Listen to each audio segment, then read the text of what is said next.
Welcome, welcome, welcome to another stream. What is up, everybody? Happy Wednesday. Cody getting extremely excited about Elemental Master music, which is completely fair. It's a pretty stellar soundtrack. What's up, Cody? What's up, Brunin G? What's up, Evis Sedney, NPC, lurkers in chat, VOD viewers, and everybody else? We are here to play some video games. We are here specifically to play more of this. Soon enough. Start off with some just chatting, as always. Well, I was about to say we're finally getting hit by the European heat wave here, but it's really not. Like, I think we had about 30 degrees today. Actually, let me see what the temperature is right now. 29 is what it says here, but that's probably a little bit out of date. It's 29 degrees. But it's more than we've had for the past, like, I don't know, 2 weeks. We're getting like 32 degrees tomorrow, it looks like. Then it's back to like 16 degrees and rain. So like it's your heat wave stats right here. But anyway, my frail Scandinavian body still struggles at 29 degrees. 2 pieces of clothing. Well, I mean, they're very light and airy, so it works. But also, I've gotten changed at least once today. Anyway, I'm just a little bit melted, like as is always the case, you know, when it's hot, when it's sunny, when it's nice weather, I want to go outside. So I went out to a park. I brought some lunch. I had light meal in the park, quite nice. I lay down to just nap in the sun for a little bit, basically. I continued reading a couple of pages of Boku Midnight Eye, the Buichi Terasawa comic, part of my, I have to say at this point, rather extensive collection of Buichi Terasawa comics. The one I haven't started reading, although it's not one of those that I've had sitting in my shelf for like 12 years. I've only had it sitting in my shelf for 12 months, maybe? I don't know. I can't remember when I bought them, but within relatively recent memory, all things considered. I actually did read through, I think I mentioned this previously, but I read through the books I had of TAKERU, which is another Buichi Terasawa manga. And that was really cool, and I'm getting caught up in making plans already for streams and games, but I have the mid-90s interactive CD-ROM game. I don't know, it's sort of a Myst-like thing. I think it's somewhere between an interactive comic and an adventure game. It's based on TAKERU anyway. It is in English. It was released on the 3DO in Japan, and it was released on Mac and Windows in English and German, called TAKERU, The Letter of the Law. And I don't know, it's a really cool comic. It's in this like science fiction version of medieval Japan. And like all of Buichi Terasawa's protagonists, TAKERU is like impossibly good at everything. And completely invincible, and a bit of a smartass. Gets all the ladies, but you know, it's fun. It's all good fun. So I had the 2 books of that I finished reading a couple of weeks ago. I actually, believe it or not, if you may remember, we did some light unboxings recently. I picked up when I made that impromptu Amazon Sweden order to, I wouldn't have bought anything, but because I was told that if I act now I can save 10 euros or whatever, I was like, oh, I guess I have to buy stuff. So I bought Kingdom Come and Batman The Long Halloween, and I actually finished The Long Halloween. I read it over like 2 sittings. It was pretty good. I liked it. I guess we'll see if I get around to Kingdom Come. But right now I'm like more, well, I was gonna say I'm more into reading Goku Midnight Eye, but of course, all these Buichi Terasawa comics, I'm getting them from Japan, so I'm reading them in Japanese. And it's been a long time since I read any comics in English, so reading Batman was like, damn, it's so easy. It's so like relaxing and quick to read compared to when I'm reading in Japanese. I was like, oh well, you know, Kingdom Come probably isn't like the lightest of comics to read, but it's still less mentally strenuous than reading in Japanese. So maybe I will. I'll be able to finish that pretty quickly, I think, compared to these the Japanese ones. In any case, I did finish Takeru. It wasn't very long, but it was quite enjoyable. And instead of tackling my gigantic collection of Cobra comics, I figured, you know, let's try to get through some of these shorter ones. Because Takeru was like 2 books, and I think at least the version I have of Goku Midnight Eye is also 2 books. I have Karasu Tengu Kabuto, and I can't remember. I think that's 2 books also. And then Black Knight Bat is like 1 book. And there's technically Gun Dragon Sigma and Gun Dragon 2. They're a little bit of a different thing, but they're also Terasawa comics. And they're 2 books, but they're like 2 individual volumes that are unrelated to each other, I think. Well, whatever, they're 2 books. And then Cobra is like 17 books, and I don't think that's even all of it, because there's stuff that was published later. What's up, Macaw? Your training? Well, I mean, it's pretty simple. Just dress like a toddler. You just, you know, you get these colorful shirts with silly prints on them, and I don't know, when the weather calls for it, the occasional floral shirt, I suppose. If anything, I wish I had more shirts like this, but it's hard to find them in my size. I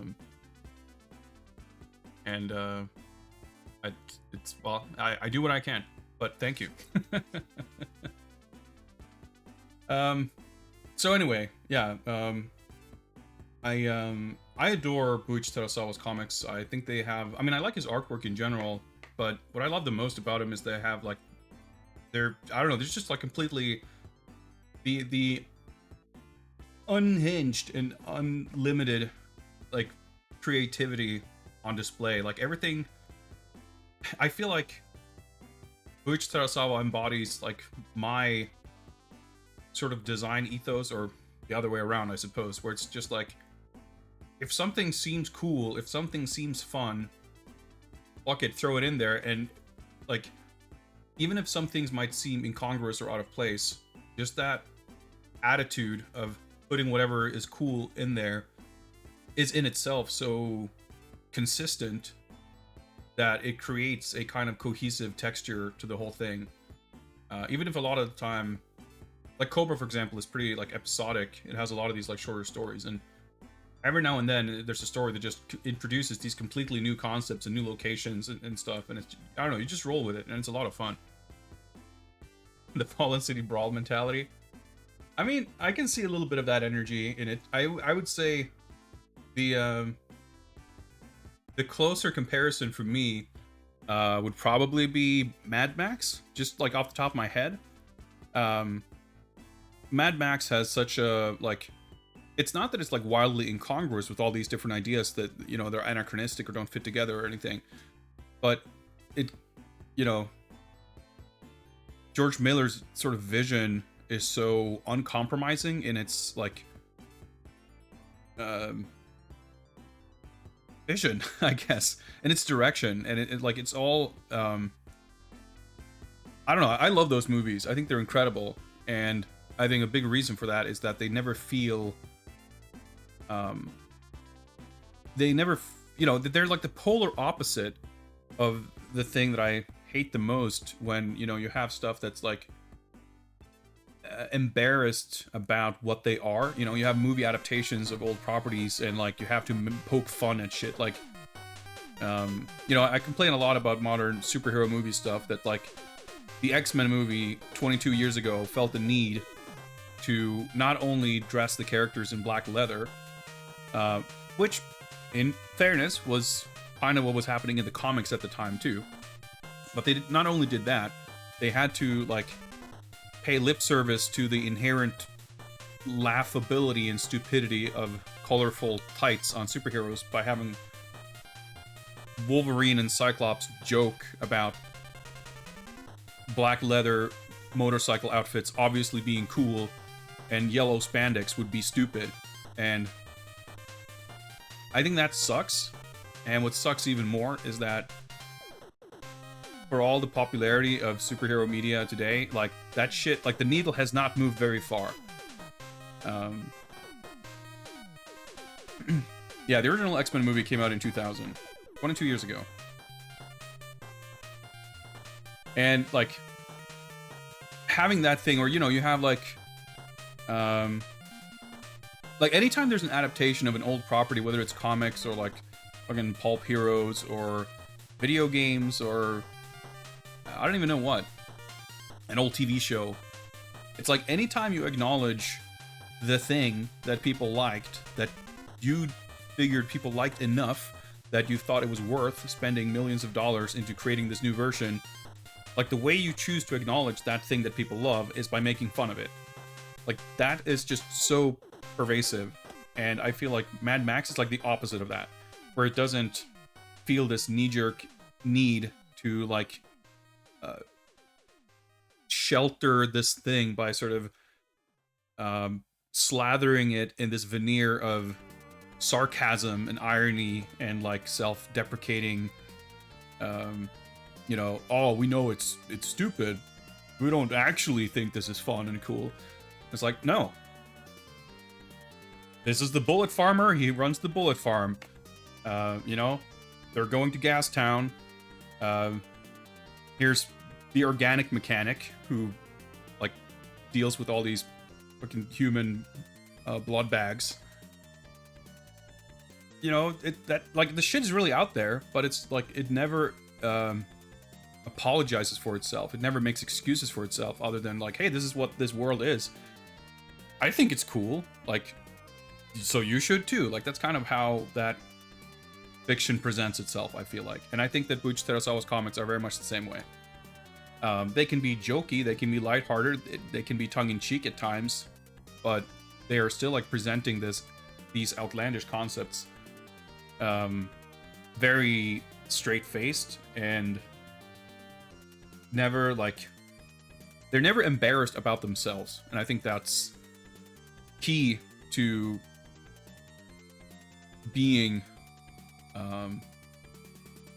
enjoyable, like, for that type of media. Like, I think the moment it starts being embarrassed about itself, you start losing me a little bit. So, but it's fun. Like, I like these all different, like, Cobra's the one by, like, orders of magnitude the most successful and longest running Terasawa comic that had the most, like, anime adaptations and stuff. But there's a bunch of others, and even though they're all, like, very similar in a lot of ways, they all have, like, very similar tone, very similar character design, very similar everything, pretty much. There's still, like, slight differences. Like, they all have their kind of unique concepts. Like, most of the locations and stuff you see in any one of these series could, I feel, just as easily appear in any other one, or at least they could appear in Cobra. The characters all, like, could kind of appear in whichever one, but all these different, like, main characters have these, like, different abilities and stuff that are kind of fun in their own right. Like, Cobra, obviously, he's got the Psycho Gun, the, like, super homing laser gun that he has hidden inside his left arm. And he's, like, funnily enough, like, Cobra, for being as, like, invincible as he is, he's kind of, like, the least overpowered of the the Terasawa, like, heroes. Like, right now I'm reading Goku Midnight Eye. So the story of that one, like, it's set in this kind of, you know, cyberpunk near future, and the main character, Goku, is, like, a former police turned private eye. And early on in the story, he gets, there's an attempt made on his life. He is almost killed, but he is rescued by some mysterious benefactor, and he loses his eye, but he gets it replaced with a like satellite, basically internet connected supercomputer in his new left eye that can connect to every other computer in the world and can feed him any information in the world instantly. Like the guy has like the entirety of the internet in his eyeball. And I mean, keep in mind this was like written in the 80s too, so it was like pretty forward thinking. He also has this whatever it's called, like the staff. Wait, I can't read.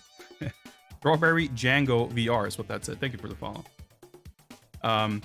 Because he's like basically Sun Wukong, right? He's Goku. He has this like extending staff that I think can maybe shoot lasers and shit, but it can also extend like impossibly far. But of course, I mean, he's also just like a super, you know, action star, martial artist, best at everything, whatever. But he also has the entire internet in his left eyeball, which he apparently can use to like. So far in the series, I've read like 70 pages or something. He's used it to like track people down.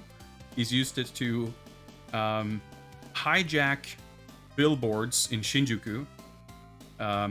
He uses it to override security systems in this like crime boss's headquarters.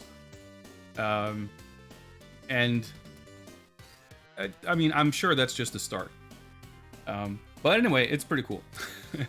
But yeah, there's also like speaking of like overpowered Buch Terasawa heroes, Takeru, which I finished reading recently. He is like this super secret ninja heir, and he's like the successor of this like super special ancient ninja magic, which I forget what it's called. There's a name for it, but basically he does these like hand signals, and they create like these kanji, all these words. So he can like combine, he can like create different kanji and like create words, and these words he can like shoot them as a projectile, and whatever he hits will be like affected by this word. So he can like shoot the word fire and just create fire. He can shoot ice to create ice, and these are like the super basic ones. He uses it to like open locked doors and to I think there's the part where he fights someone and he turns them into like, and they're on a lake or there's something, and he like turns them into stone or steel or something so they sink and drown. And I feel it's kind of like whatever he can think of he can basically do. So it's he's pretty strong too. And like compared to outright magic and having like the entire collected knowledge of the human race in your left eyeball, you know, your arm laser, you know, it's pretty modest, all things considered. And Gundam Jersey, what's up, guys? Yeah, Goku Midnight Night had an OVA adaptation, which I'm pretty sure I watched like when I was a kid. I remember having seen parts of it for sure, but I don't like remember.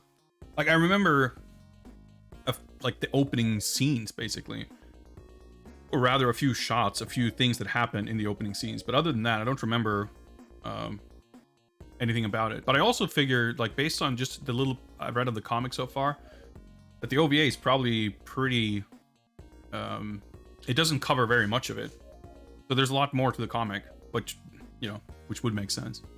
But there's a couple of anime adaptations that I would love to see. I need to rewatch Goku for sure. But Karastengu Kabuto, which I also have but have not read yet. It's another like medieval Japan, but less science fiction-y as far. Well, I say less science fiction-y. I'm pretty sure the bad guy is like this cyborg Tengu, and they have like flying airship castles and stuff. You know, there's a bit of sci-fi in there. But maybe a little bit less than some of the other series. But that one had an actual TV anime adaptation which has an amazing theme song. That's about all I know about it, but I definitely gotta watch that sometime. I've watched the original Cobra movie, and I've watched all of the more recent Cobra anime stuff that came out from the like 40th anniversary thing or whatever. But I never watched the 80s Cobra TV show. I think I have it, but I've never actually seen it. I need to get around to that. But anyway, Buichi Terasawa is an amazing artist and writer. His comics are my favorite for sure, and I'm enjoying summer weather best I can by chilling in a park reading some of it. I don't remember if I had any other point to make other than just making idle conversation here before we get into video games, but I feel like this is a public service announcement worth making. I guess it should be mentioned that I think a fair amount of this stuff is available in English as well. I know that there's a bunch of Cobra comics that have been released in English. And I think some of these other... I want to say I've seen there's some English edition of Black Knight Bat. And I know there's a bunch of stuff that's gotten, like, Kindle releases and stuff like that. I'm sure I'm sure not all of it is. And I guess there's probably a fair amount that you can get in, like, French or Italian, probably. But maybe not English. Terasawa was, like, hugely popular in France, in particular. So it wouldn't surprise me if there's more stuff available in French than in English of his stuff. But there's definitely some stuff you can find even if you can't read Japanese, and I would definitely recommend it.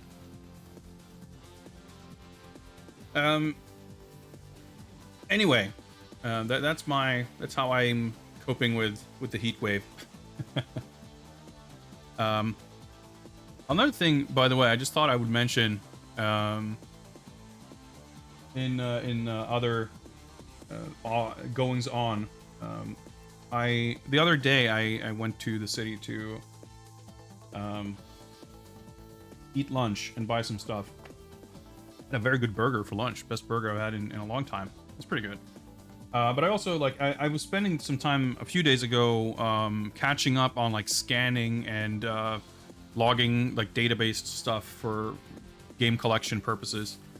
And I finally got around to, like, I had, like, probably 20 PS1 games that were actually still sitting in their cases, because normally I keep all those, like, I keep all the discs in these, because it's a lot easier to handle, and it's just more convenient.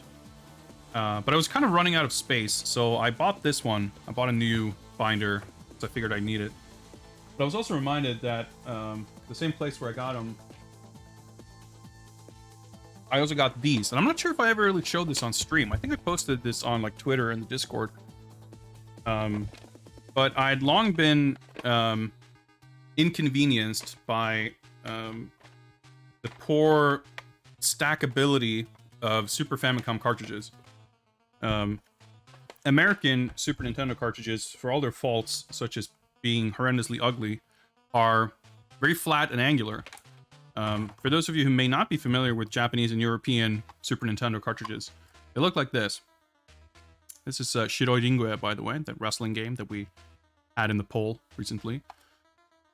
And as you may or may not be able to tell, it's curved. They're not flat. So if you try to stack them,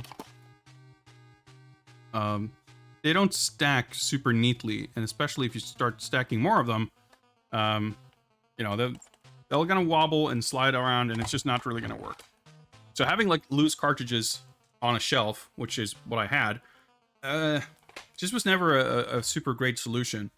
So I was trying to see if there were any storage containers or something I could use to organize my Super Famicom cartridges a little better. And it just so happens that I was able to find these, like, collapsible little boxes. I don't know what you call them. And they're, like, absolutely perfect. Like, the cartridges are pretty much flush in height. They stack like so. So, you know, technically it takes up a little bit more space than just having the cartridges. But it's still a lot more efficient because I can't really stack them vertically without something like this. So I was very happy with these. So I bought a whole bunch. And because I've been getting new cartridges, I was kind of running low on space in these things too. So I got a couple of new ones. And the other thing I did yesterday, finally, was some labeling. So now I've got some nice genre labels on these things. And you can kind of see if I move out of the way here. This shelf right here in front of my face, you can see the big gap here, which is where I got these two. So now all these little boxes have a nice little label, and I've been meaning to do that for a long time, and I just like, I don't know, I feel disproportionately satisfied with this. So the thing I actually wanted to do, which I still might, like thinking back to the 6 stores I would frequent when I was in Japan, they always had so many of these very nice little handwritten notes and signs and stuff. Was to do like a post-it note or something and like stick it on here and do a little drawing or like hand write the signs, and you know, just stick something in front here, do it a little more decoratively. And I still might, but because I had that idea, that's pretty much the reason why I had yet to stick any kind of label on there for months, a year plus probably. I don't remember when I got these other ones, and I figured, like, you know what, let me just stick a little label on there. And having them all like lined up like that, I'm actually quite fond of how this looks. I still love to decorate a little more, but this actually works. Well, it's not that wrestling isn't a sport, which, whatever, it's not a distinction I care to make either way. I have more than one box worth of wrestling games, so, you know, okay. This box has wrestling in it. I have one box of RPG. I have one box of RPG/adventure. It's not like a gradual genre distinction. It's just that one box has only RPGs in it. One box has RPG games and adventure games in it. As you can see also, Super Famicom games, of course, do not have a label on the top of them. So I used the same little label maker to, well, make labels for all these cartridges. And yeah, that's been a lifesaver for sure. So I had the, that's the thing too, the reason I kind of got around to labeling the boxes were that I, much like the PS1 discs that had been piling up without being put into the binders, I'd had quite a few Super Famicom cartridges that I hadn't gotten around to labeling yet. So I dusted off the old label maker and made sure to get all the cartridge labels. And while I was at it, it's like, you know what? Screw it. Let's put some labels on the boxes too. And yeah, like I said, I'm just disproportionately fond and excited of how well this is working out. No, it's pretty neat. I like it. So I just wanted to mention that briefly. I don't know if anyone gives a shit, but I'm excited. So you guys have to just put up with it. Let me hydrate.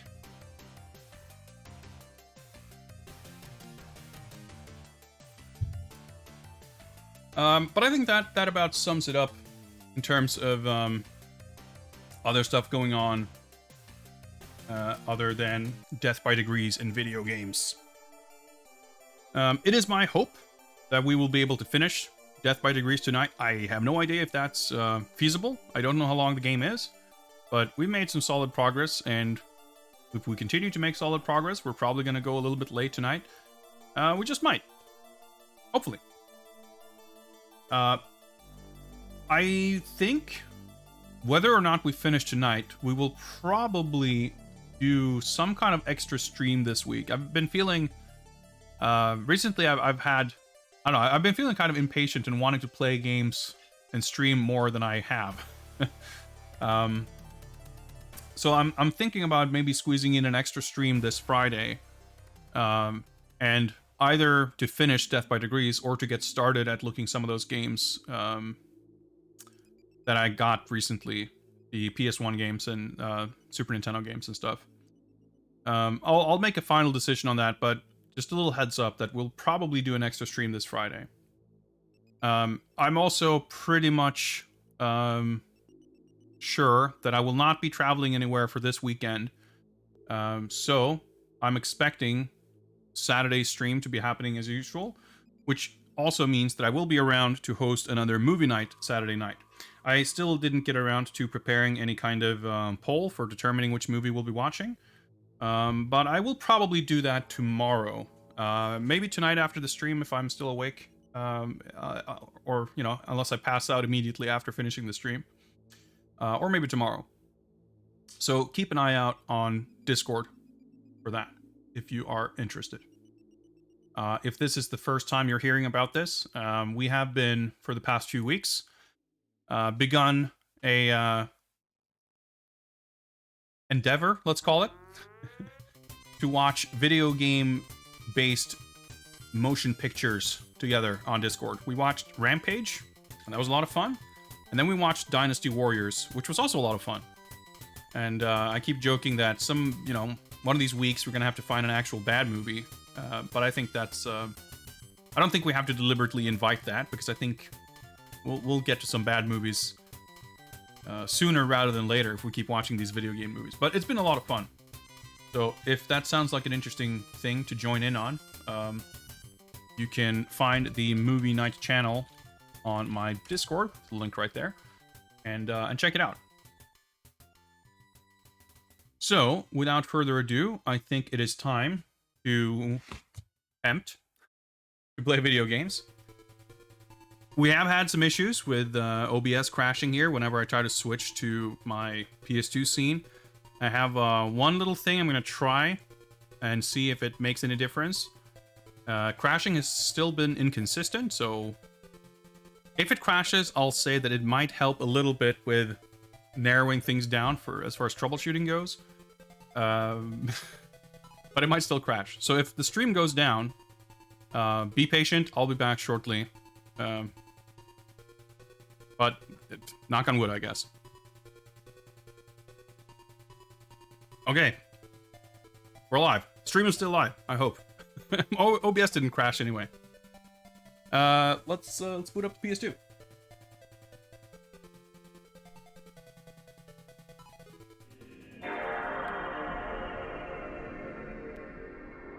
And let me swap my display here. I can actually see the game too.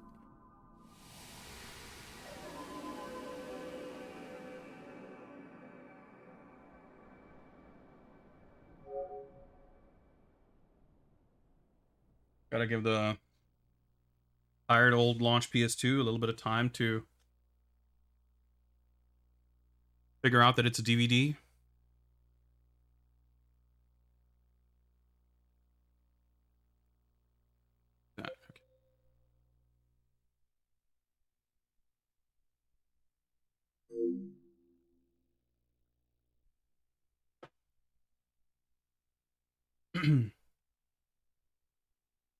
So what I'm referring to there is apparently this is a launch PS2, and apparently it's like a known thing with this model that it's just there's like a software bug basically that makes it so that it's like the PS2 can either go into CD mode or DVD mode for reading discs. And what it's supposed to do, it's supposed to check if the disc is a DVD, and if it determines that it is not, it's supposed to switch to CD read mode, read the disc, and then boot up. But apparently there's a bug in the firmware that essentially will always default to trying to read a CD, and it has to try to read it as a CD like 5 times or something until it's forced into, there's like a failsafe that, you know, that makes it swap to DVD mode to read the disc. And eventually it does, and then works. But it's a little silly. But hey, it's a 22-year-old piece of hardware. It still works, so I'm not complaining.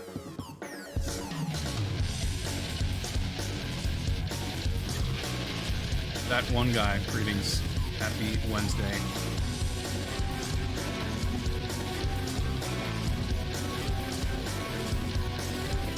I guess one way to potentially measure progress in our game here is to look at this opening and try to determine how much of this stuff we've seen in the actual game. I don't know how well that works, granted, but A lot of this actually does seem to be kind of the opening stuff, though. Yeah, this is John and Alan. Okay, that definitely not happened yet.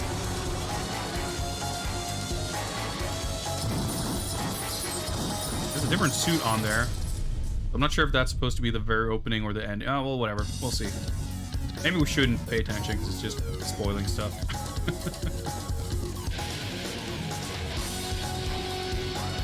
Yeah, there's Lucas, who we're supposed to rescue. There's Enrique.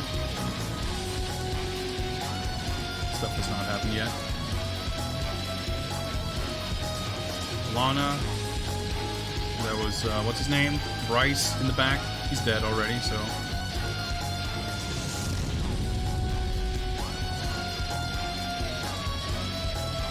Brad Pitt. I don't know, he's definitely a lot more Benicio del Toro. But I guess he's dressed a little bit like Brad Pitt in Fight Club.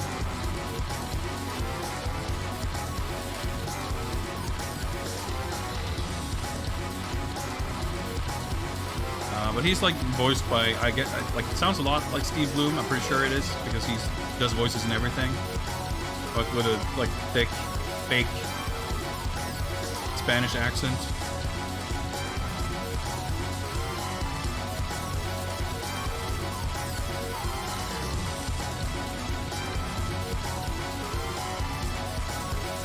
Combat in this game is cool, but kind of annoying. I guess that's this game in a nutshell, though.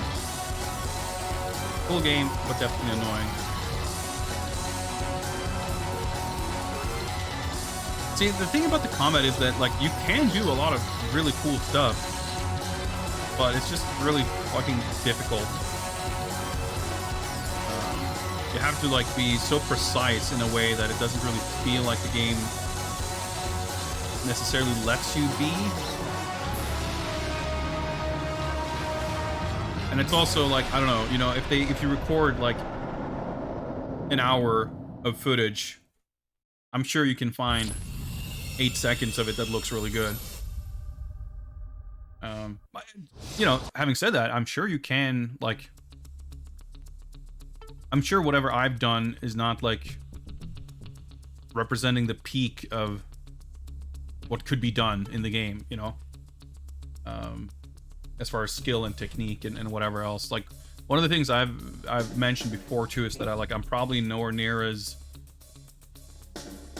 patient as I probably should be. There's a very interesting idea where you can, like, you use the right stick to do all the attacks. You move with the left stick, you fight with the right stick, and you tap in the direction where you want to attack. But if an enemy is attacking you, tapping in their direction will do a parry instead. And I like that idea in concept, but it's a little finicky and it's kind of hard to pull off. The aim that's required is, I think, a little too precise. Not for parrying specifically, but just in general. I feel like there should be a little more lenience in terms of like auto aiming, but also everything, you have to like commit to everything. You cannot cancel into a dodge or a parry. So you have to like be standing around doing nothing in order to parry. And when you're fighting multiple enemies, like, you're not gonna, there's not gonna be that much time where you are doing nothing. I mean, maybe you should be doing nothing more often, but that's kind of difficult because you're sort of pressured into not doing nothing is how I feel. But even, you know, when I do an encounter very well, like, it's extremely satisfying. It's just tricky for a number of reasons. But I think that, like, the weapon system is actually really cool too. It's you use the D-pad to toggle between like 3 equipment slots basically. You got your basic, like, your unarmed combat, your melee weapon, and guns. So if I'm holding L1, I go into stance, which, you know, makes me equip whatever is in that slot. And I use the right stick to attack. So I have multiple firearms and multiple melee weapons, but kunai counts as a melee weapon, I guess. So you can kind of, you can't like cancel and string things together exactly, but Kind of. And you can, you know, you don't have to go into menus or do anything like really clunky to swap between any of that stuff. And I think like that's not super groundbreaking necessarily, but like at the very least pretty forward thinking. Did I get all the weapons I could before I saved? It looks like I did, yeah. But yeah, the fact that you have to, like, you know, the camera work gets in the way because a lot of the time you're being sort of attacked by enemies from off screen, and it's hard to have a good sense of when and where you should be defending against stuff. Sometimes it's hard to, like, you try to hit someone out of something and you go for a parry instead, or more often the opposite. Like, you try to parry an attack, but you know, the timing is off, so you do an attack in that guy's direction instead, and the attack hits them, but they don't get stunned, so they hit you because they have like armor on that attack, or more frequently your attack whiffs, or, you know, they hit you out of your recovery. There's a lot of stuff like that.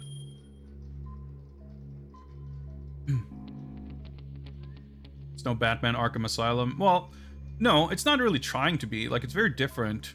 I think what it's going for is cool, but I think, like, there's nothing wrong with it conceptually, like in how it's designed. I think like, sure, a game like this could have combat just like Batman, but the problem with it isn't the difficulty or that it's like more precise, but I think there's a bit of a mismatch between what the game is asking you to do and the tools you are given to do it. And some of the, when I say the tools, I don't mean specifically the move set or the controls and stuff. Like, they're stuff like the camera comes into play. When you have the camera, not like you go into a new room and enemies are off screen, and you can use this like first person, whatever, like free camera mode to look, but you can't like fight when you're doing it. So like even in a combat situation, like some of the enemies are very evasive, they keep dashing away, and it's very difficult to chase them down, and the camera makes it almost impossible to keep track of the entire group. So there's stuff like that too. Like, even if the controls weren't changed at all, just changing some slight aspects of the behavior, some slight aspects of the camera, some slight aspects of like what's cancelable and not, and that kind of thing, like it could make a huge difference. Anyway, we're in this like prison island. We broke out. We're supposed to find this guy Lucas, who is a scientist. He's the black guy in the shirt and tie we saw in the intro. And I guess we were put here by Enrique, so we're gonna have to fight him at some point. Something about a VX gas.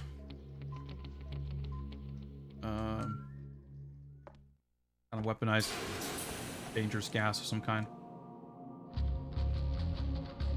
Alright, there's nothing here. Nothing here either, I guess. Another puzzle box. Sure. Whatever's inside here we probably won't be able to grab, but... Alright, so we only have 2 moves, so this should be simple enough. So 5...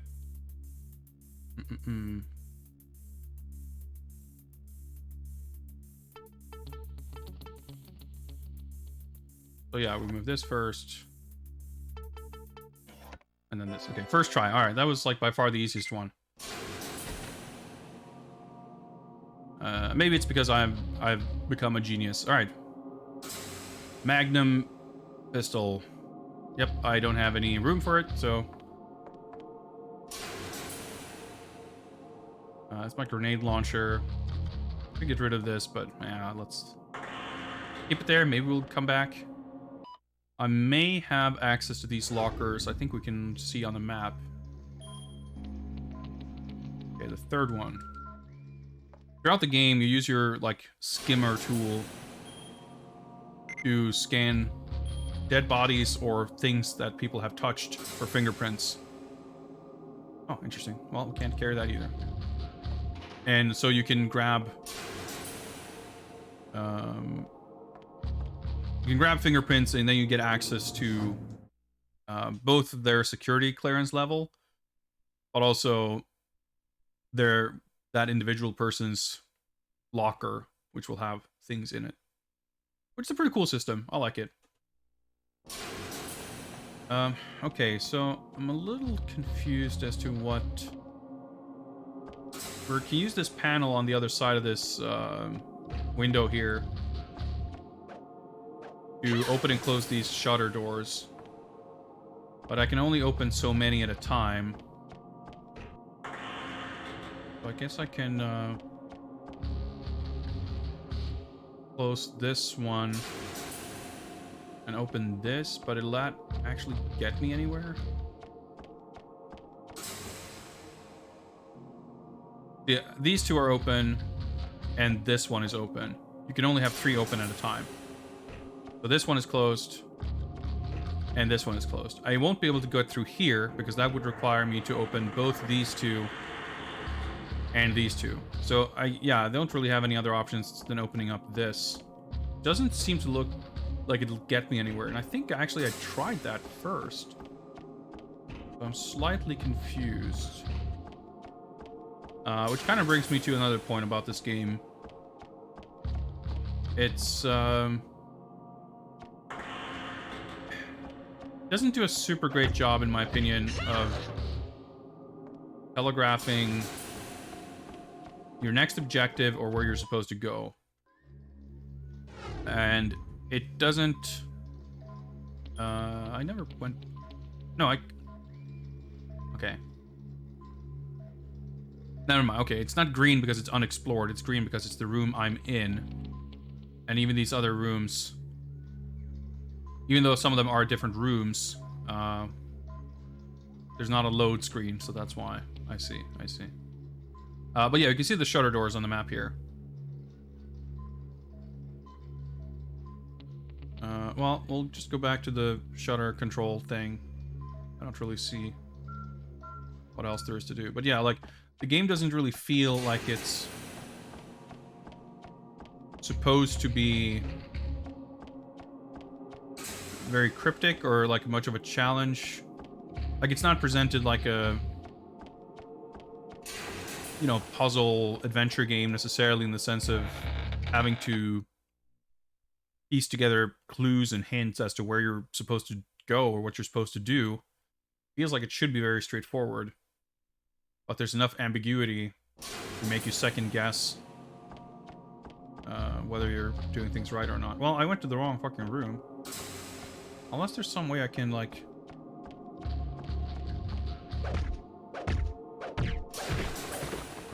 bust down this wall so I can get through here.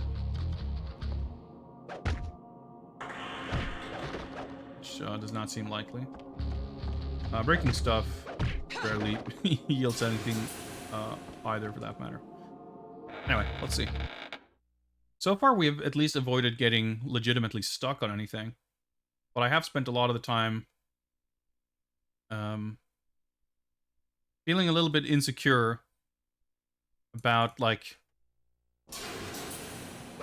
that kind of feeling of whether you're doing things correctly or not. Also, that kick I just threw, that was me forgetting that the right stick doesn't move the camera. Like, very frequently, because it does. When I hold R2, the right stick does control the camera. And that's another thing I think is, like, a very inelegant bit of design. Okay, so close B, and then we can open C. I don't know exactly what the solution is, because I'm thankful that there is free camera control at all. I guess this solution, come to think of it, I guess the solution should be... well, let me first define the problem a little more. Problem I have is that the game is not, like, consistent. You have most of the time the right stick doing attacks. but some of the time the right stick will control the camera, and it's, you know, it's up to you. Well, I guess you go into like first person modes where you use the right stick, but like for certain specific scenarios when you're underwater and stuff.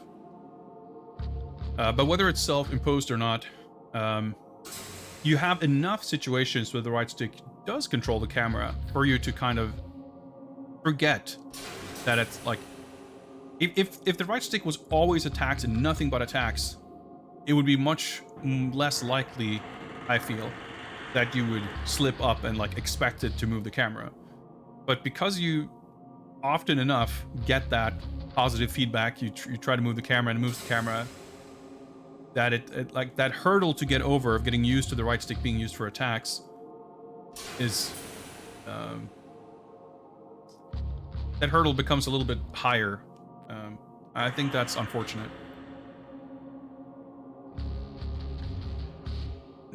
All right, there's an emergency notice on this plaque.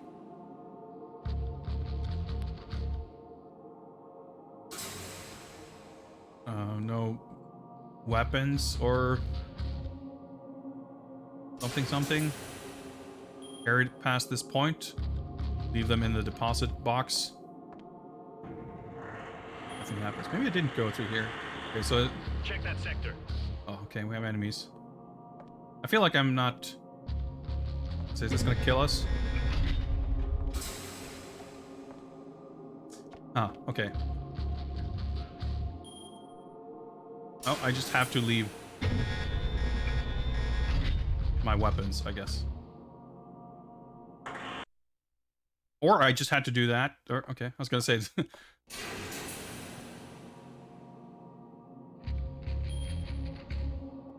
I'm not super clear on exactly what I had to deposit, but I have a feeling the game is gonna take care of that for me. I guess I never did try going here before then. Okay, I had to leave my stealth suit also. Luckily, we're still wearing our bikini. Or is this a different bikini? I'm actually not sure. I think it's the same one. But yeah, it's pretty sick. I like the Chatter shoes. There we go. I love this. I was trying to move the camera. I love that this game has like all these wardrobe changes. No problems here. And this game has sort of kind of stealth. I don't want to try to sneak up on him when it's that far away. So let's see if we can. When you're in free cam mode, you're always running, by the way, because normally you hold X to run. But I suppose they figured that holding R2 and moving the right stick to look around would make it prohibitively difficult to hold X also. So instead of requiring you to hold X to run, you just always run when you're in free cam mode. It's a little... See, what is this? So often... Alright, I got my stealth heels on. So often, you enter a new room or area where there's enemies, and the game, like, puts a camera angle where you can't see shit.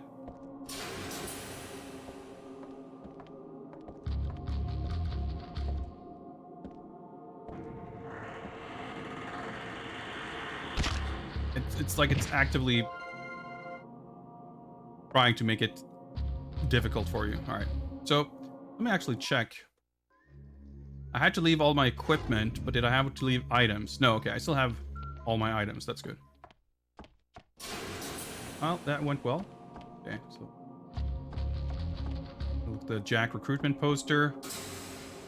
Most wanted fugitives. Martial law, Jin, Lee, Marduk, Christie, and Yoshimitsu. Can I... There we go.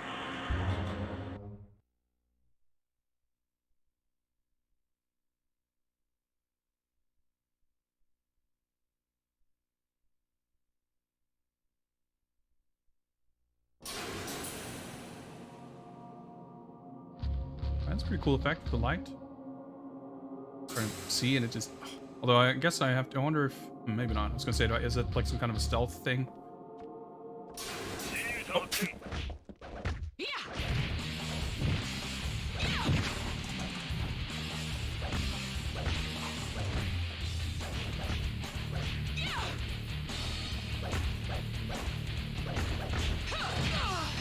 Yep, getting like hit out of stuff. Common occurrence. Oh, I parried. Try to parry. Didn't work. Oh. There's like no locking on of any kind. Try to grab. Couldn't have. It's just like super hard to do a clean fight. Because a lot of the time it's like frankly hard to see what's going on.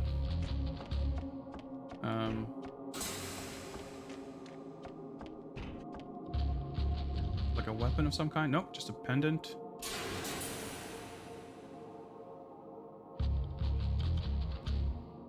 Okay. Wait, I'm not picking it up. Oh, I'm probably gonna scan it, but I don't have my scanner, maybe?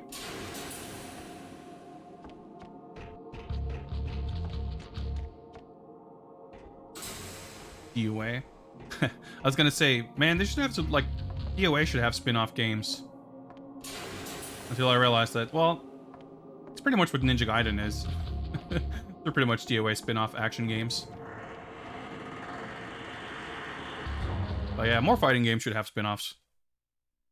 I like it, like, conceptually, I like it a lot.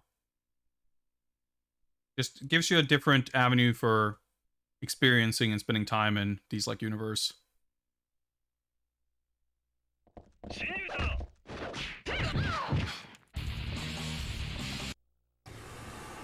Oh, shit. Fucked up. That was somehow close enough.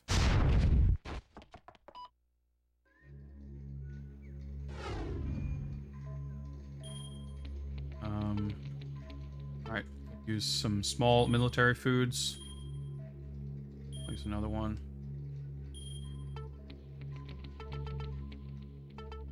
Oh, like when you scroll too far, you have to wait for it to load. Oh, it's annoying. Alright, defense up. Let's use this. This one. Movement speed, I think. No, this is attack power up. Wow, we have a lot of these all of a sudden. We can just use this, I guess. It's just like temporary stat boosts, basically. Mineral water gives us more focus meter.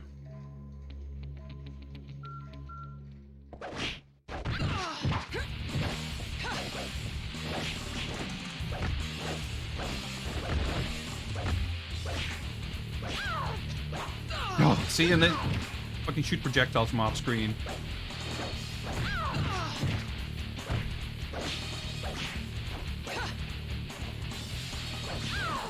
Okay. I'm still getting hit, even though I'm parrying.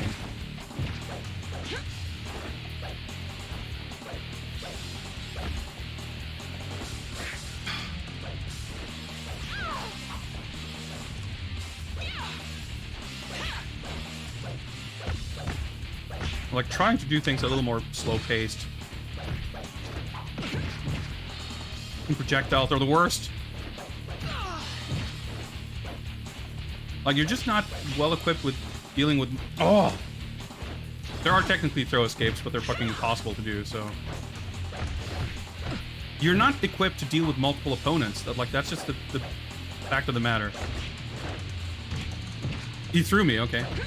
Parried, yeah. Dead. Like, it takes a bit to get into it, but, like...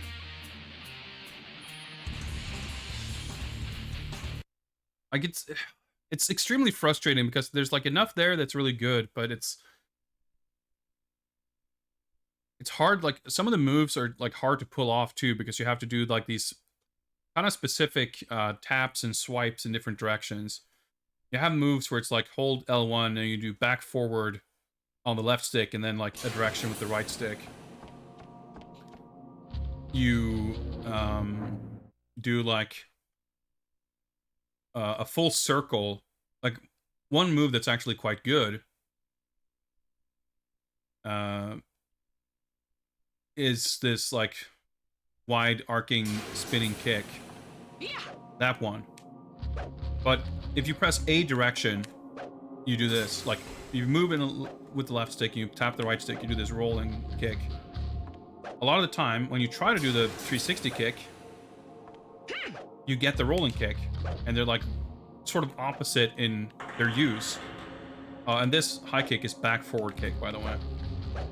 So like, you're in this like high pressure situation, and you can't even get the moves you want out on command. So like, it's a bit of an issue. Well, it's a lot of issues, unfortunately.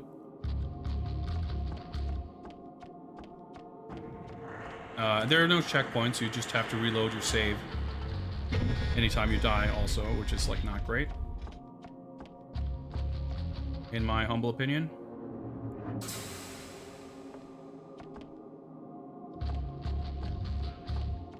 Yeah, I never opened that other locker. Like, conceptually, relinquishing camera control to the game is fine.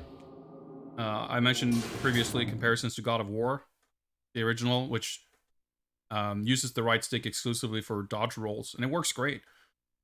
The camera angles are all like carefully chosen to frame the game correctly. I just want to see if there was... I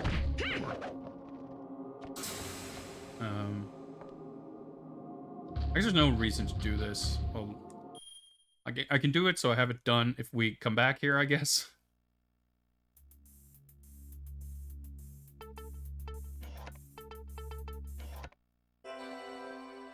Because that should remain open.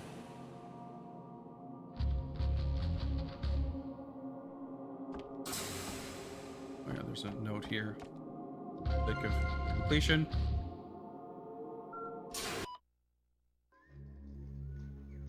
But yeah, ultimately I think there's just like a lot of these little flaws that keep the game from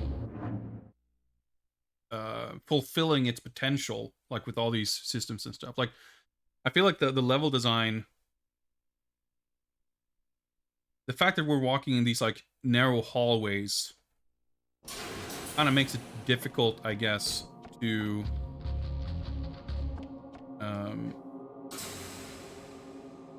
have these like God of War style cameras.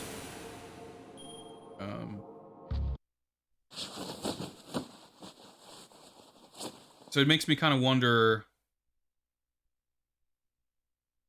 how, you know, just like what the development was like, I guess.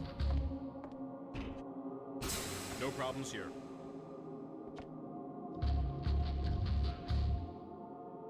Of like when certain things, at what point in development,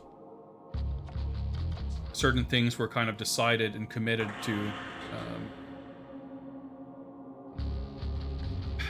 I think the big problem with this game, like in simple terms, is just there are a lot of aspects, gameplay systems, control issues,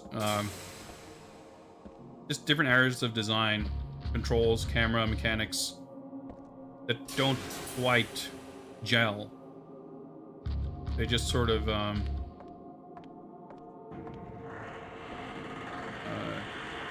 compete with each other a little bit.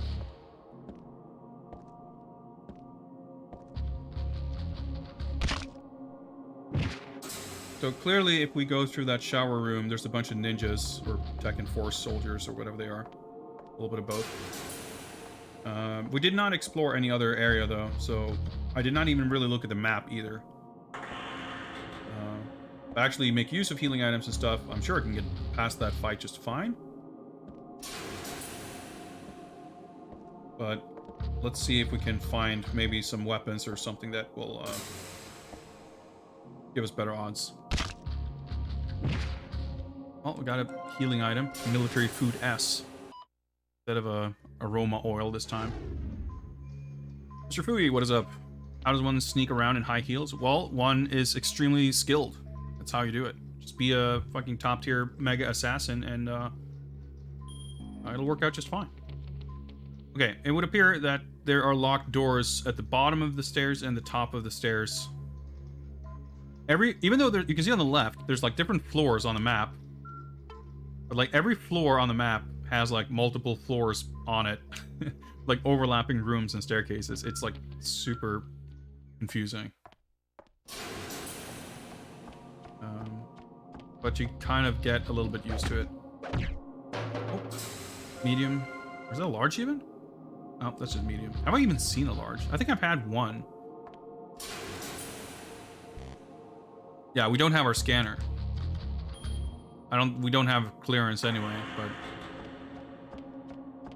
I mean, even with the scanner, we wouldn't have scanned a print with B2 clearance, I don't think.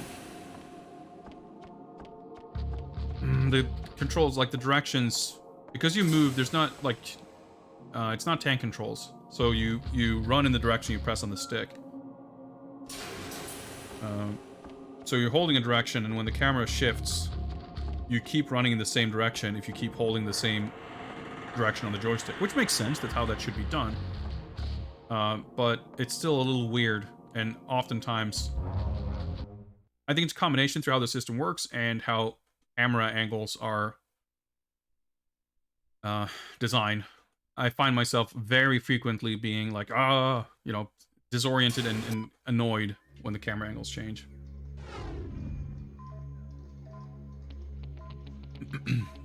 Or the largest cans? I don't know. Like I said, I had one 2 streams ago, I think. So I definitely don't remember what it looks like. Okay, let's well,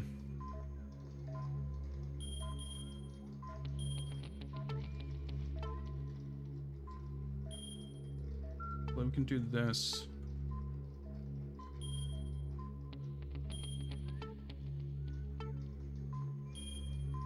Damage up. Is this speed? No, this is gauge increase. Green is movement speed up. Oh, I would L one of these. Oh. It doesn't improve the effect, but it makes it last longer. So for 3 minutes, you have increased movement speed.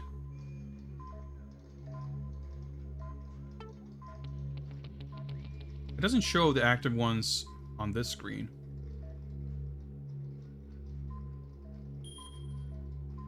Use this, I guess. Fuck it, like, I'm not even really gonna use these ones a lot, so might as well try using them.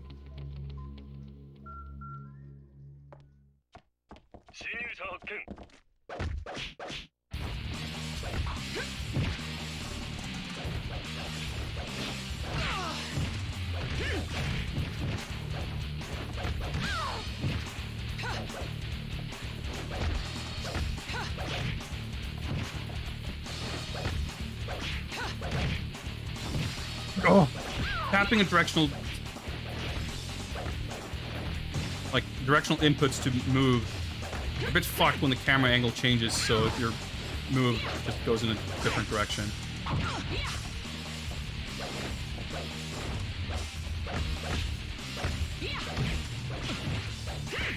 These guys are annoying because even when you block, you get pushed back. Oh yeah, they drop items sometimes, but they despawn like super fucking fast.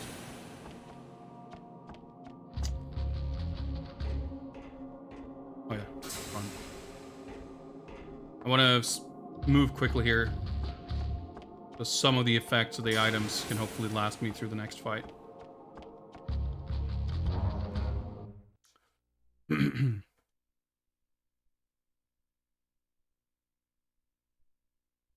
But yeah, like I said, it's like hard to get the move you're trying to get.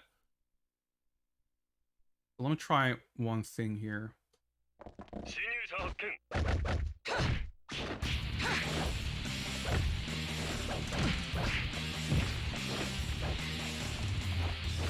Oh, fuck's sake. I'm trying to fucking stand up and use one move. There we go.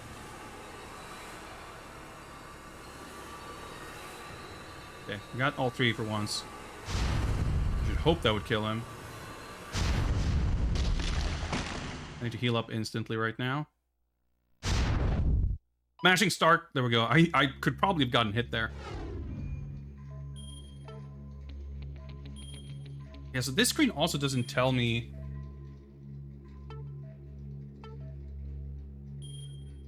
if I have any currently active aroma oils. Oh, they all ran out. Okay, I see.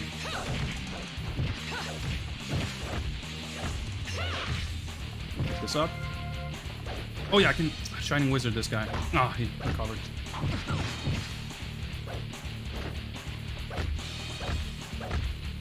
Trying to grab. Grabs are like super hard to do, but they're also almost worthless when you're fighting a crowd because you're super vulnerable. Like there's no, you don't get hit out of thrones, but you like just continually take damage. Like you soak up the hits.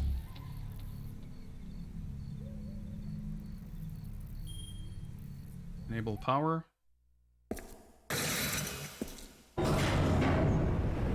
Right, I'm hearing footsteps. I guess this is the call for the elevator, right? Yep.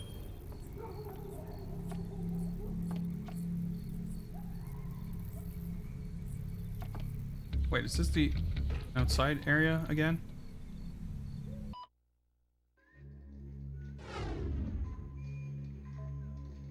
It is, okay. Whoops, I was...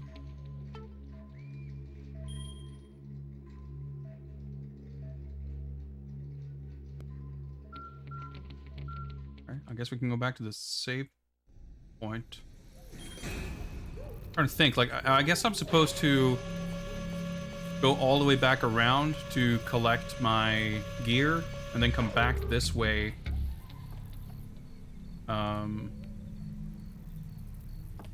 To scan that pendant, I guess. Okay, well that shouldn't be too complicated. I'm sure we'll fight some dudes on the way.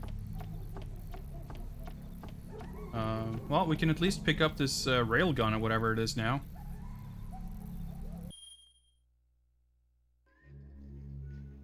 Although I guess when I pick my stuff up, I won't have room for the weapons, which I guess I'd rather have the railgun, so... Okay, well, we're making progress.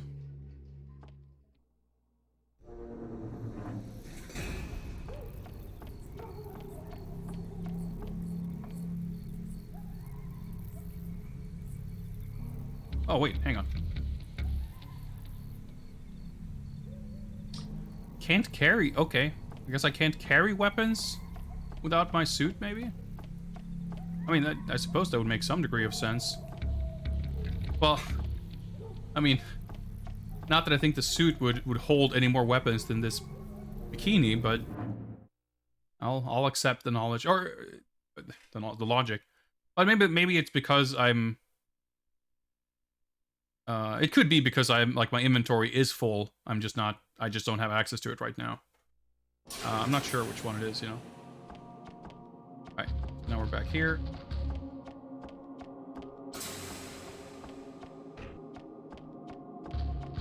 A lot of neutralizers.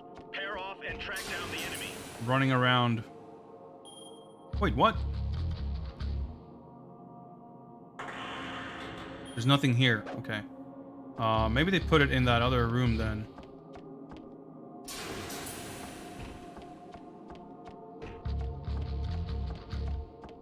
Someone messing with my stuff. I've got the Oh! Thank you, camera angle. That was very helpful.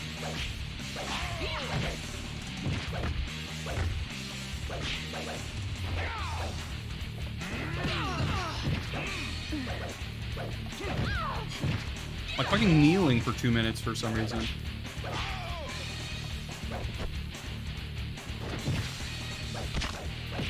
Yep, see I got hit there.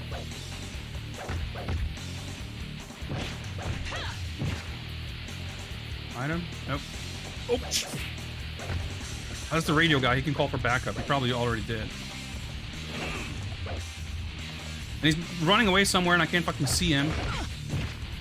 I'm getting hit from behind while I'm attacking a dude. That was paired. Like, you see the blue hit spark that indicates I'm blocking. I still get knocked back. Oh, that's right, too. The animation of them sitting up after they're dead. Which makes me think that they're not dead every time. It's... like... so many things. So many things to make the experience more annoying. Like, that really didn't need to be there. Sorry, I just got a notification. I just want to check. Okay, nothing important.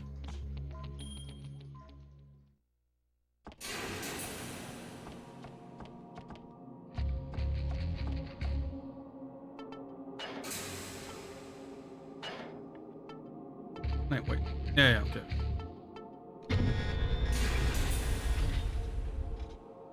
Yeah, the health bar is still, like, I feel like I've had it happen where I think they're dead, but they still have, like, 1 pixel left, and even that can be a little ambiguous.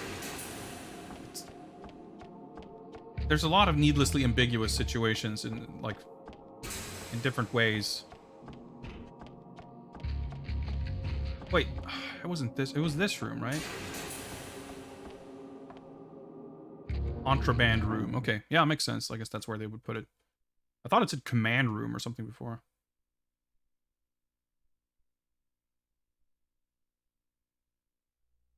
Of course.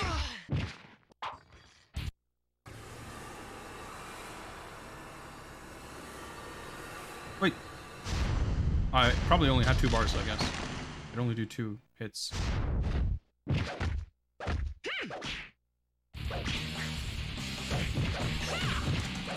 he's dead.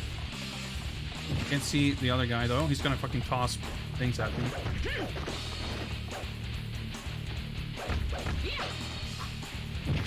Like, that camera angle switch, like, right in the middle of the room.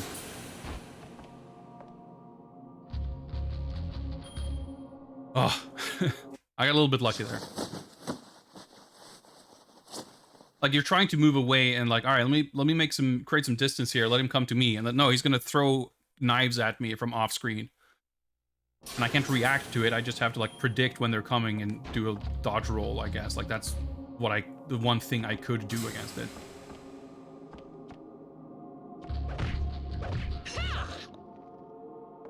Oh, there actually was something there. I was just about to joke. There's probably nothing there. But hey, what do you know? There we go. There was a L-size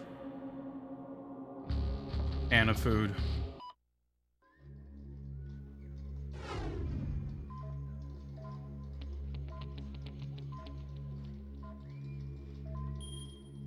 Just like fucking always running around with no health. Yeah, I'll save this again because I'm leveling up soon and I might get a health extension.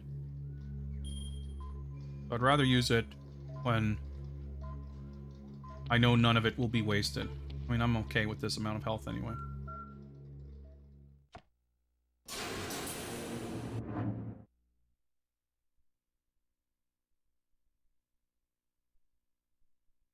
You never know when things are going to go south. So I can go to that other room that I kind of needlessly opened up to right here and save.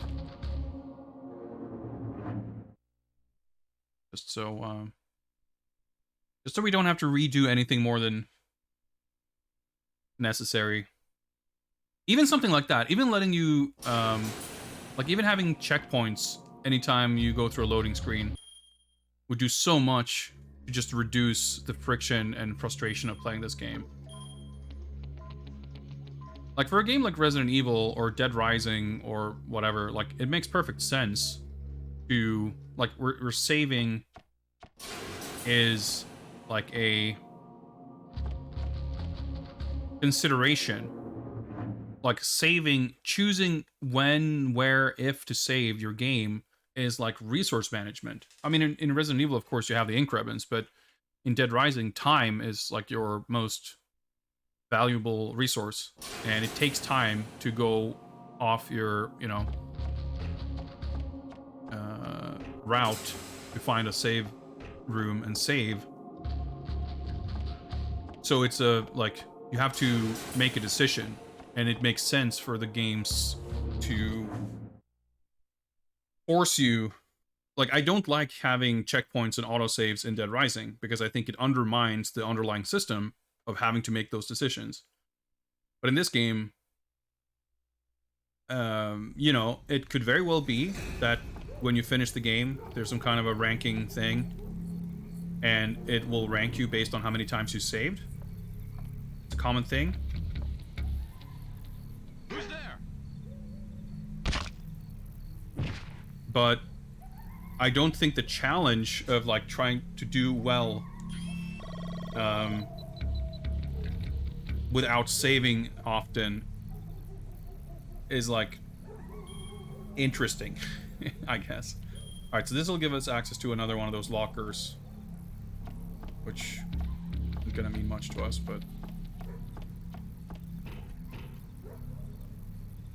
oh shit, there's more than I thought. Let's go up.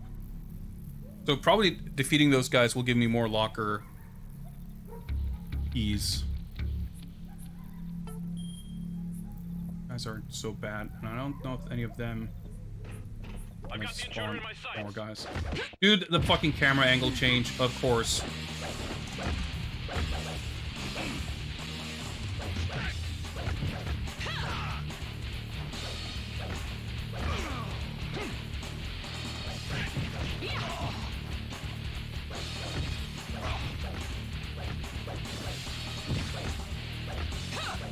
It even drops his stuff. That was actually good. Okay, none of them actually dropped fingerprints. But I barely got hit, and I got a small food out of it, so that was a net positive. I guess I got XP as well. I might have leveled up, come to think of it. That's so weird too. There's no the game doesn't tell you when you level up. You have to pause and look. Okay, no, we're 80 points away from leveling up. We do have 2,600 skill points.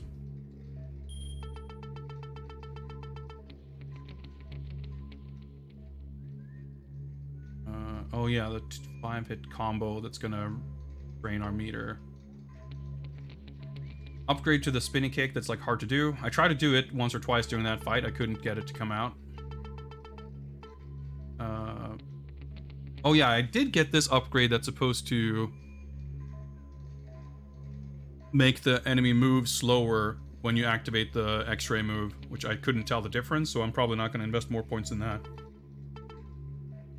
Lethal attack that lets you expend a melee weapon, which, yeah, I have weapons now, I forgot. In exchange for big damage. This one reduces weapon deterioration. Which I seem to have the opposite problem of having too many weapons. Headshot, you can use the X-ray with a gun. And this is rate of fire increase. None of this seems like super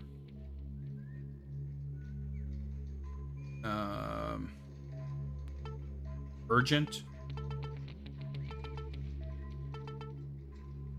Looks like next upgrades are gonna show up at level 13. So I guess we'll hold off for the time being.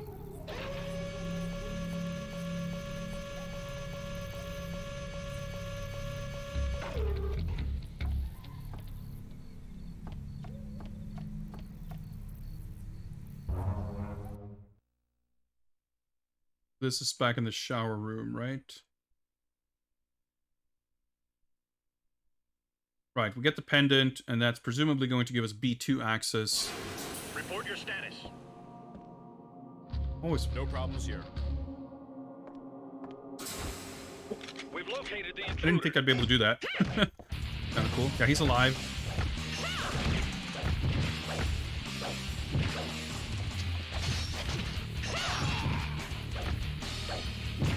Alright, probably can't pick that up. Nope. Okay, well, that went well. Gave me 200 skill points. Skill points are not the same as XP. Skill points are what you use to buy upgrade stuff. Jim Black. No, that's still B1. Huh. Well, like, maybe I have B. Well, actually, I was gonna say maybe I have B2, but it just doesn't show. But the doors were red and the other doors were still blue. Wrong button. Red means we have access and blue means... no, sorry, red means we do not have access. Oh, okay, the upstairs door is actually unlocked. The red X, I guess, is Enrique. But obviously I can't tell... Well, I guess the auditorium, whatever this is on the lower level. And the upper level leads to this other room, the projection room. I guess it's the theater. And none of that connects to this. Wow, okay, well, we go upstairs then.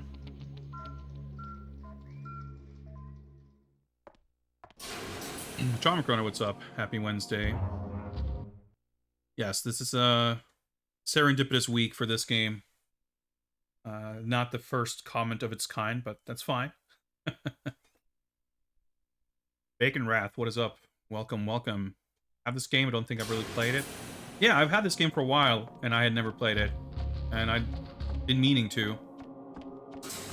It is a rough game in a lot of ways. I think it's cool, but it is definitely a rather frustrating experience. I think you have to be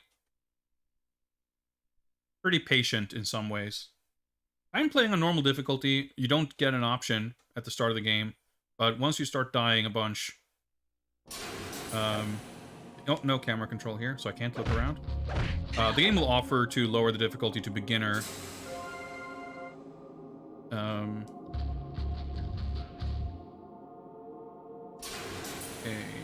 white tag key.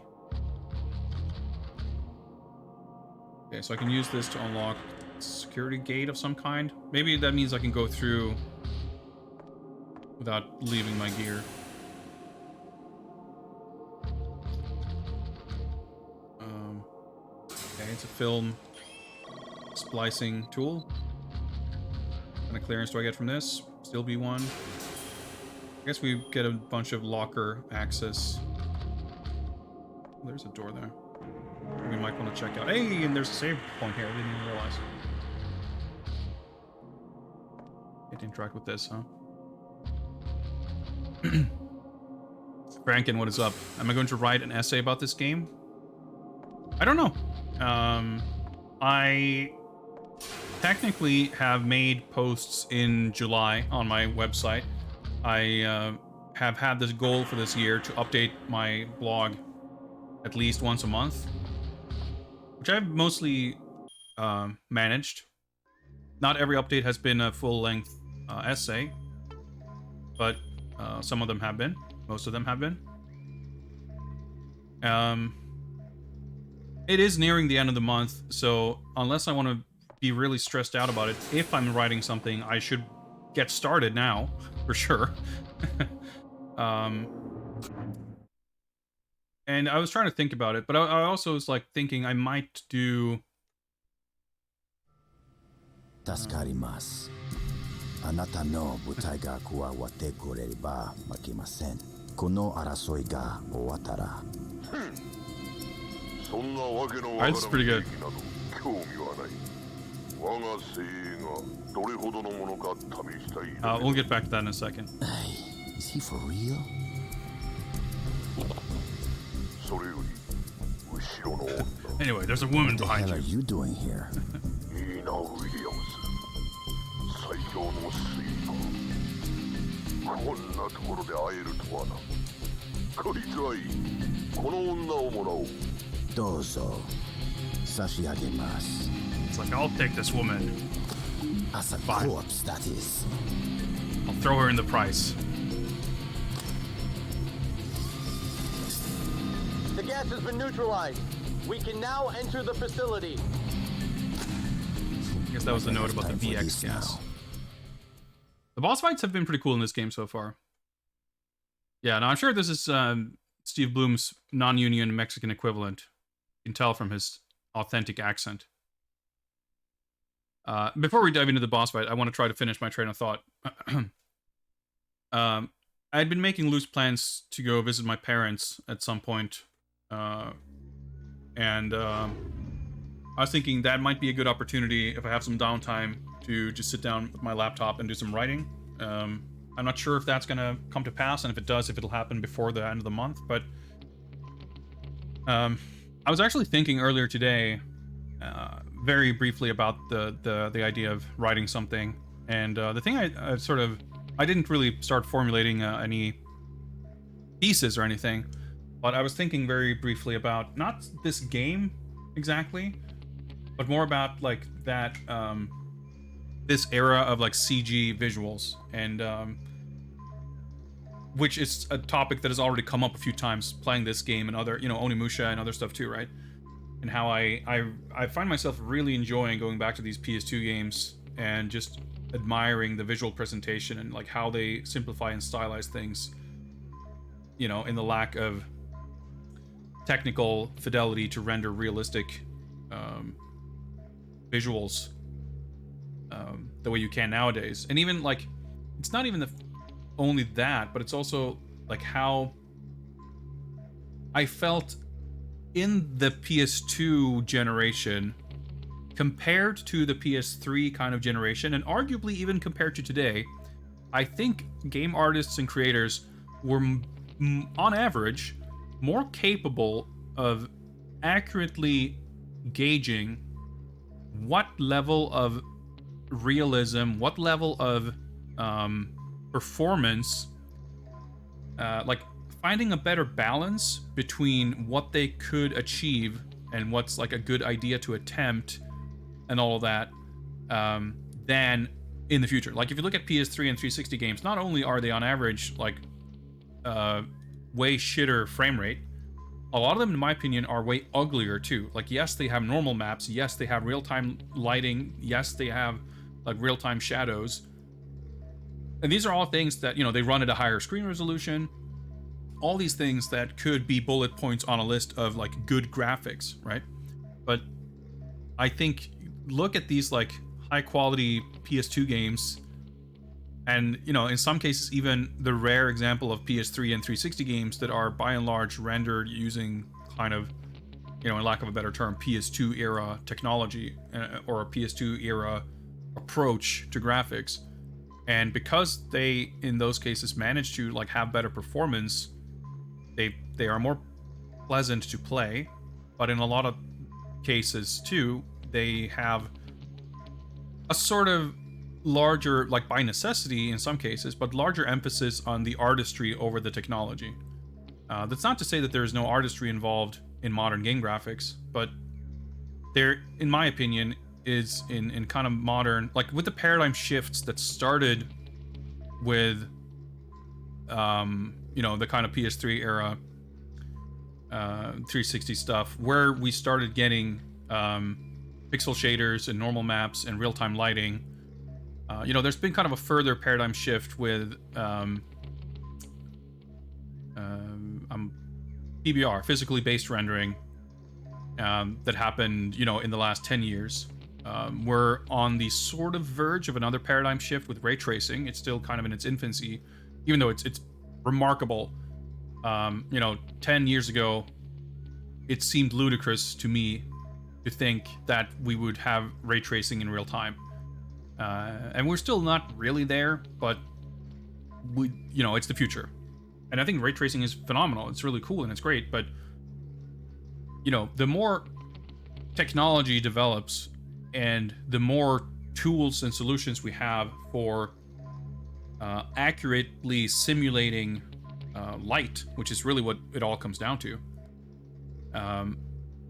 the more you end up with, not, it's not a trade-off necessarily. It's not a zero-sum game where you have either artistry or simulation. That's definitely not the case.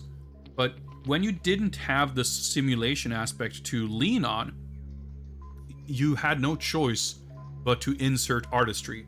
You had to, when you depict something, it's a cheat one way or the other. Like, unless you stick photographs in your game or video in your game, which is a perfectly valid solution, which I think can be fantastic.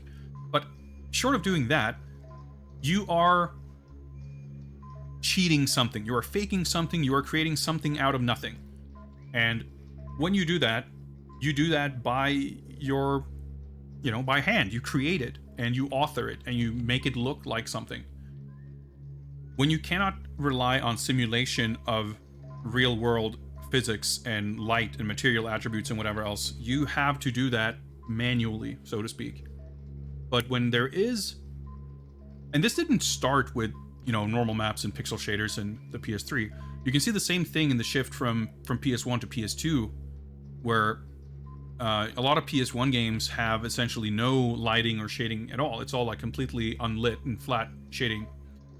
And that can be used to great effect. Like, you look at Mega Man Legends, which has like no lighting at all, but the shading is kind of painted into the textures, and it has a great look. And, usually you had some sort of simple vertex shading, like garage shading, to imply lighting. But as far as environments, like, you'd be using vertex colors and stuff. Essentially, you're kind of painting in the lighting. You're faking it. It's nothing about it is simulated or generated.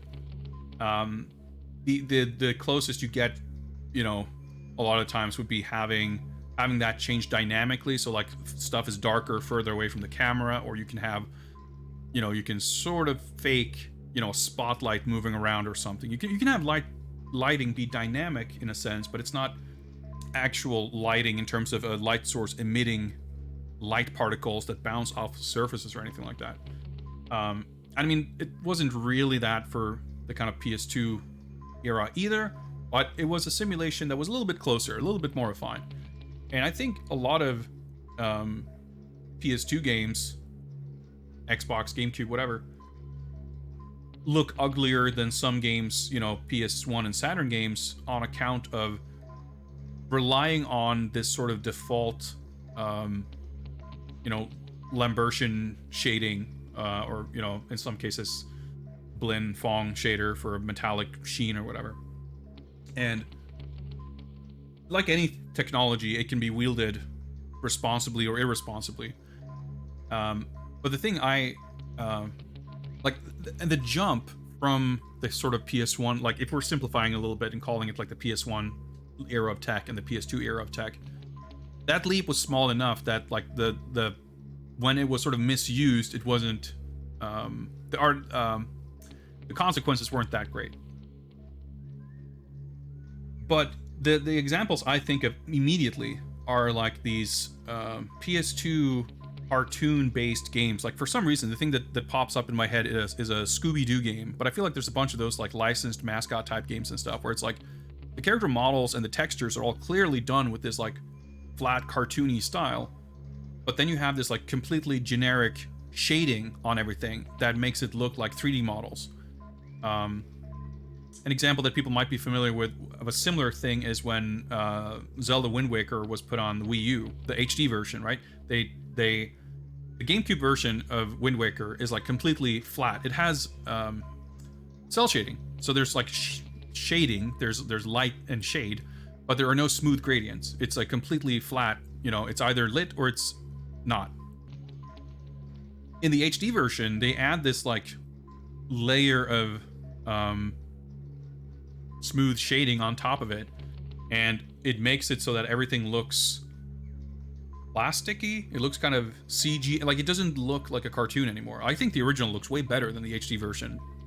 Some of the effects they added to the HD version work in some context, like when you're on the ocean and stuff, but the effects and stuff they added to the HD version, like completely, they're completely counter to the art direction and the effect that they achieved very successfully in the original.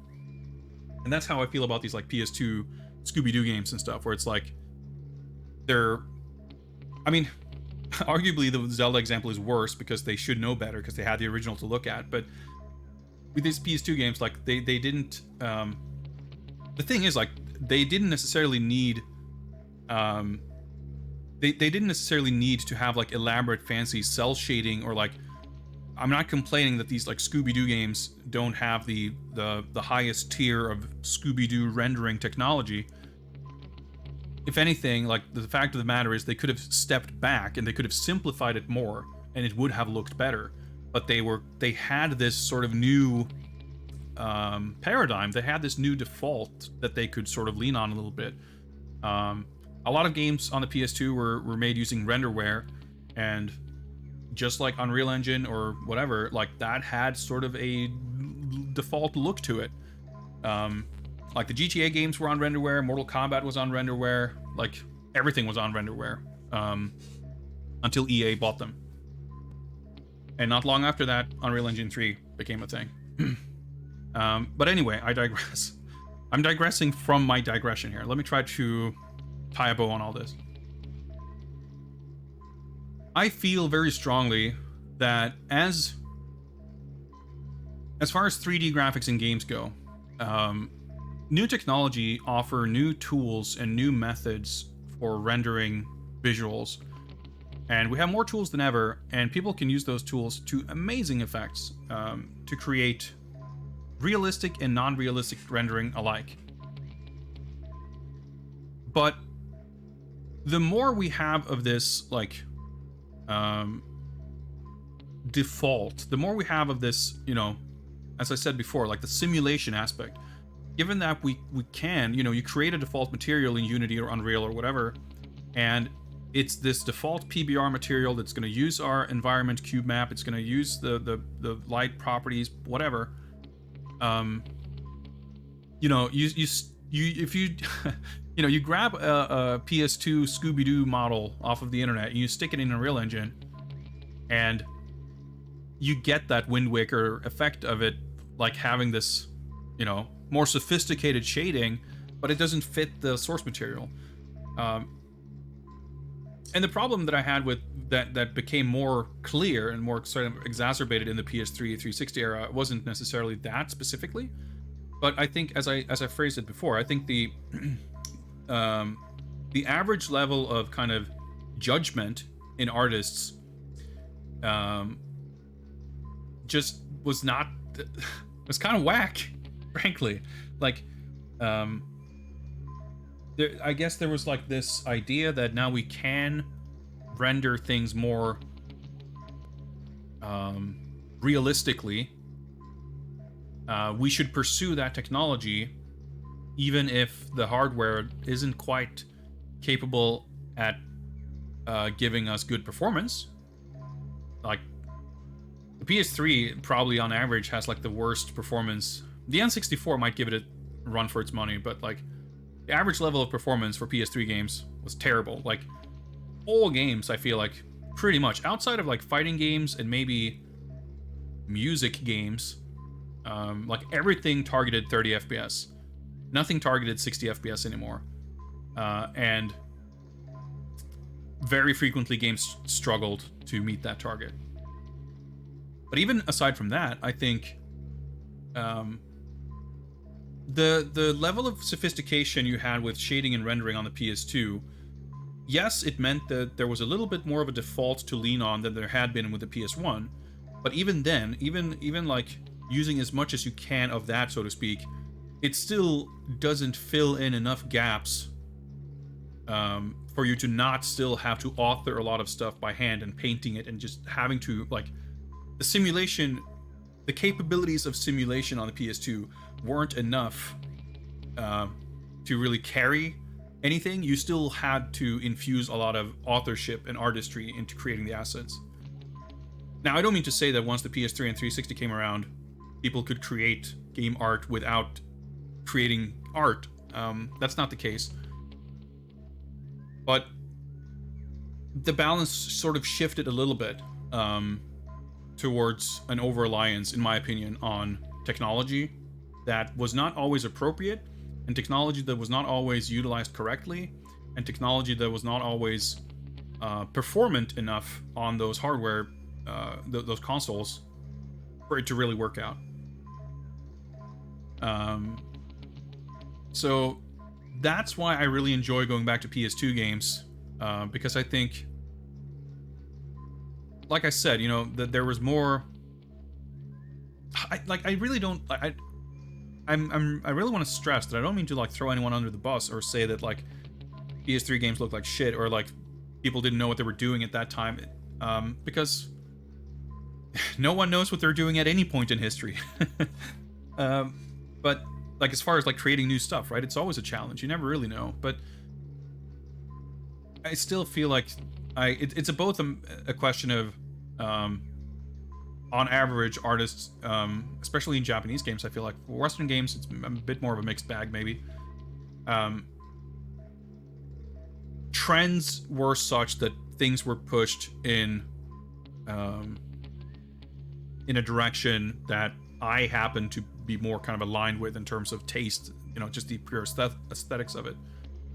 But also, like, there wasn't the things that I almost specifically dislike about visuals in PS3 games simply were not technically possible on the PS2 for the most part. So therefore, those particular issues weren't an issue then. And I think if we look at games today, the issues are still not the same because like performance stuff like that isn't the same thing, and the default, if such a thing exists, like if we oversimplify a little bit, isn't maybe as ugly looking now as it was then. But I still don't feel like the AAA mainstream pursuit of realistic rendering in itself does anything for me. Like, you still have to do something exceptionally, I mean, it's kind of, you know, cool and good within that framework for it to be artistically interesting. It's kind of like film, right? You're shooting a movie, not going to automatically look good because you filmed real life. Like, you still have to light it. There still has to be composition, set design, costume design, makeup, whatever. Like, all these things go into it. And it's kind of the same thing with video games that have like a lot of tech to sophisticated, like technical sophistication to render realistic characters or environments with a high degree of fidelity. Like, that in itself does nothing for me if what you are trying to depict isn't interesting. And I think what happens a lot of the time is when you're going for a technically realistic rendering, I guess the conceptual design of things is tends to be a little more reined in than it would have been. Like, there's less room for experimentation and stylization if you wanted to kind of make sense in a realistic rendering. I don't know. Does that make sense? I'm glad this triggered a lot of reactions in chat. I apologize for not like responding to anything. I just like hyper focused on trying to finish my train of thought and not getting too derailed. So let me try to catch up a little bit here. Yeah, Ridge Racer 7. Yeah, I've it's been really interesting. I'm a big fan of Digital Foundry and the retro stuff that they're doing. And if you haven't seen it, they're currently in the midst of a series of videos that are really fascinating about 1080p games on PS3. The PS3 like marketed itself as being capable of 1080p. As we know in hindsight, like 720p was a struggle for the most part. Like the PS3 and 360 aren't really like 1080p consoles. Even if they were both technically capable of outputting 1080p. But I was really surprised at how many games on the PS3 actually attempt it. And yeah, John Linneman did these videos, like breakdowns of as many games as he could find and test that purport to run in 1080p and how well they do and everything. So of course they go into a lot of like the technical aspects of what they had to sacrifice or how things work and etc. And yeah, Ridge Racer 7 comes up as an early example of a game which is pretty much like, in terms of technology and how the graphics are rendered, like it's pretty much PS2 graphics, but they are rendered at 1080p 60 FPS, which like in itself just makes it look so much better than a PS2 game would. I mean, it's kind of the same thing with it hasn't been covered in the videos, I think. I'm not sure. But like Tekken 5 Dark Resurrection, which came out on PS3, like that was an arcade game, but it was essentially a PS2 game, but it looked good. It looks good enough and it runs smoothly in 1080p. Like, that's great. And I wish more games would have done that. Not necessarily even for the 1080p aspect, but just like 60 FPS and like in a lot of cases looking better too. Like having baked lighting as opposed to trying to do all the lighting in real time. They talked about Wipeout HD, is that what it was called? That was also like ran super well, looked great, had basically dynamic resolution, which is like everything uses it nowadays, but back then like it was pretty innovative. So yeah, like that's definitely, like, there's a lot of games in that era that I enjoy, but I think that's also because they're kind of the last bastion of like current modern game design as far as like AAA game stuff go. Like a lot of the games that I like on 360, if they looked like PS2 games, I probably, I wouldn't like them any less. If anything, I would like them more. But on average, like PS3 and 360 games are probably my least favorite, like graphically, either because strictly of how they look or how they look and run in motion. Could voxels be used in a non-pixel graphics context?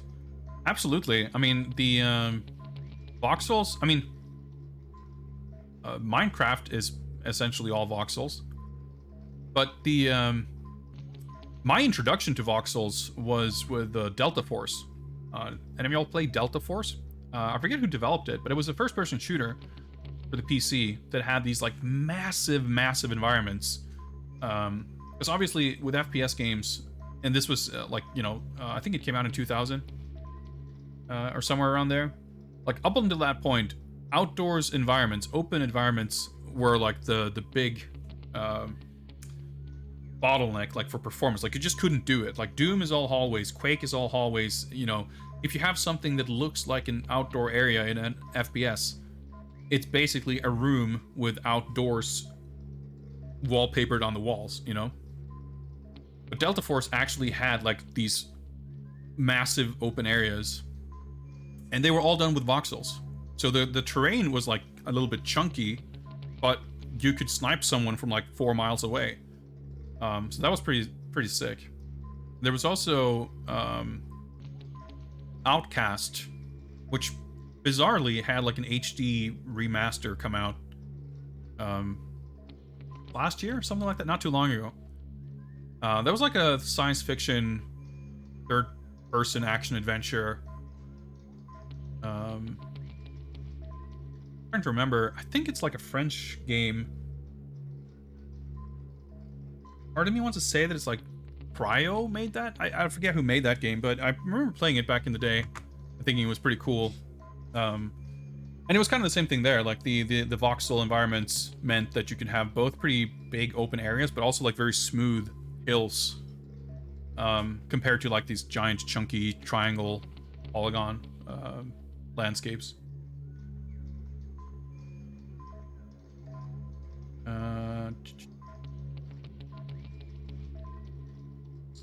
Try to catch up. Yeah, Unreal Engine like is and has always been a great tool, but there were definitely a lot of like, I don't mean to blame Unreal Engine. As noted, Exerd runs in Unreal Engine.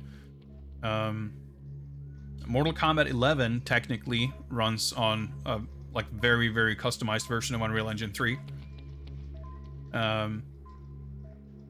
You can do a lot of stuff with Unreal Engine 3 and 4 for that matter. But there was definitely like, I feel like Gears of War and like Unreal Engine 3 kind of ushered in. It wasn't just a matter of the technology working a certain way. Yes, that was part of it, but it was also like trends. I don't know. You had like Oblivion is another, Elder Scrolls Oblivion, where everything looks like it's fucking slathered in oil. Like the specular effects are like way too intense.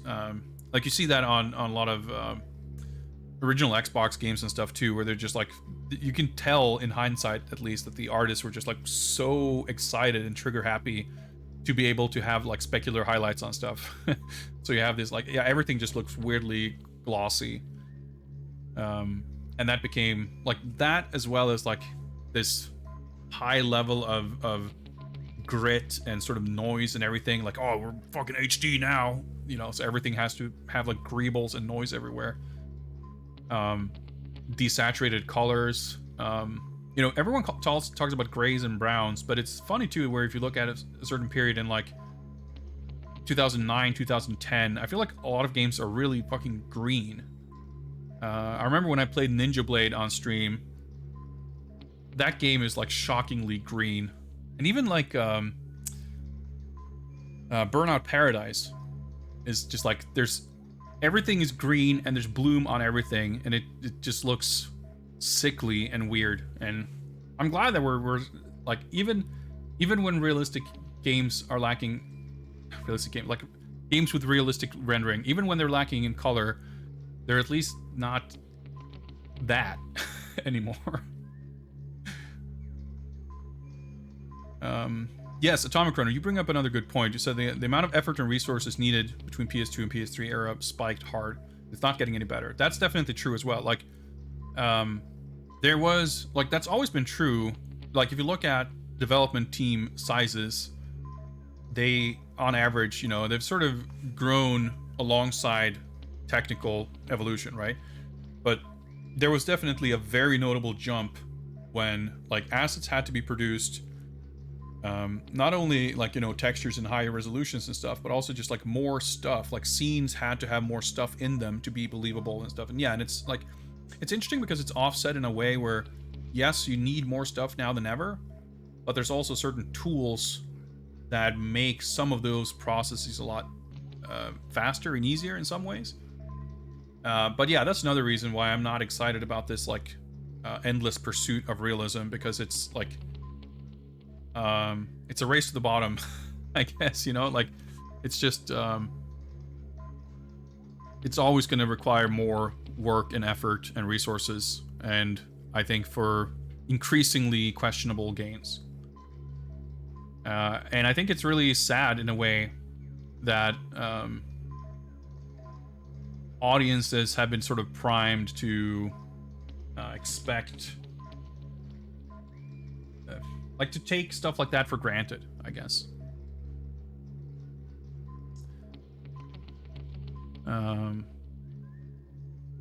You go one step further and say the modern technical techniques aren't well aligned to serve and enhance the kind of artistic design you're seeking. I don't know that I agree with that, because I think it's just a matter of I know it's not that simple, so I'm a little hesitant to talk about, like, defaults, but, like, the fact of the matter is that you don't have to be Arc System Works to come up with something that looks exciting in Unreal Engine. It doesn't have to be technically complex. And I mean, it's true that a lot of the tools and sort of defaults and shortcuts and whatever you get in you know, an environment like Unreal Engine aren't tailor-made for my tastes. That's true. But I think whether or not you are looking to do stuff with a realistic look, I mean, you should put a lot of work and artistry into it, even if you are leaning on those things. Like, leaning on what's there should never be considered a replacement for actual artistic effort. And I think, you know, actual big budget, realistic looking games are absolutely not, you know, they don't look the way they do because they don't put in the effort. Like, that's definitely not true. And I guess when I'm thinking of, like, games that sort of coast on these defaults, they aren't really those games. Like, I guess they're smaller things, and it's maybe also a matter of it being kind of a vague and general perception that I couldn't necessarily even pinpoint specific examples of. I don't know, but I think all the tools are there to make something neat. And I think you see that demonstrated endlessly in the indie space. People use, you know, whether it's Godot or Unity or Unreal or GameMaker or whatever, to make all kinds of cool looking shit, or like, you know, building something off of a Doom, you name it. So I think my issue isn't really with the technology and the tools being available. I think to the extent that I have issues, they're more with general audience expectations and market trends, because I think both in terms of what's being put on the market and the tools that are created to allow developers to put stuff on that market cater to the lowest common denominator. They cater to the broadest audience interests, and those are not aligned with my tastes, I think. So I think it's closer to that than the technology having evolved in some unfortunate direction. All right, I'm catching up with the Delta Force chat. Comanche also used the voxel space engine. Yeah, that makes sense. I never played any of those games. Outcast with Infograms. Yeah, it sounds right. I'm not sure who, like, because Infograms published stuff from other developers, I would think. So I'm not sure if it was developed by them, but it very well could be. I'm not sure if Infograms were... Well, I was going to say if they were something else at that point, but I guess Infograms bought the Atari name, but Infograms were still Infograms. Good art direction is hard to find. It isn't as immediately appealing to shareholders as graphical fidelity. Yeah, I think it's... that's definitely part of it. It's a matter of it being marketable as like an abstract before anything even exists. And yeah, like good graphics and trying to, like, this sort of dichotomy, if you could call it that, not strictly between, you know, good graphics parentheses technical and good graphics parentheses art, but like the pursuit of technical innovation versus the pursuit of artistic expression. I don't know, it's oversimplification, but that's nothing new. That's been around forever. But I think it I guess started coming to a head when certain leaps were made on the technical side, I suppose. Can attach an arbitrary number and big number, good. Yeah, I think that's a simple but not at all inaccurate way of looking at that. This is a really fun discussion. I'm glad you guys are getting into it as well. This, I suppose, this isn't necessarily what I was thinking of, although that might just be because I didn't really get that far into thinking about it, but as far as what this essay of mine would have been, I think it was more about like, dude, let's just post some sick fucking renders from like Tekken and Devil May Cry 3 and just compare it to how boring the characters look in DMC 5 and say, man, look at how cool this shit used to be. But it all boils down to this, what this entire conversation has been, right? The aesthetic trends and how to meet demand.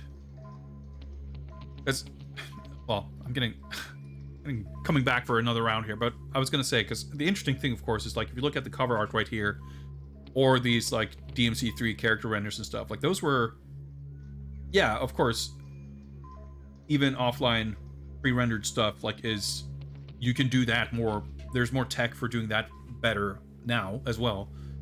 But they were not limited by console performance by any stretch. You know, they were just artworks that were created that happened to be done on computers with 3D as opposed to being painted. But even if we have the graphical fidelity in console and computer hardware now to basically, maybe not literally, but basically render something like the DMC3 character renders in real time, the characters we get in real time don't look as good as they did for reasons completely unrelated to technical evolution. And I think that's it's interesting, if unfortunate. But I don't mean to say that it's all bad. Trapped in graphic cell. Yeah, exactly. You don't need to buy a Voodoo 3DFX Voodoo 2 and fucking bolt onto your GPU, and then have like all these different competing standards and nothing works. Dude, fucking playing games on PC. I mean, I'm still struggling with it, but 20 years ago, 25 years ago, it was not easy. This has been fun, and we're still about to dive into a big boss fight here. We will do that, but I've been streaming for a long time, and it's really hot, and I need to go cool off. So I'm going to take a short break. I will be back shortly, and we might continue this conversation, or I might try to get into this boss fight, because I do want to actually make progress in this game tonight as well. I'll see you guys in a little bit, and hopefully OBS won't crash, but we'll see, I guess. Don't worry about it, Icarus. I've been you put out a wall of text. I've been putting up a wall of speech for like 30 minutes, looking at this fucking harmonica-looking calorie mate. So I think we're fine. But yeah, I'll provide some entertainment while I'm away here. I see you guys in a little bit.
All right.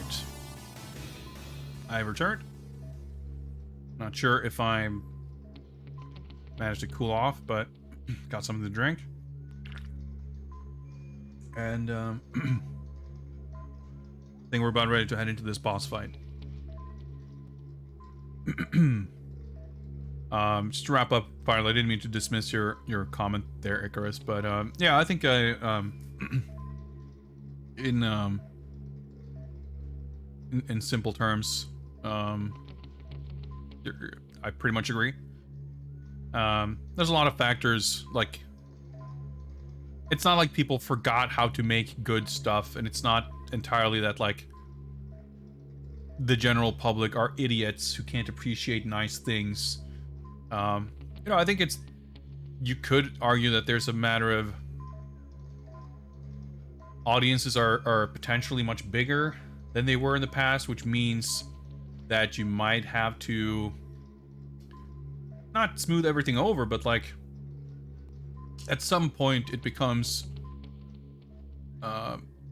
it behooves you to create something that is palatable to as many people as possible, as opposed to something that is appealing directly to a specific person. I don't know. It's a complicated issue. DJ Beats, you're welcome here, but I would really appreciate it if you didn't, like, make really awkward, weird comments every time you show up. You can just say hello. I would really appreciate that. Alright, we got some weapons. Let's remember to use those.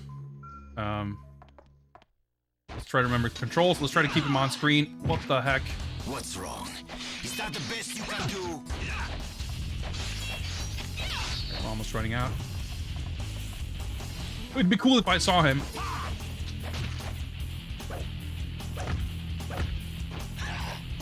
Can I grab him? I'm trying to... Okay, he took a little bit of damage, I think. Hello, that's better. Thank you.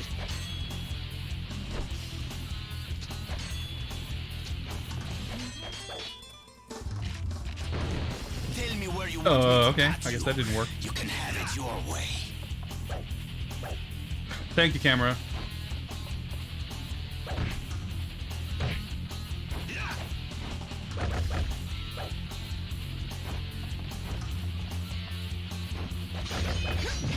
Okay. Okay.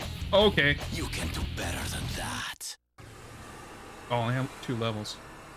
Fine. I'll break his legs.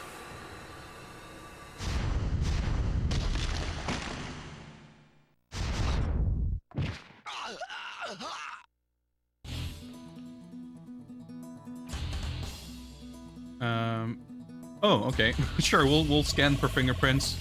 I thought this was a weapon, but I guess it's the scabbard to his sword. Okay. Well, I guess we'll eat some food. Got 13 small foods. So far, like, he's got weird armor, but otherwise he's like 100% damage increase. Movement speed, sure.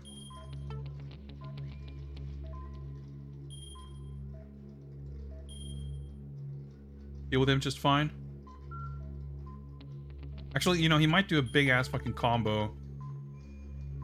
I'll eat another small food.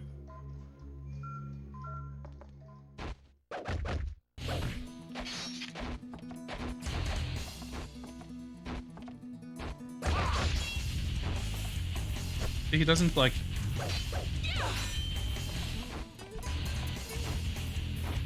Low? Okay.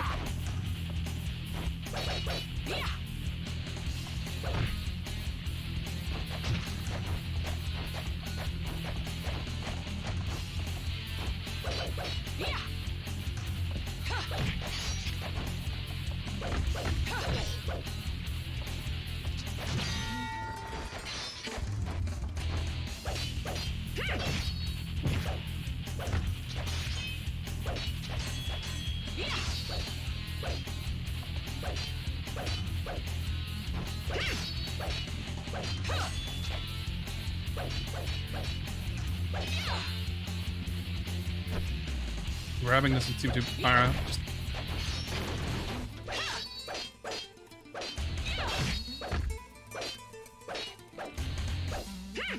I want to make sure that I have 2 full levels. I'll make it quick and painless. I don't, but... What a letdown.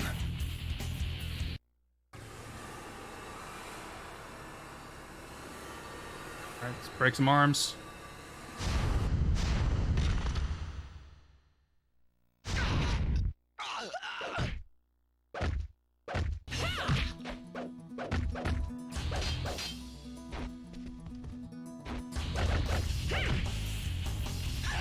Oh! The dodge are... Use my defibrillator. So to do the dodges, you flick the left stick. Why did you even bother coming?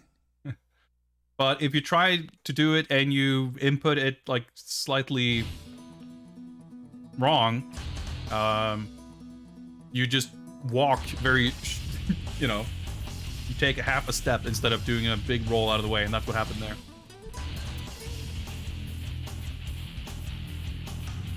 Spanish Steve Bloom, please, please. It says Steve Bloom's Mexican non-union equivalent. Okay, so it says here that Enrique is very likely to guard attacks from the front. So try to get around to his back.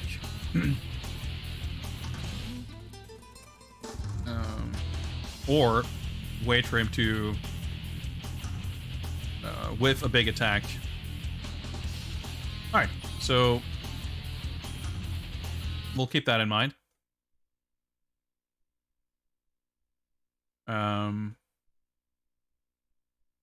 The part about hitting him from behind. It didn't really occur to me, I guess, that the guarding would be so directionally dependent.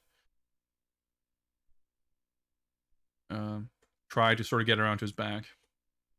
But yeah, it's nice that we can stop to have a snack mid-fight.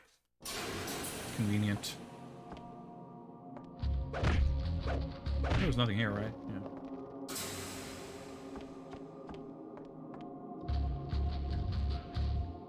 Trying to think if there was something we wanted to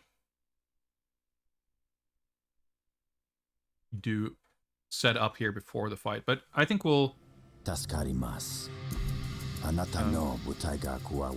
Oh yeah, also he is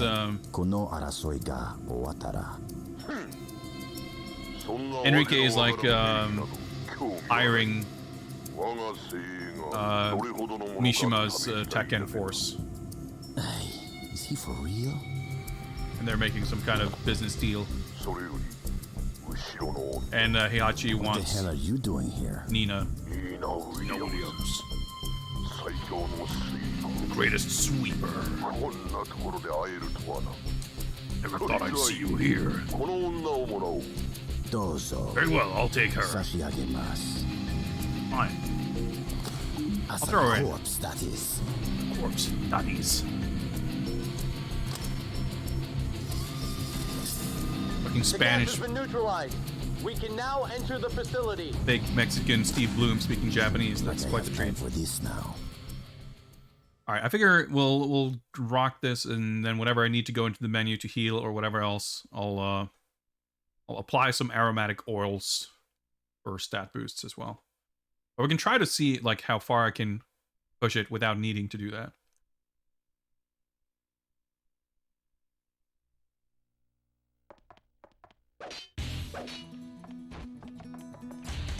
Oh my god!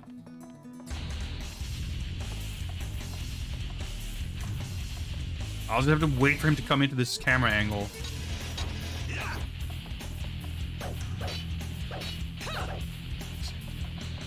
Okay. Dude! Could you be a little more gentle? Let's rock, baby. Oh, I don't want to be in here. That's an awkwardly cramped space.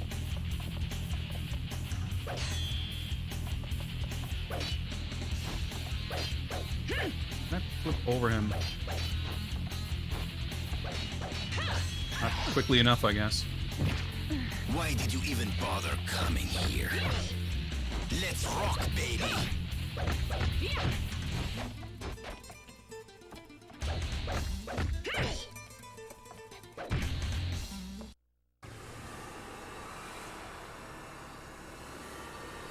Okay, we got level 3. Pretty good.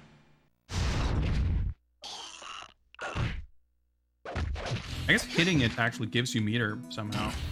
What a letdown.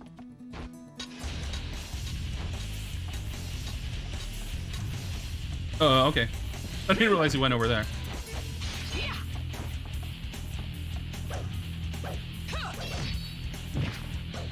That was a little rough, mamacita.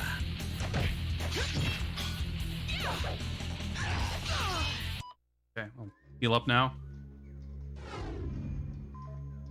Pretty good damage so far, though.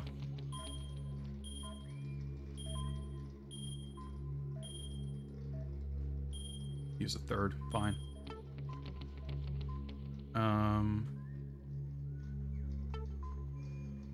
So we can use a mineral water, get some focus gauge back up. Use this for increased defense, increased damage, movement speed, sure. Maybe it helps with dodging. Meter gain. I'll see if I can get. What a waste of time.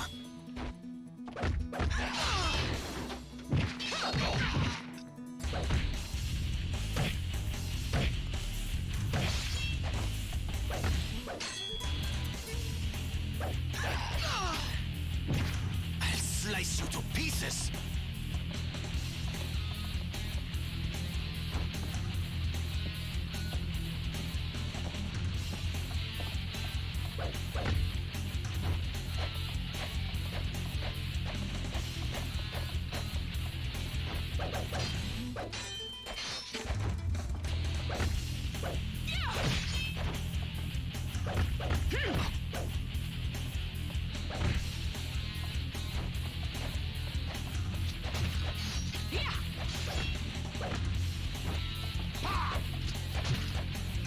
Oh.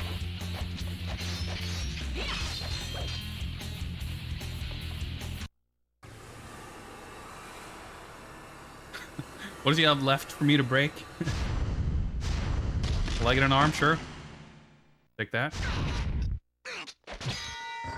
I'll cut you in two.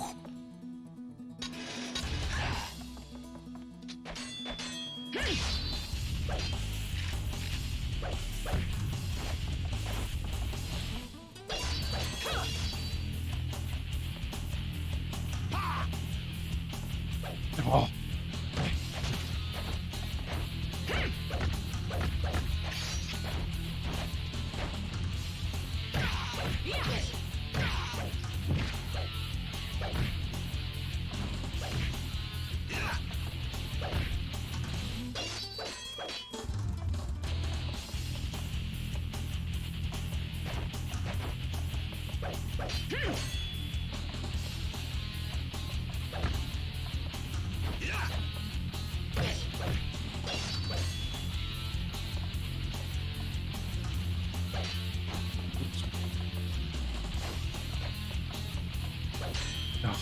Trying to do other moves, but I'm not getting them to come out. Fuck that up. You ready? 'Cause here I come.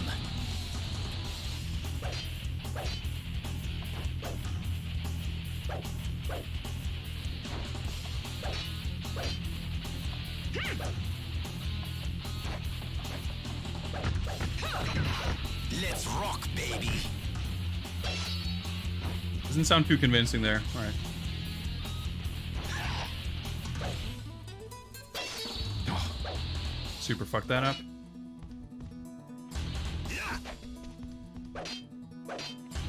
It's a little hard to gauge, like, positioning and how you should try to punish. I don't think we have this, though.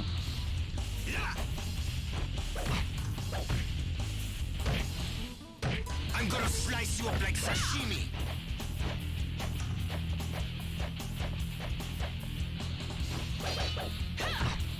Not bad at all. No.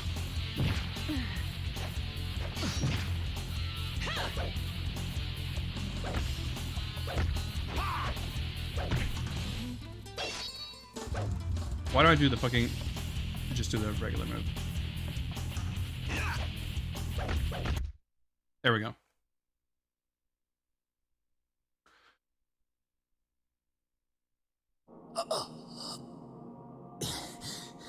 I give up. I give up. Like, fighting one person at a time, it's fine. Let's make The a crowds deal. that really fucked it up. A plea bargain, if you will. I'll give you material witness. Now.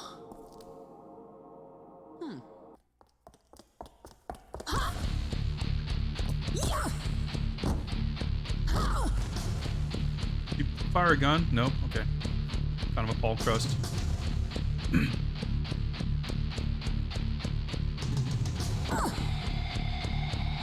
What time she shows up? He fucking Naruto runs out of there.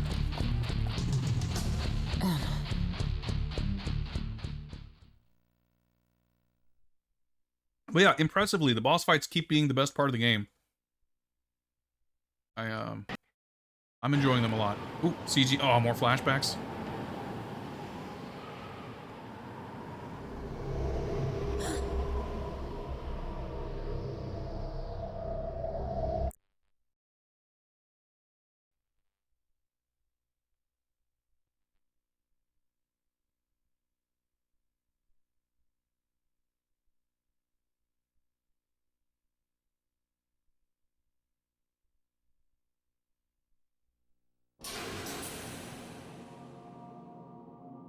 All right, is that the sword?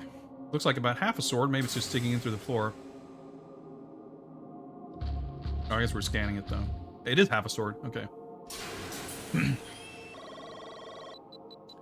That should give us additional clearance. No, okay, it's only a partial print. All right. Well, we get to explore a little bit here. There was the scabbard or whatever. It should be around here somewhere, right? A save room in here, or a save point. I don't think this gave a partial print. No, it did. Okay. Oh, yeah, okay. I mean, that makes way more sense. I was just not paying attention. Okay. Because normally you need to collect 3 parts for partial prints, but just the 2. And the sword and the scabbard. It makes sense. So now we have clearance, B2 security clearance, but also access to locker 78. I think, yeah, these are all like just obstacles. Okay. That means we can, oh yeah, I guess we jump down here, right. So you would have needed B2 to enter this room. I guess we were going to use B2 clearance door there to get out of this room. First we got to figure out where the save point is. Actually, it would be close. I mean, it's probably in the corner there.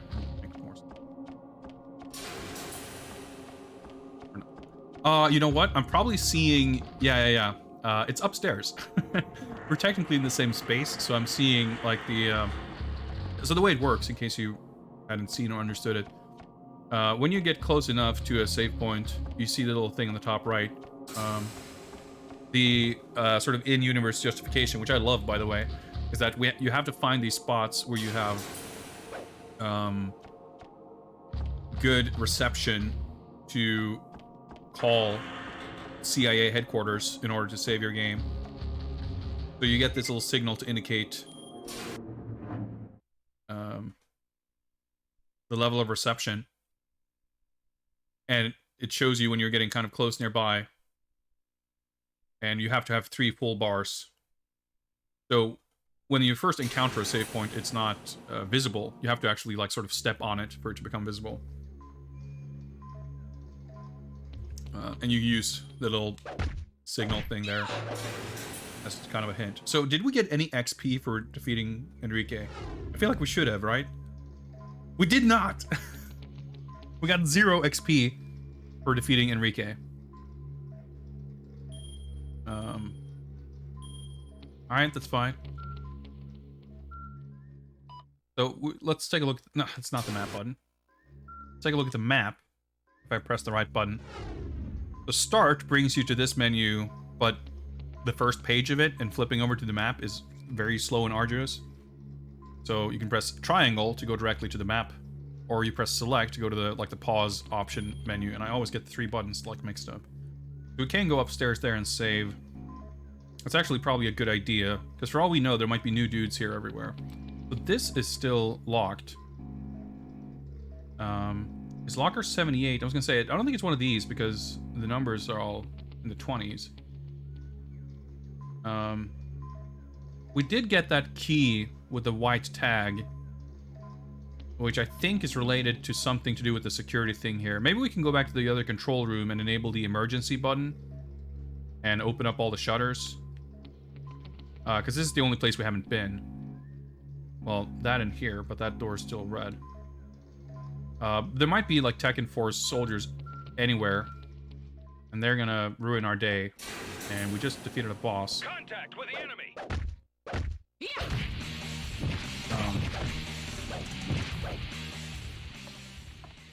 So I'm gonna definitely make sure to save here while I can. Well, I might have leveled up actually. Enemy contact. Nope, that was 10 XP. Okay. Let's say someone made enemy contact.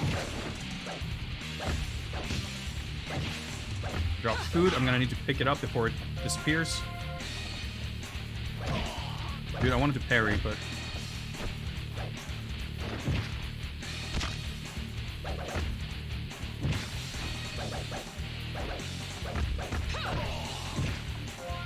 Dog? Okay. Oh, he was actually alive. I don't know how I managed to sidestep that.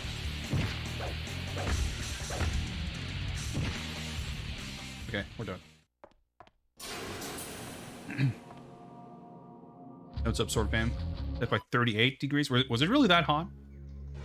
Topped out at 30 here. There we go. Level 12. Now our health bar is a tiny smidge longer. It's like 1 unit in this background grid longer, I guess.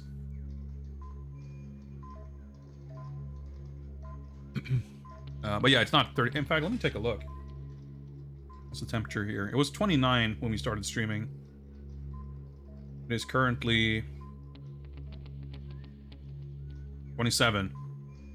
But we're also not getting the direct hit from the laser beam, so it's a little more pleasant overall.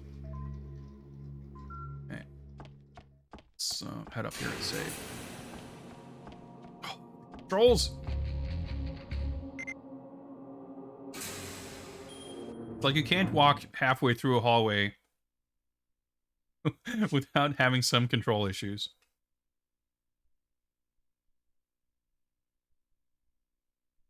But that's another major boss down. What time is it? Beats me. We're probably hearing voices from downstairs. That's shit like that is so weird. The way you come across enemies in some fashion without being you don't get the drop on them because you can't see where they are. They're off screen or they're on some different floor, or you hear radio chatter that you don't exactly know what to make of. And this game has a terrible way of making me feel very unconfident about what I'm doing. Feel cool though. So, do I use the key here? Yeah, okay.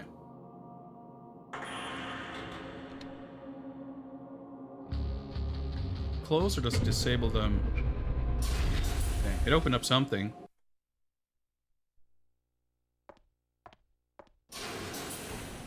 And I walk... Rolls. Okay, that's just disabled now. I think that opened up this. Yeah, it did. Cool. Um, yeah, I didn't use any guns, so we can't pick up any more of those. We're like fully stocked on melee weapons too, so there's like... Technically, I think we got access to one more locker, but the odds of it actually containing something we want, or more importantly, I'm going to bother spending time on, are so slim that we're just going to move on. Have they established when this game takes place? I've been wondering the same thing. In fact, let me... Well, I don't know if it's going to help. I'm just going to say, let me take a look at the manual and see.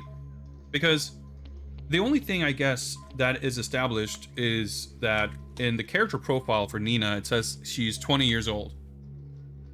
And I don't know how old she is in any other Tekken game, but I reckon that's something that might be established at some point. Yeah, so we have her profile right here, and it says Nina Williams. It's like height, weight, whatever, and this is gonna load up, or focus rather. Age 20, it says right there.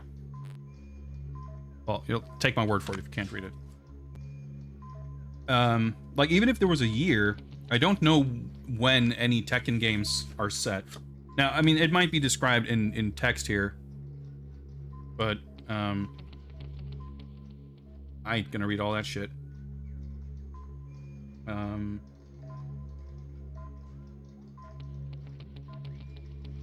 Gives a little introduction here, like an action adventure starring Nina as the protagonist. There's a little text here. This sort of describes that it's a game for one player starring Nina from Tekken, but it doesn't give you any like story. Yeah, this more talks about the systems and stuff. But yeah, like I guess. Yeah, Nina's cryogenically frozen between Tekken 2 and 3. So, like, even her age is a little ambiguous, right? But, I mean, we saw Heihachi right now, and that definitely did not look like Tekken 2 or Tekken 1 Heihachi. He was definitely older. Like, that was Tekken 3 or Tekken 4 Heihachi. But that's one of those things, like, maybe it's playing a little fast and loose with timelines, and like that's just the current look for Heihachi when this game was made, so that's why he looks that way. Even the fact that she's like working with the CIA, which I don't know Tekken lore that well to the point where I could like, I mean, I know it's like I know the character's basic concept. Like, I know that Nina and Anna are these, like, super secret assassins with this rivalry. They've got hang-ups about their dead parents, because that's, like... I mean, I know the stuff that gets established in the endings in the main Tekken games for the most part, right? But I don't know a lot of the tiny, specific details. So it would be hard to... Like, I'm not overly concerned with it. Because I don't find like having that broad strokes knowledge of the kind of archetypes of the characters and their I was gonna say motivations, maybe not even that, but like the main deal.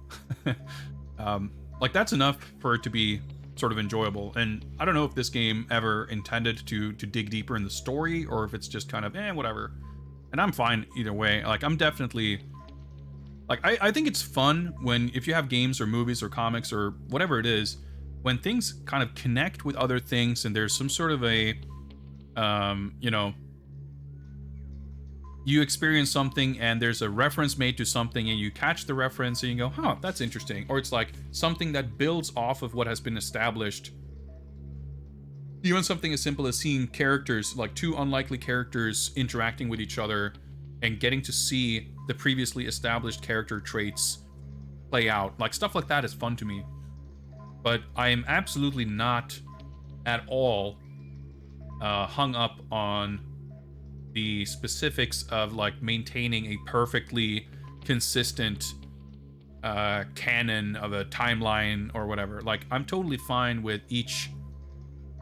Like, the way I see it, like, there's maybe this kind of main flow of some sort of a timeline, and every individual entry that exists somewhere along this continuum can sort of wibble and wobble around a little bit. It can, you know, they can overlap in in contradictory ways. But as long as each individual thing, like I'm fine with inconsistencies and with established elements if it's in the service of whatever this thing is. Like, I don't think it makes sense to hold back ideas in a creative work in the name of adhering to, like, being a slave to canon or whatever. I think that's stupid. I mean, it can be a fine line to walk. For a long time, I held a fairly sizable grudge against Street Fighter's basically abandoning its timeline and established canon, as it were. At this point, I'm kind of like, it's fine. Like, and what I mean by that is, like, there's a lot of stuff in Street Fighter 4 and 5, or maybe more so. Well, that's not true, really. But both of them do stuff that kind of don't really make sense if you think about the established timeline. But it's fine. At this point, it's fine. In fact, I think Street Fighter 6 is doing way more interesting stuff by trying to push the timeline forward. Like, part of what made 4 so uninteresting and kind of annoying in that stuff, you know, with that stuff, is that it bent over backwards to not push things forward, to sort of stay in the status quo in kind of a weird way. And 5 sort of did that while also doing new things. It got kind of weird, and 6 is more like firmly, hey, it's its own thing, it's pushing things forward, and I like that. But the idea of, like, hey, Street Fighter 4 is supposed to be set in 1994, it's supposed to be set at such and such point in the timeline, how does it make sense for, like, Ibuki and Sakura to be the same age when they should be, like, probably 10 years between each other in age and stuff like that? And then you have Street Fighter 5, which sort of exists, like, the time, like, the events depicted in 5, if you know, as poorly defined as they are, they sort of take place over a span of time that sort of overlaps with Street Fighter 3. But that, if we were to, you know, if we were to map a Street Fighter timeline to actual time in our world, that would take place in very roughly the second half of the 1990s. But you still have characters like Viper in 4 has a smartphone, you know? That's a little bit weird for a game that's supposed to be set in, like, 1994. Street Fighter 5 has not only smartphones, but, like, you know, Rashid is like a social media sensation or whatever. And, you know, I've kind of given up the idea of, like, well, I think I've had a change of perspective in terms of, like, the value of a timeline that's, like, so, like, immutable and, like, rock solid. I think it's having a timeline for that kind of thing is interesting insofar as you can have characters who are in different points of their lives and have different motivations at different points in a timeline.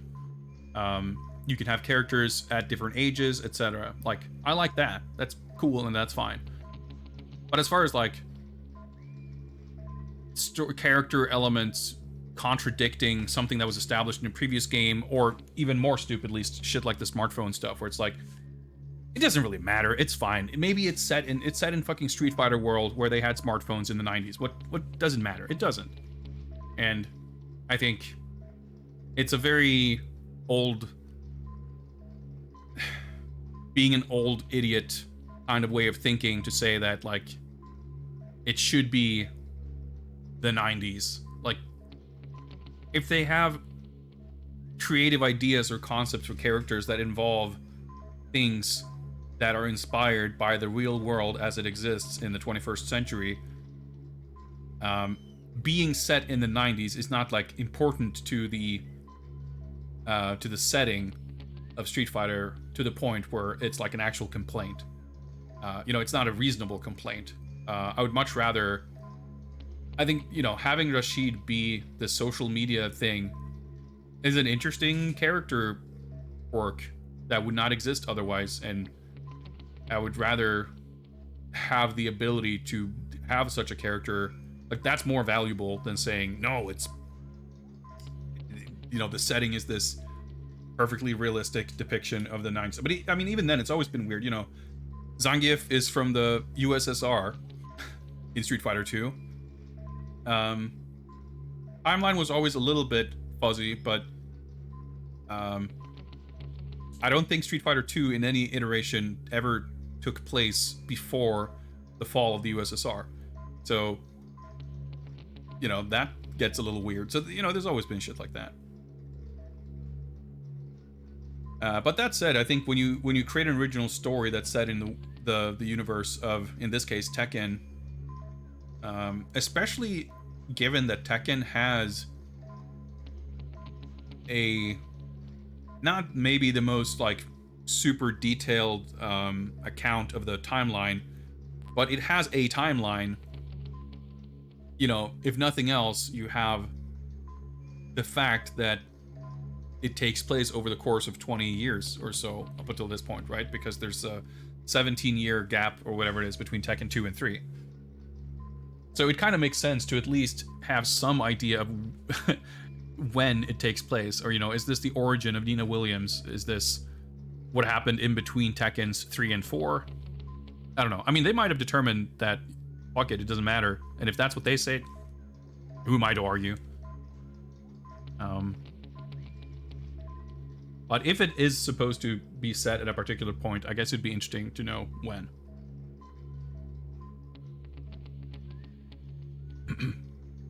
Anyway.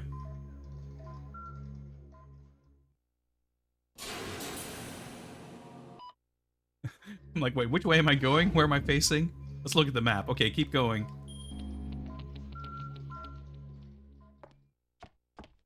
All units, stay sharp. See, you cross No problems here. walk around a corner, you hear radio voices, and immediately like, oh shit, there's someone here. And it's like, no, I guess there wasn't. Oh, wait, I had guns. Okay.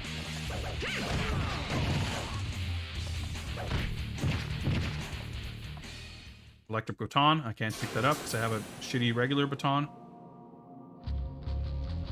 Let's skim this. Let's see. Oh, they're gonna fucking despawn while I'm doing this. Oh no, okay. I thought the item despawned. Okay, let's I can actually I learned at the end of last stream I can actually go here in this very slow and awkward menu, and I can discard my Tonfa, and I could pick up the stun baton. Yeah, Val, I mean, I'm interested to see what the deal is with the characters in 6. I'm actually super excited about Street Fighter 6 in general, in a lot of ways, that I did not expect. And I'm very excited to see what's going to be shown and talked about at Comic-Con? Comic-Con. San Diego. I was trying to say San Diego, but then I started saying Comic-Con. SDCC is this upcoming weekend. They're doing a developer talk panel of some kind. I think it is reasonable to assume that they will have new trailers of some kind. I'm really excited to see what they have to show. And I'm interested to see what, like, we've seen the pictures of all the characters. There were some talks, you know, supposed leaks, rumors about Ken's deal, which I don't know if we are to take at face value, but I'm interested to hear what they have to say, and I'm interested to see what the characters look like in motion. A lot of the Street Fighter 2 characters, I'm excited that they have new designs. I don't love all of them, neither the designs nor the characters. Like, Blanca can fuck right off. I'd be happy to never see him in a game again.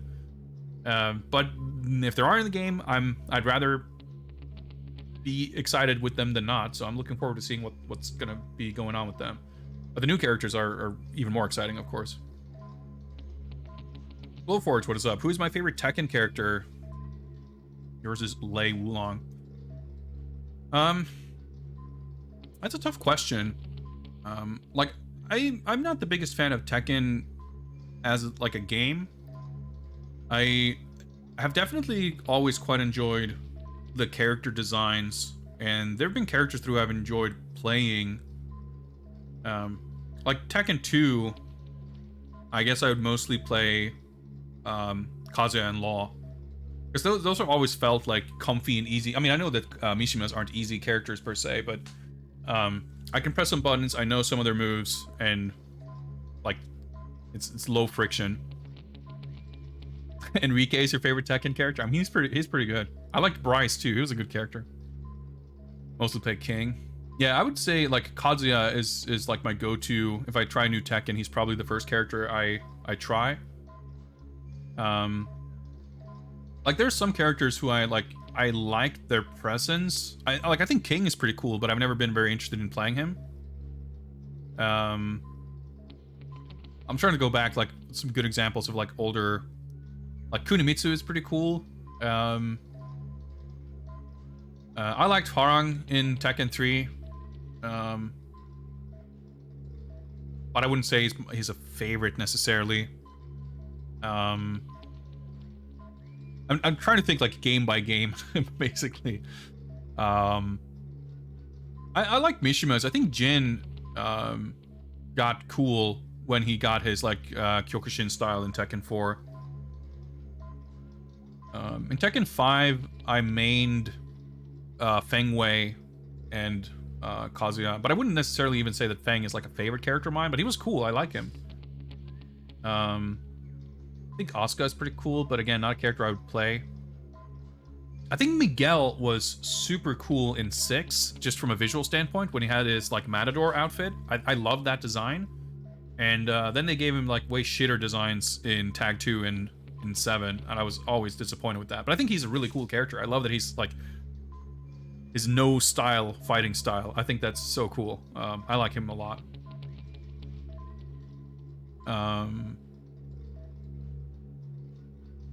I think like Xiaoyu has been kind of cool in some games and kind of not at all in others. I think like Tekken 4, a lot of characters were just so cool in Tekken 4 because they had like cool costumes and like interesting looks.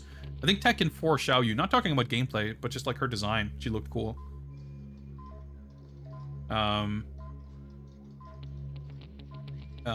In Tag 2, I played JC. Like, it's funny because I never liked Changs. Like, I just found them always super annoying to deal with, so I never had any interest in playing any of them. But you make one of them a wrestler, and it's like, hey, you know what? This character's pretty cool. So I really like JC. I think Tekken 7, like with all the new characters, like Tekken 7 has a lot of really cool characters. I think Katarina is super cool. I like her a lot.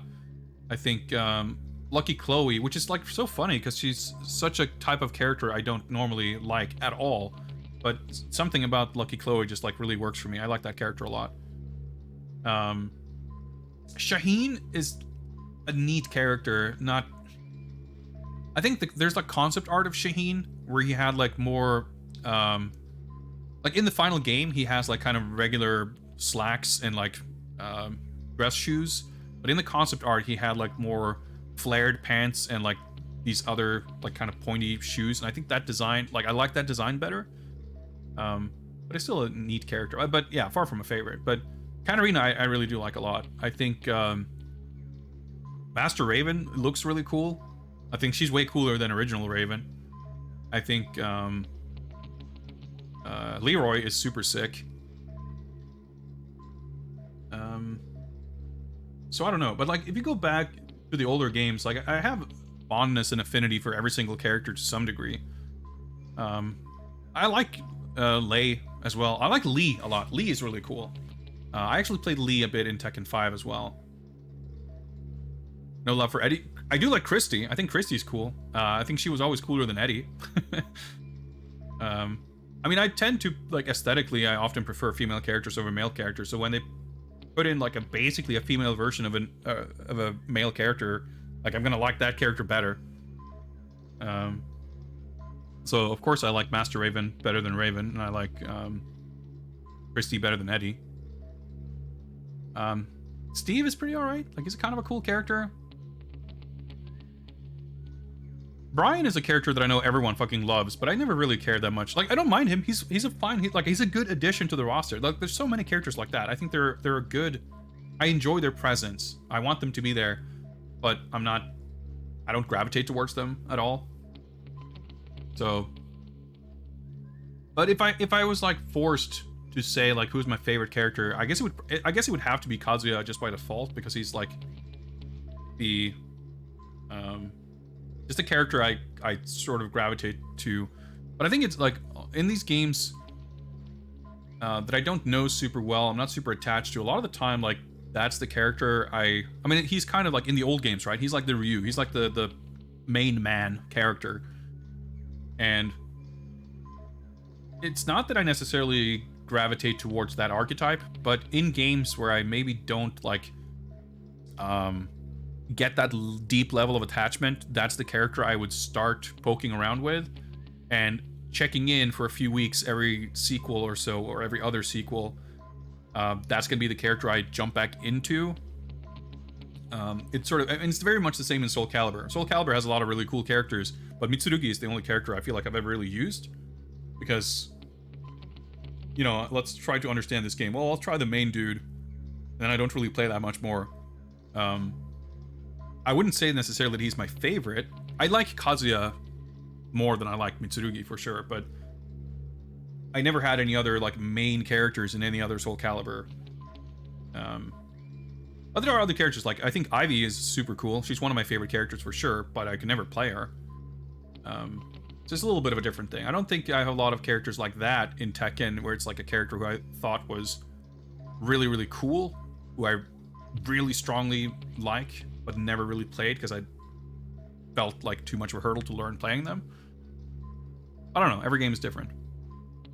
I would say though, like Kazuya, it's not just that he's like the standard dude that I happen to have played with. I also do think Kazuya is a really cool character.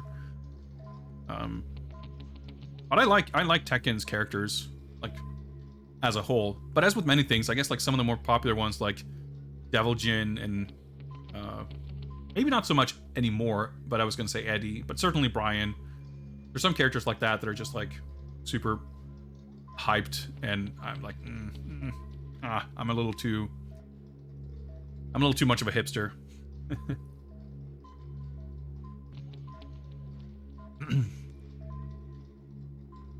Dragunov, I think it's a good design.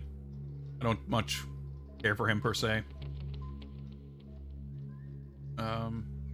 Oh yeah, Lydia, I forgot. She's like, I guess the last character in Tekken 7. I think she's super cool too.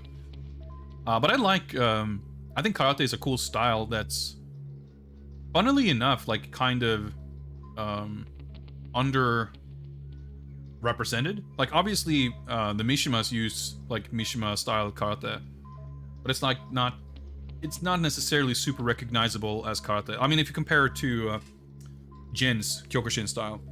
But Virtua Fighter also didn't have a karate character until Jean Kujo in Virtua Fighter 5R. It's just a style that I think looks cool, so I like characters that use karate. Yeah, Kazuya is, I mean, he's not a hero for sure. I mean, he's in Tekken 1, he was definitely presented as, I mean, he was presented as the protagonist, maybe not the hero. But I mean, there's also this, right? That's Kazuya's ending. That's the smile he gives the camera after throwing his father Heihachi off of a cliff. Like, that established him pretty firmly as not really a good guy. So yeah, he was definitely he had shades of gray to him, let's say. But I guess that's like, to the extent that there is anything interesting about it, you could say that it's like sort of the interesting thing about storytelling in Tekken. Alright, let's throw this away. See if I can. Done, Tom Farr, got it. Like, it's not, you know, there's a lot of villains, but there aren't a lot of heroes, and the heroes that are there aren't necessarily tightly linked to the main narrative. Okay, so these all connect to each other. Actually, no, this is stair. Well, see, this is confusing.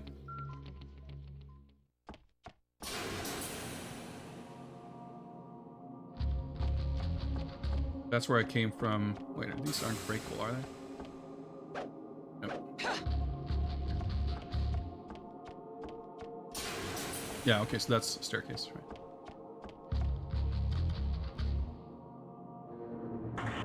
right?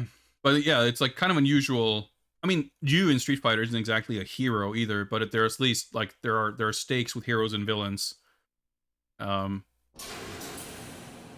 in Tekken, like the main conflict and characters and all that stuff, like they're all bad guys basically. And most of the characters who aren't like outright villains in the story in the world are like, there's not really a band of heroes who team up to take down the Mishima Zaibatsu or whatever. Like everyone in Tekken is kind of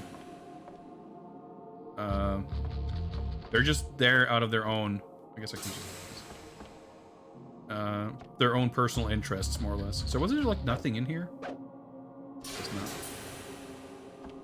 Yeah, Tekken 4 definitely amped up like the storytelling ambitions. Like the arcade versions of Tekken never even had endings at all in the early games.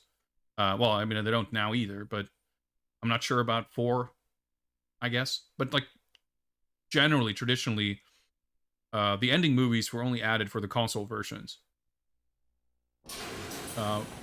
Tekken 4 is a little different from previous games in that it has, when you pick a character and you start the game, there's like several screens of text to give you like the character's kind of backstory and like why they're in the tournament. So there's definitely more storytelling, and the endings too are like a lot more focusing on the plot. Like if you watch the endings, if you watch the endings from Tekken 1, 2, or 3, they're goofy little, you know, short films that are already kind of divorced from context. They're just kind of funny and interesting.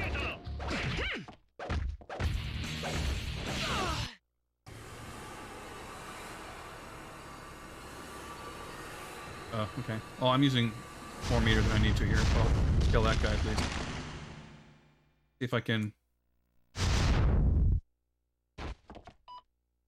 heal up here. But Tekken 4 endings, like, they kind of don't make sense if you haven't read the story.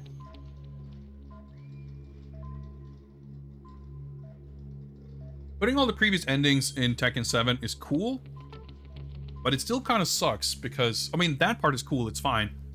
Tekken 5 had the arcade versions of 1, 2, and 3 included on the disc. That was also a really cool bonus, but it's a bonus, and it still pisses me off that Tekken 7 doesn't have arcade mode endings. Like, it's part of an awful trend of modern fighting games, getting rid of all this like sick shit that we used to have in fighting games in a completely misguided effort at modernizing its storytelling. Like the Tekken 7 story mode is terrible. I thought it sucked so bad. It's so boring and tedious, and there's like 2 cool things in it basically, but like the storytelling in it's terrible. It focuses on like 3.5 characters, and the rest are not present in it at all. Half of the time is spent listening to the most boring, sleep-inducing narration you've ever heard about some off-screen reporter man writing an article about Heihachi Mishima or whatever. It's mind-bogglingly terrible. And we got that, and then you have this like, you know, there is an arcade mode where you fight like 3 matches, and then you fight Kazumi, and then you get a score or whatever. You get like, oh, you know, a time for time attack. Like that's all there is. No ending. And then they did like this character story thing where you pick a character, you get like 1 screen of text, and then you do like 1 fight or 2 fights, and then you get an ending, and they're all garbage because they're not like CG movies. They're just rendered like using the assets they had. So they literally have like 2 characters on a stage from the game, say 2 lines of dialogue, and then it ends. Like, so none of those endings are fun or interesting or cool or entertaining in any way. It's terrible. And in my opinion, like, the endings in Tekken were always like a huge draw. From a competitive standpoint, Tekken 7 is probably the best Tekken there has been, arguably by a good margin. But as like a single player game, as a home game, in terms of like content and features, For me, Tekken 7 was like the most disappointing game. I mean, especially given that the time between arcade release and console release for Tekken 7 was like 3 years or something. And it still felt so completely undercooked, and that the stuff they put there was like not good. That really sucks. So having all the previous games' endings that was a fun bonus, but it sort of only made it sting even more that we didn't get a new set of endings. Like Tag 2's endings were amazing, and man, I'm so upset that we didn't get anything like that for 7. I really hope they course correct and fix that in 8, but I guess we'll never know. Or if by some miracle we actually get Tekken Cross Street Fighter next, which I would really love. That game, a game like that, not having CG endings would be a huge missed opportunity for sure. Yeah, the Netflix Tekken series, I think there was a new trailer came out today or something. I saw something about it in Discord. I'm not keeping super close tabs. Maybe we'll watch it on Discord, but I don't know. There's a lot of other anime and TV shows based on games. There was a new Resident Evil show that came out like 2 days ago too, right? Most people seem to really hate it. I'm pretty curious. I saw like 2 Japanese tweets that were excited about it, and every tweet I've seen in English is saying that it's like the worst garbage ever.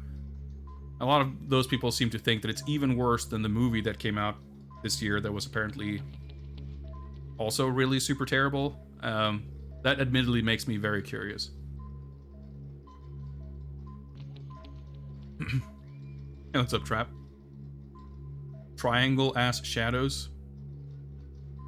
Yeah, I'm not really familiar. I mean, I know it exists, the Tekken OVA, but I haven't seen it. I'm assuming that's what you're talking about and not the new thing.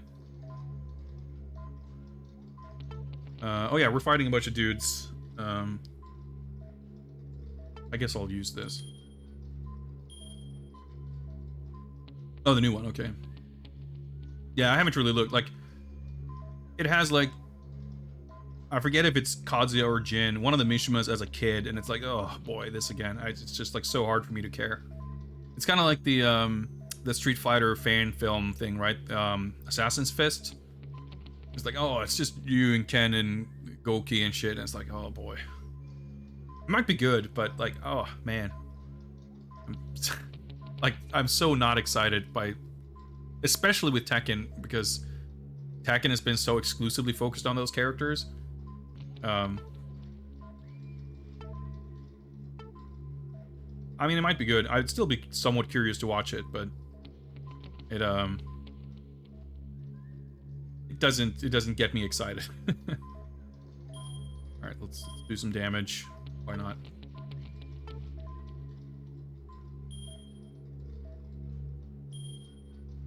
One more Guile America focus. Nah, I just want like, I mean, Street Fighter 2 V starred Ju and Ken, but it had like episodes that featured all the other characters and shit, right?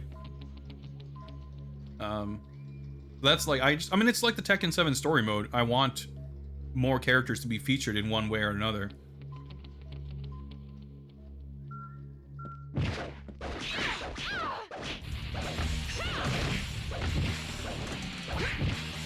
Yes, sir.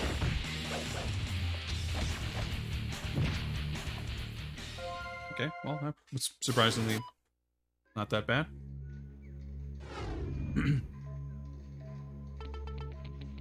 It's like paused anyway, just as a panic thing. Are we back in the jail? I guess we're back in the jail. Okay. That probably means that we now have the clearance to go rescue...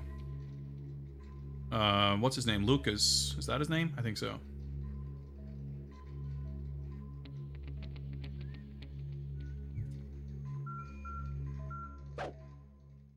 Try to move the camera. All units, stay sharp. Oh, it's upstairs. So it's like, I think there's a save here. What's wrong? It's like always you see voices, you have no idea where anyone is, but okay. The camera never helps you.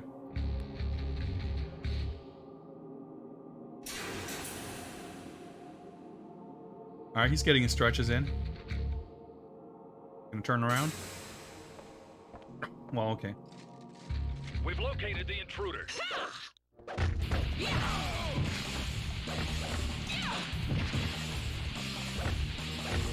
Damage buff seems pretty good, I guess.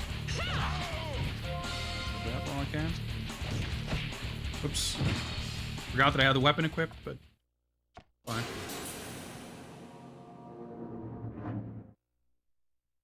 Alright, we'll save our skill points until we reach level 13, at which point we will unlock some new moves to purchase. And at that point, we should have a solid number of skill points to work with. Because none of the stuff I have available to buy right now struck me as, like, indispensable. But I don't know if any new stuff I get will seem any better. We'll see, though.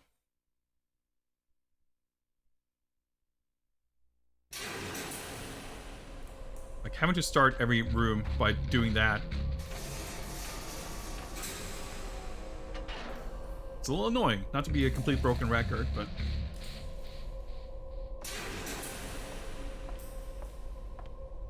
Oh yeah, this is like the torture room.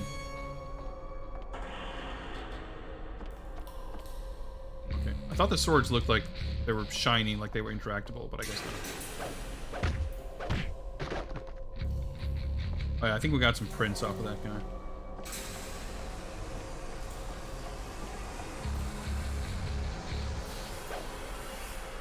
I'm pretty sure that's his cell, but I guess we can save here first. You never know if interacting with something is going to trigger a, you know, cutscene or, you know, point of no return or something. Because the continue system is so, like, you just load your latest save game. I'm a little scared. Hey! So Enrique made it out alive. We haven't seen the last of him. But it looks like we're about to make it off this island, I would hope. Can't leave my old man's march behind. So what about Cilicia? Nina, do you read me? Yeah, Lucas was just about to sing. I see. Good work. They're on the move here, too. They're heading underground. There must be something down there. Shit, the gas is gone. Damn, they'll get to it first. I'm going after them. I'll be out of radio contact for a while. Roger. What will they get to first? Cilicia, you've got to help me. If those fools try to use it, it'll mean the end of the world. Please. Where is it? In my lab underground. Oh, damn. My prints won't work. I'm sorry. Let me explain.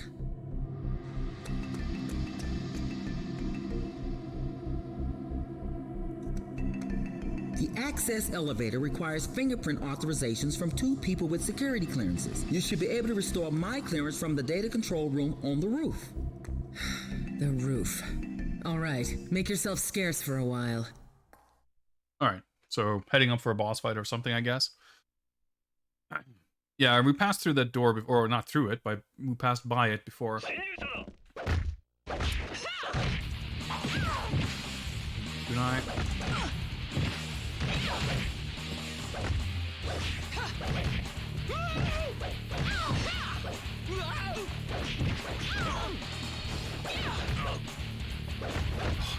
Taking damage too. Dude, parrying is so fucked in this game, seriously. Oh. Oh, just all weapon. Okay, I should just use fucking melee weapons, I guess. Like, so often, he's like in this attack startup, and instead of parrying, I throw out a kick, and I get hit out of it. I wish... The parrying system is, like, so cool, and it's, like, so close to being great, that I wish it was. But yeah, I was gonna say, we're... I mean, we fought Lana as well, but... I forget exactly what happened, but we didn't kill her. Or, like, defeat her, really. We cleared the boss fight, but she's still around. Enrique ran away after we fought him now. Anna was introduced, so surely we're gonna have to fight her, right? There's, like, probably a good number of boss fights left.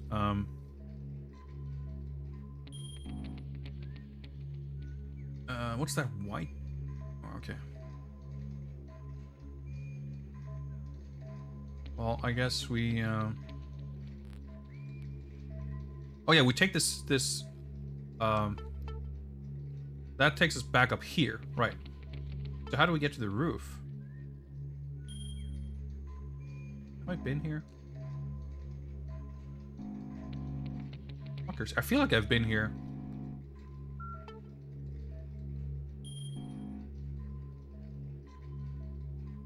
Wait, that's the... Okay, well, there was only one way to leave, I guess, so...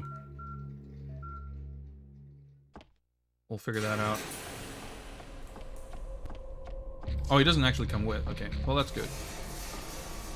Don't have to worry about him. Oh, okay. I guess that's not how we get to the roof. Oh, no, wait. We have to go through the escape tunnel. Do we? Because there's this, that leads into the sewers and shit. It doesn't seem... Well, if it's the wrong way, I guess she wouldn't let us go there. This thing was on the map.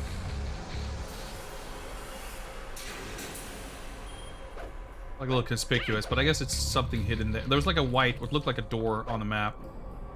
That would have been where that Iron Maiden is, I think, unless it was... I mean, look at how conspicuous this is. It's a thing, for sure. So good. Well, I guess we did basically just save, so... This is pretty cool. We read, like, the journal of the, one of the prisoners who detailed... I mean, that seems pretty risky, by the way, to write a journal while in prison about your escape tunnel.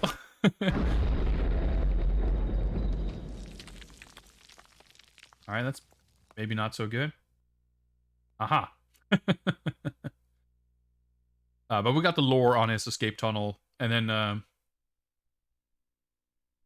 this leads into the sewers or whatever, and when you get there, you find... yeah,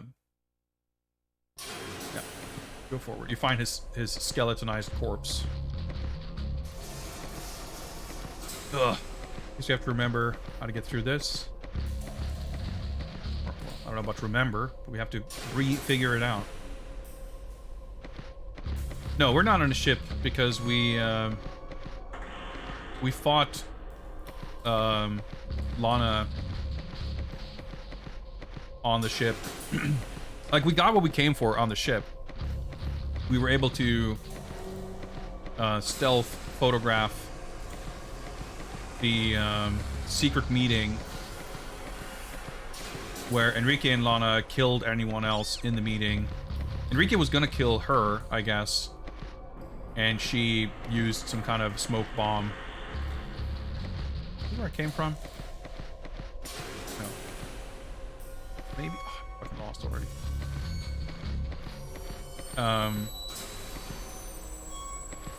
And we basically, we tried to, like, stow away on Enrique's helicopter. We kind of did, except, yeah, there was a coin here, I remember. We like passed out and we woke up in this prison island of his. And that's where we've been for the last couple of hours. Like, the mission, the reason we were on the ship in the first place was simply to gather intelligence, to sneak some video footage of that meeting that was supposed to take place. But of course, what we found out during that meeting prompted us to further pursue the bad guys, basically. And there was this sunken ship, that's the Salacia, that they talked about that has like there's some shit on that ship that's gonna basically oh, okay, I think this is different from before. Okay. Yeah, I guess this is different because we flooded this area. Makes sense.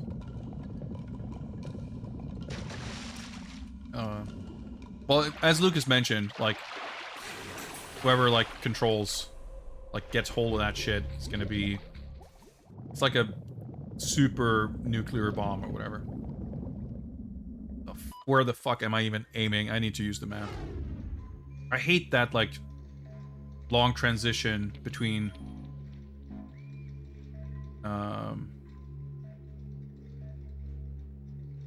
when you, like, pass through the surface. Guess I'm heading to this area. But, okay, on my right, maybe?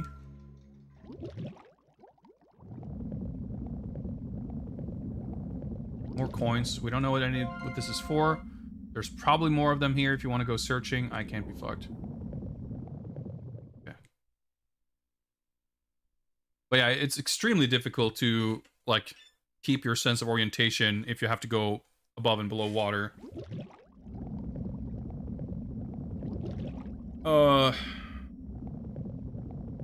Was this maybe a bad idea?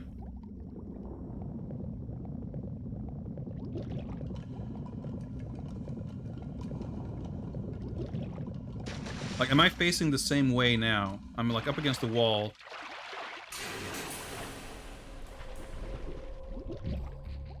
I guess so. Rolls are a little awkward too, as you would expect.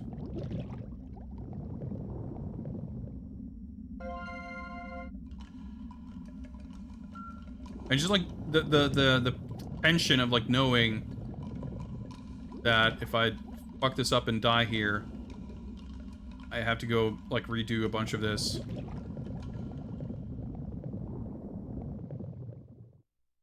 That's like that's the terrifying part. And like having, I feel like if I had to redo this part, I would not remember where I went. I think this is where we climbed.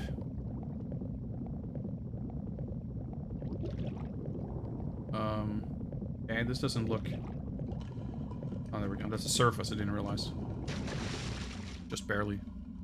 We climbed up the walls, we, like, up the stairs and whatever, these, like, electrical cables.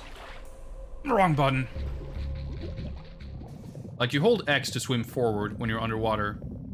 So when I reach the surface, I'm holding X, and then I let go. And in my mind, that means if I press X again, I will go down. But that's not the case. I press X to go forward faster. If I press circle, I go down. But because I'm pressing a different button from when I surfaced, like, I always think that the other button is gonna keep me on the surface, and it confuses me every fucking time. And I don't understand why there has to be this, like, slow transition when you go above or below the surface. There's so many of these little things that add a tiny bit of friction that doesn't need to be there, and, like, put together gets a little tedious. Yeah, RF. Okay, so we're on the roof. Okay, it makes sense that we could get up here a lot faster than the first time, because there was a bunch of puzzles. Like, lowering and watering the water levels and stuff. Hoot Noir. Greetings. Forgot this game existed. Yeah, so did Namco, I guess. It's cool. I'm enjoying the game, but it's an emotional roller coaster because it's cool and there's like plenty of stuff to like about it, but there's also many elements of this game that don't quite hit the mark. We've cornered the target. Enemy contact.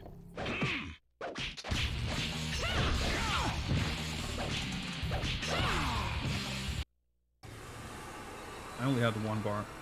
Well, I'll basically have a second bar now, because I think when you land that, you get meter, or whatever it says. this. Guys, you can grab. Can I get the arm break? There we go. These basic guys are like... Oh, wow. Wait. Oh, it's a grenade or something. I thought it was an oil. And I was like, oh, wait, I can max out those? But no, it says can't hold any more weapons. Guess maybe I should use my fucking pistols. Wait, I have 2 sets of pistols? Didn't even realize. Oh well. Quite like a save point now, if only because if I get killed, I don't want to have to redo all the swimming shit. I got my hands on the radio. Now we can keep in contact. Hey, is everything okay? Just lay low for now.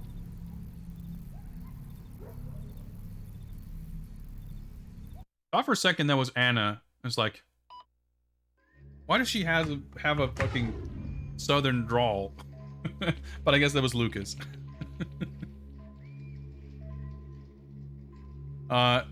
It's cooling off a little bit here, but I'm still really hot. I need to take a short break. I need to cool down a little bit.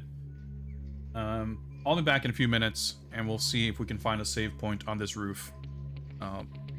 Be right back.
All right.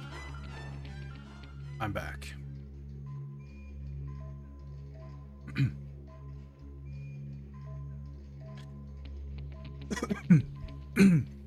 Ugh. Highly skillful water drinking there. Give me a sec.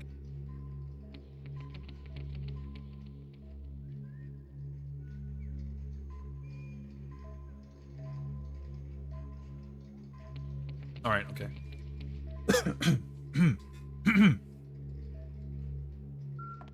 We're on a roof. There's a bunch of dudes.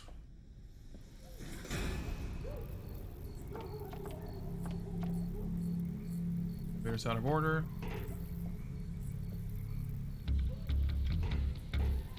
I've got the intruder in my sights.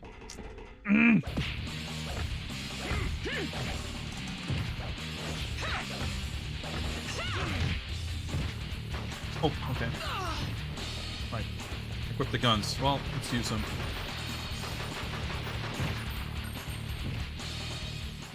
Guys drop anything? Nope. I'm pretty sure the other guys are left, right? No? Did I... There were other guards here, right?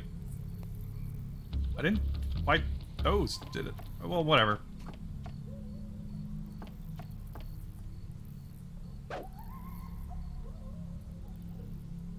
Item there. Looks like a coin.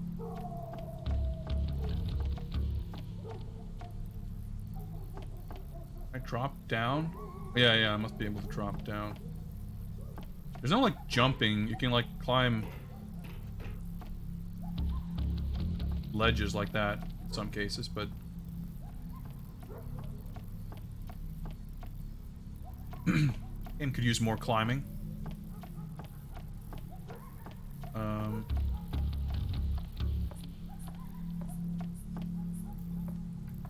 This?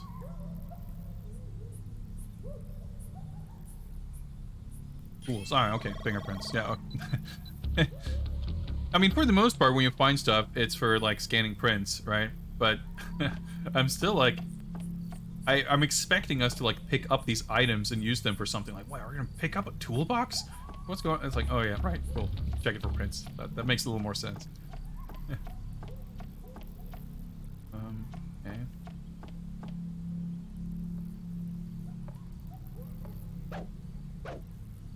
Alright, I climb. Oh boy, searchlights. Thanks, that's... Oh. Fuck off.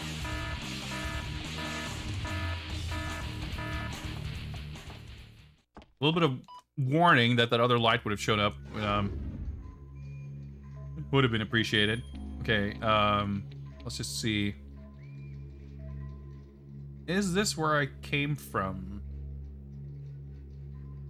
I have a feeling that... Yeah, there's a one-way door.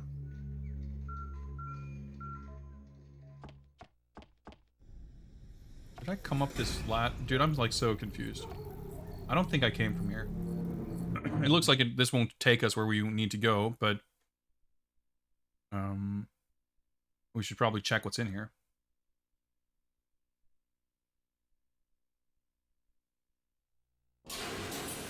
Oh, there's a file. There's a save point. Something about the helicopter.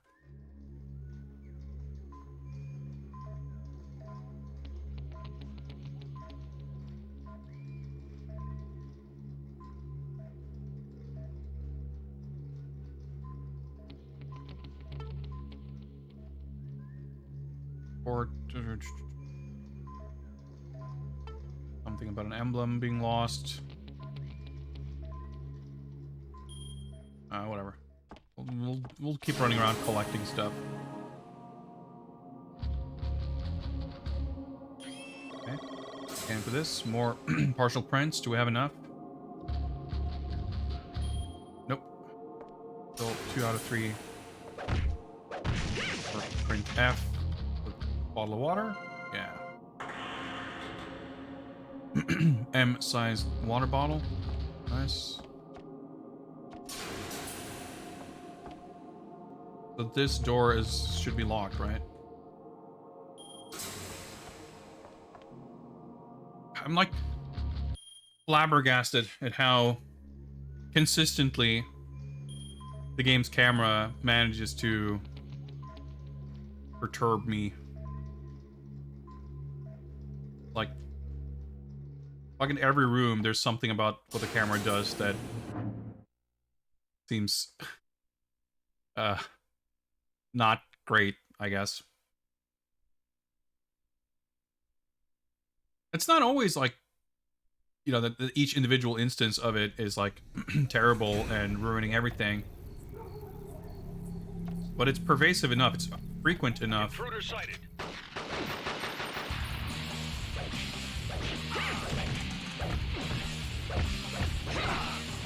That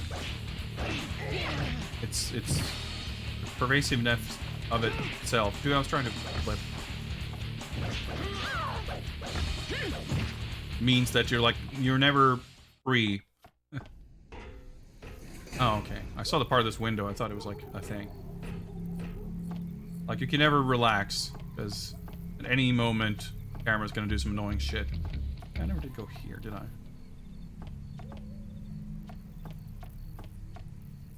I mean, I'm gonna have to assume that I'm supposed to, well, actually, maybe not. I was gonna say that I'm supposed to, shimmy past that, the searchlights to get something.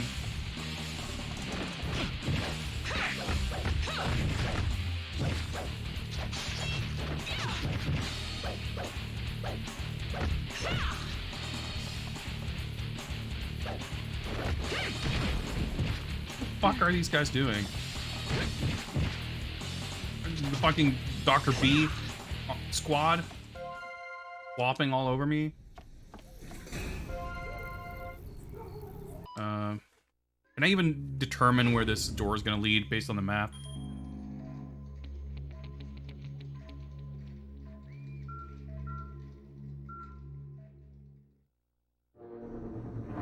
Might as well do some exploring.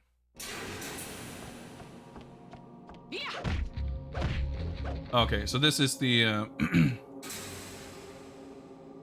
the elevator that requires the double fingerprint, whatever. We're gonna need Lucas to use this elevator. But now we have print F. Mario's Cullis. Okay. Well, we got access to another locker. You might have missed otherwise. Granted, chances of us getting anything from the lockers are slim. But I mean, I guess I am using the weapons a little bit more now, so the chances are improving that we have inventory space.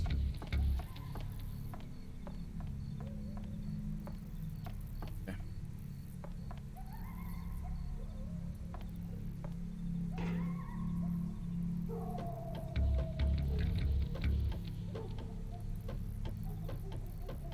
Like, I don't know how these things are gonna move. I've got the intruder in my sights.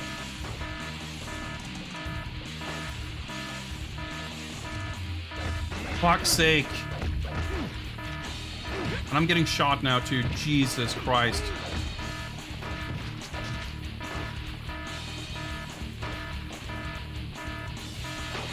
Get fucked.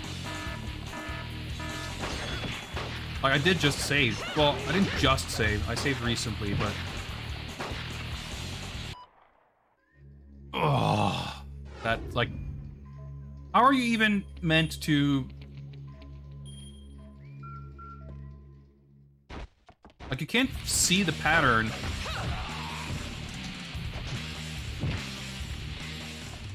Of the searchlights. You can't, like, study its pattern first. Maybe if I do this? And you, like, shimmy pretty slowly.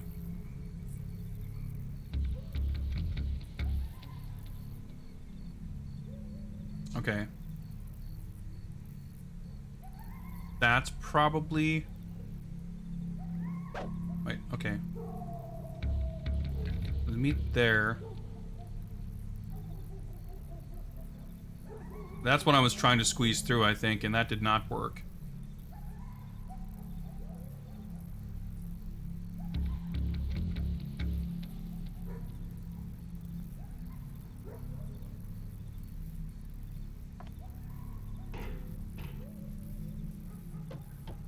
I'm like way behind now.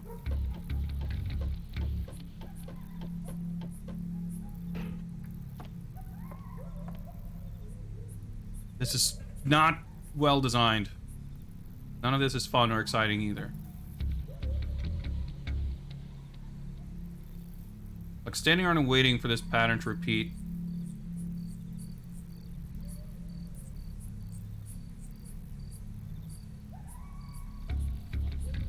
Is boring. And then like trying to actually recognize the specifics of the patterns. I'm basically just looking at like whenever a searchlight is passing by near me. If it's coming from like the top right and going back diagonal left. That, I guess, is that the same part of the pattern? That's a bad time to do it.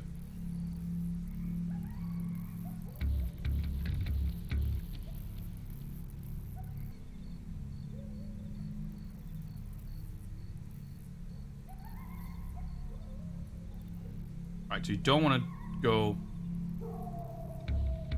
past it there. Unless you wait. No.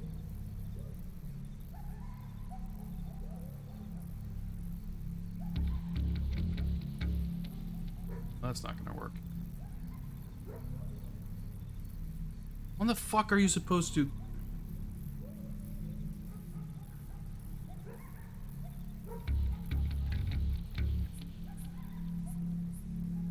You wait for that to go down, and then you stop.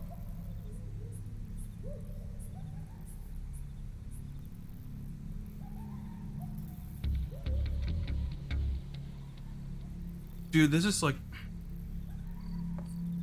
mega fucked.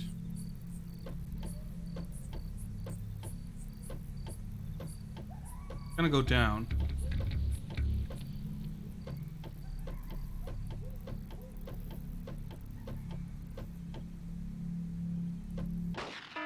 That's pretty much what happened last time too, right?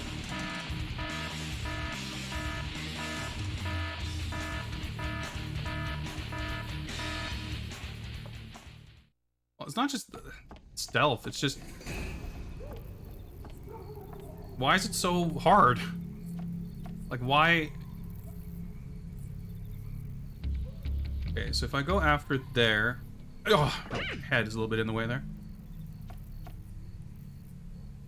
Stop at that, like, line. Goes down again.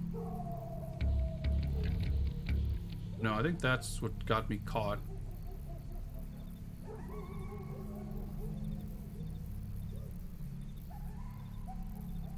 Yeah, you have to, like, wait.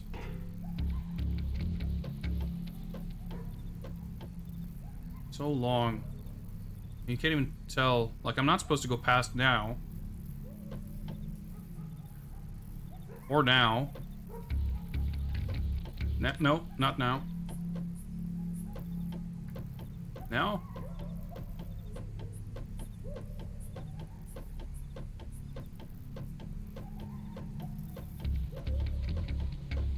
That's... Drop down! Drop down! Drop down! Thank you.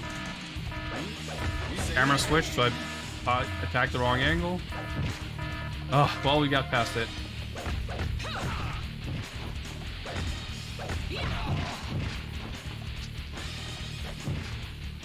Searchlights, alright.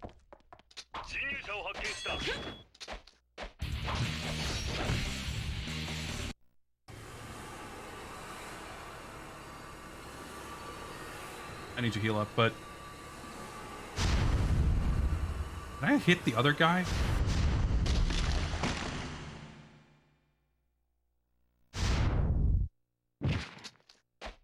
I did. Yeah. More guys spawning. Ah, this game's kind of nerve-wracking.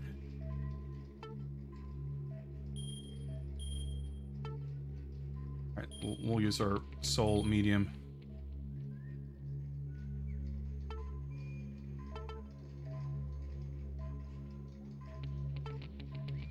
Give ourselves a defense buff. Or why not?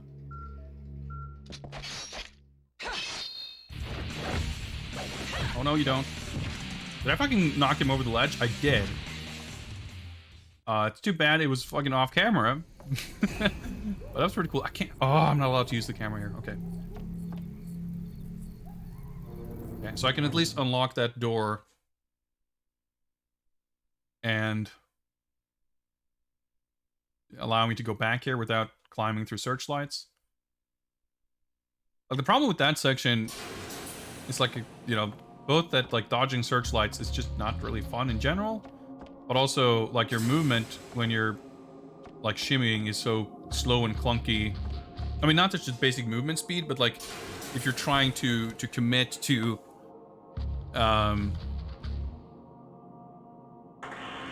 climbing up or dropping down, like, beginning any of those things, like, it's weirdly slow. I'm gonna go through this part,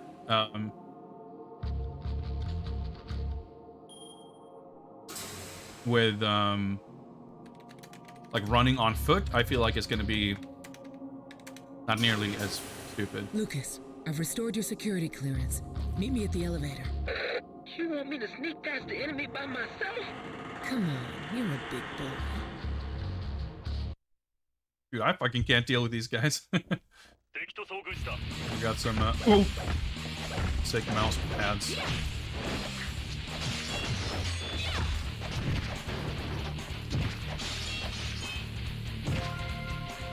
I dropped a kunai. Maybe I'll be able to refill. I probably used some by mistake. No, I'm not trying to use the computer. No, no, still loaded. Oh, that could have gone a lot worse.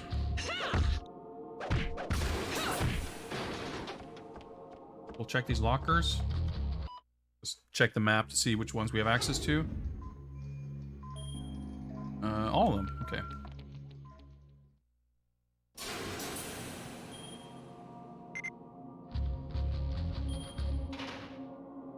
Usually, I guess, like, weapons. Ooh, big food. Okay, thank you. I was gonna say, sometimes it's oils, but hey, we might even get some healing items. So that was definitely worth it. I can't remember if we ever got, like, permanent upgrades, like the holsters. Hey! We actually had room for the Magnum. Getting a good haul here. I guess the lesson is just, like, fucking use weapons, idiot. Use them more. Okay, it's a fucking suitcase machine gun. But I don't have room in my inventory. Guess I can't fit a full suitcase in my skin-tight battle suit.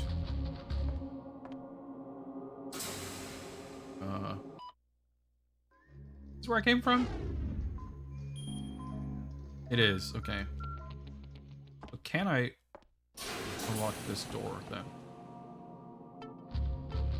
Can, yes. And of course I have to go through it. I think I'm actually done though, because I did the thing. But what was on the other side? No, I didn't run through those searchlights, right? Oh, that's to get through this other thing, to get that coin, I guess. We can save here, so let's do that. And then we will double back and see. I still have no idea what the coins do. We're 11 hours into the game, and we have yet to find any use for the coins. Maybe they play into ranking when beating the game. Maybe they will be used as some sort of unlock currency for some kind of meta progression, unlock something or other, or maybe there's just some part at the end of the game where having more coins is beneficial in some way. What's up, Track Sarah? All personnel, do not leave your posts. Sure, if I said hi before. Alright, let's go up here, I guess. Enemy contact. Bit of vantage point.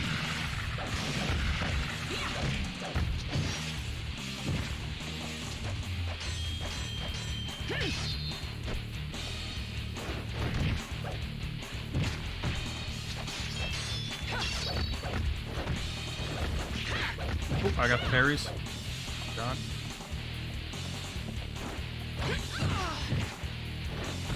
Dude, I'm... Just all I wanted. Jesus Christ, like, switching camera angles mid-attack. There moves, fucking whip.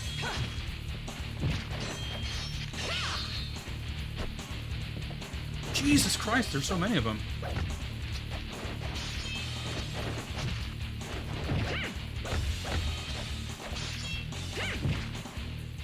Holy shit, that better be good shit at the end of that.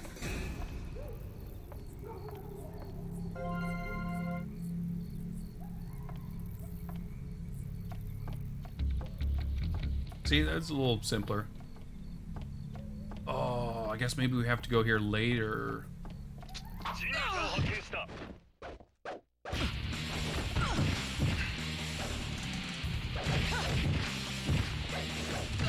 Dude, I'm trying to fucking dodge.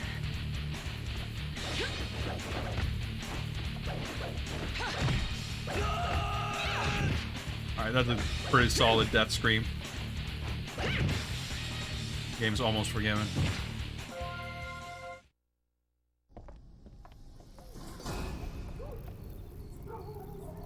Oh, there's the coin.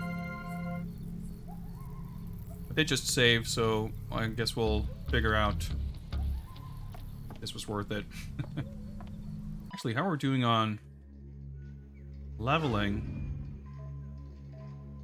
Hey, we just reached level 13, I guess.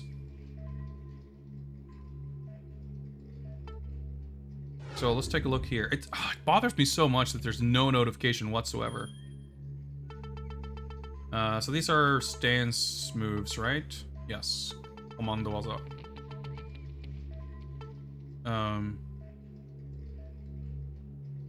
Semi nugget. Okay.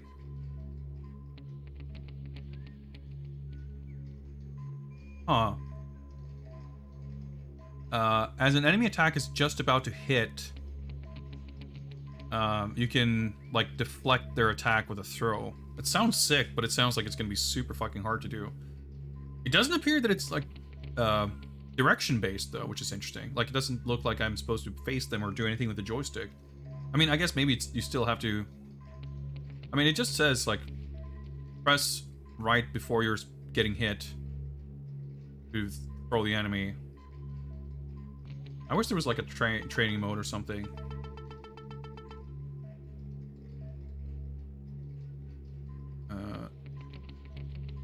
Ooh, interesting. So this is like...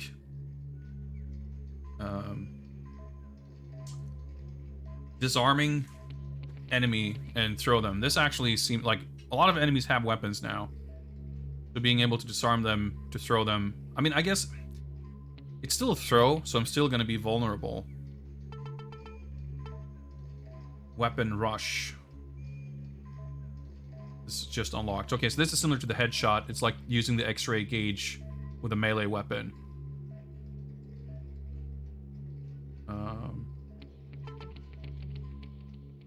Okay, interesting. Well, we have 6,000.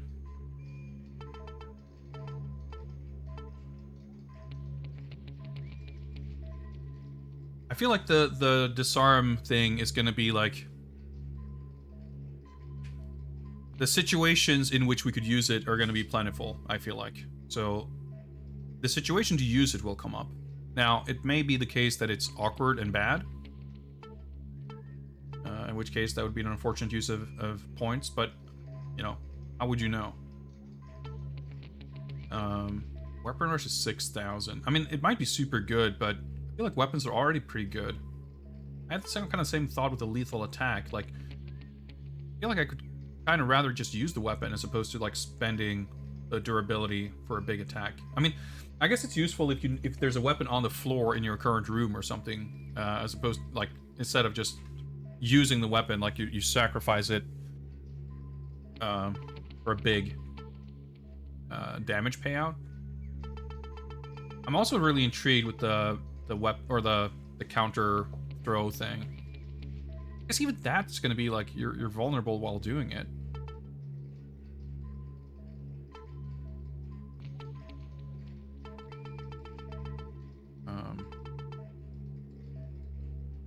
Well, let's try the disarm thing.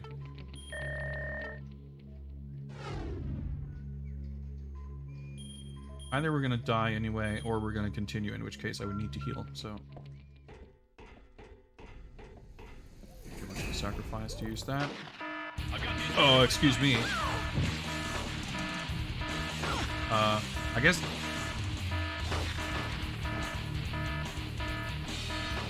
dude, I'm trying to fucking roll. But the camera kept changing angles.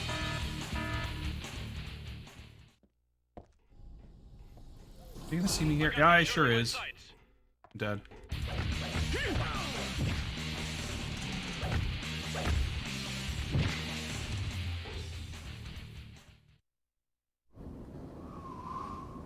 Okay. Maybe I was supposed to go here. Alright, the second sniper minigame. Are we gonna get a tutorial again? I kinda hope so, because I definitely don't remember. It has like Time Crisis taking cover and reloading. Oh, I'm full health. Alright, okay. I couldn't control the camera there, so I got a little confused. Yeah, L1 to hide and reload, R1 to shoot. Left stick to aim, right stick to zoom.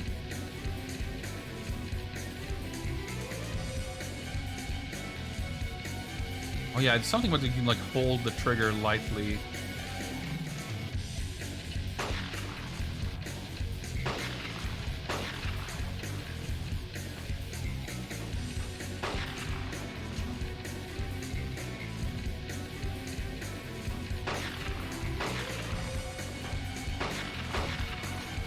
Yeah, you can see the danger gauge by the radar. It's kind of like Virtua Cop. They kind of take aim.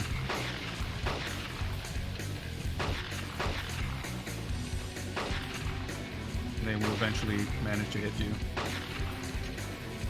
Reload.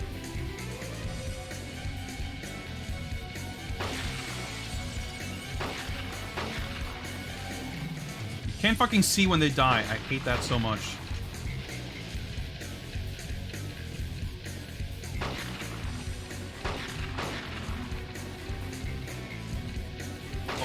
Shot me, I guess.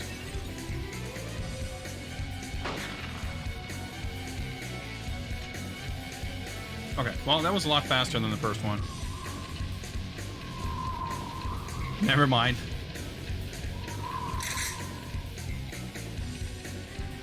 Well, whether we're supposed to go down or not, this seems like something we would have to do. Soundtrack is of its day. I mean, I'm just glad to have the music be noticeable. The soundtrack in this game has been very bland and forgettable.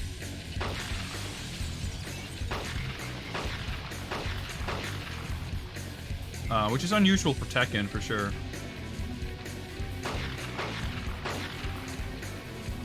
The Tekken soundtracks are usually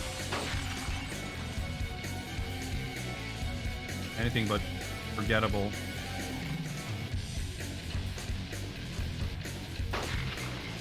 The radar is a little tricky to read sometimes.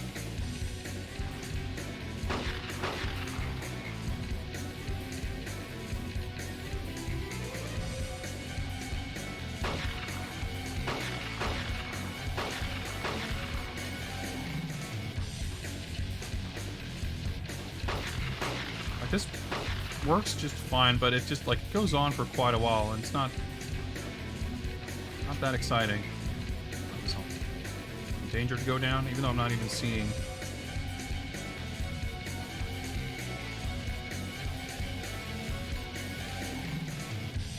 Are these guys not in this tower? Like, I was trying to look. No, they're not.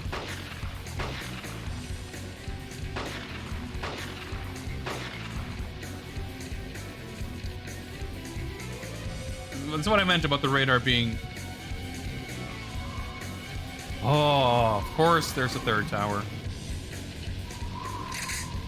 And now we can see half the roof down there too, I guess. There's going to be enemies there as well. These sections just, they overstay their welcome. It's not that they're terrible, they're just like not very exciting. And it just keeps going.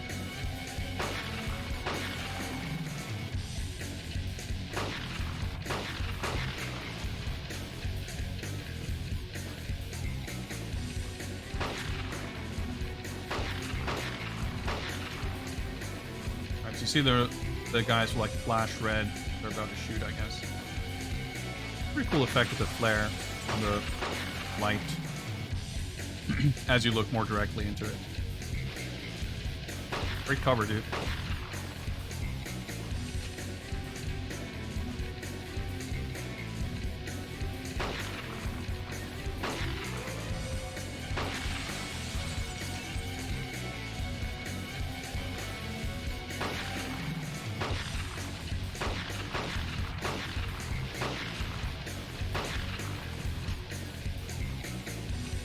I mean, I think as far as a sequence like this, like, is designed, I think it's pretty good. Like, as far as, you know, you think of, like, turret sections and whatnot, it's not, like, just on rails and you're just waiting. Like, you are very,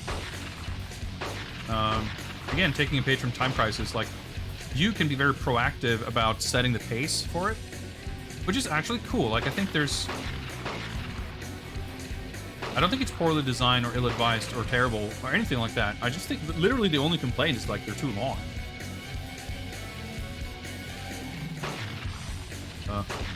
Beg your pardon?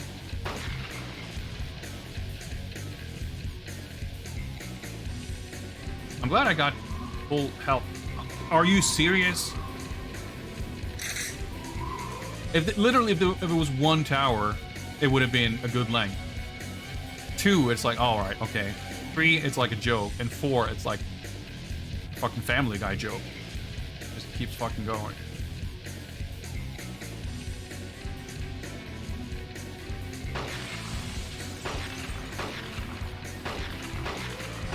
Alright, he's dead. Luckily, I don't have a limited ammo, at least. Like, I have the clip size, but...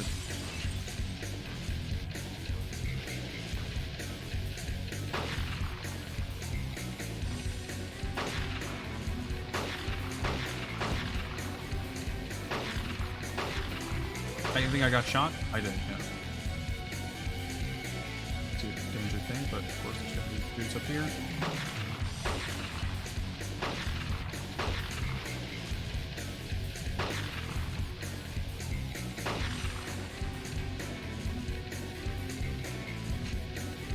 Get 3 shots and still... Dude, I'm fucking full danger. Okay. Are they fucking standing here? Okay, I see. Thanks for the fucking warning. I mean, there's a danger gauge, but like...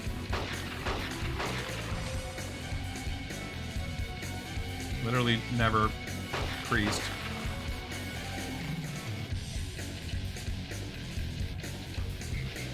There again. And also the fact that they, like, you can headshot him and kill him in one shot, but kind of difficult and awkward. Oh, we actually done now? Well, we should be rid of the searchlights. I would hope. We shot out, like, a lot of them. I'm not sure who would be left to operate them. Or, for that matter, snipe us if we were to be seen. Alright, I wasn't sure if this was the route, but I guess it probably was. Or, I mean, I sure as hell don't want to have to do this again. We should be back to our tiny health. No, we're fucking fully healed. Okay, that was pretty sick. We had, like, a sliver of health going into this sequence. Then, our health was refilled for the sniper minigame, and then afterwards, we're fully healed again. Never mind, that was all worth it, I guess. It was pretty silly, though, that as soon as we stepped... like, I thought we weren't supposed to go here, because as soon as I climbed up this ladder, the spotlight was, you know, on us already, and I got shot, like, 5 times. What? Oh. I see. Yeah, I guess it makes sense we would have to take out the snipers before doing this. So what this is supposed to be... like, what I'm getting out of this is less clear to me. I guess I need to press this switch. Elevator. Switch right there. Oh, I'm electrifying the wire. Okay. Well, I guess that means we're not climbing back that way. I'm so confused. Like, this game is like that a lot too, where it doesn't necessarily feel like anything you do is tangibly taking you closer to a clear objective. You're just kind of fumbling around until you run into a cutscene or a sniper minigame, as it were. It's not particularly satisfying. Alright, we're fully weaponed up. No grenades for us. Well, we'll take the elevator down. I'm supposing that this will somehow take us back to where Lucas is. Similar to Splinter Cell. Similar to a lot of games, I guess. I just feel like the balance between, like, linearity versus open-endedness and, like, direction from the game is not quite right. Like, I'm enjoying the sort of, like, map design. Or, I mean, like, I don't have a problem with it. But... Oh, no, okay, we're here. I see. Save. Desperately want to save after that.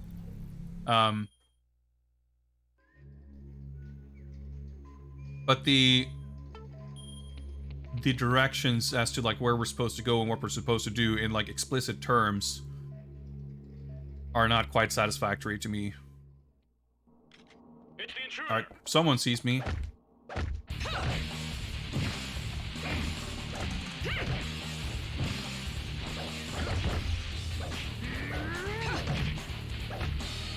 Alright, that should, Don't, no, don't, okay, I was trying to do the disarm grab.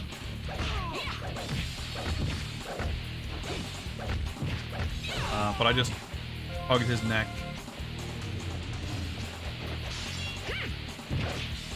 Am I doing, like, 1,000,000,000% damage because I leveled up? Like, I'm definitely dealing way more damage to these guys than I did earlier in the game. I guess that's the thing, huh?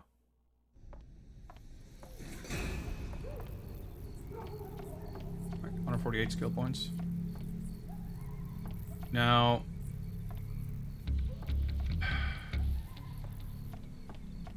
how do I get back to where he is?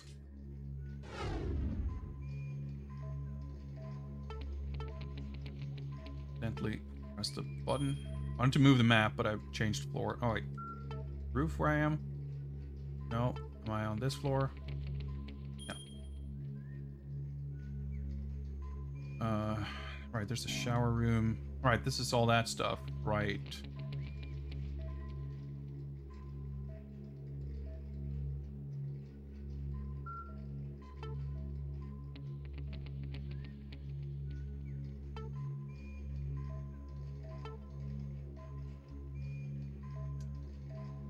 I'm gonna have to fucking go swimming again?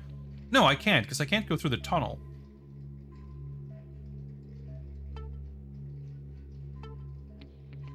How do I get...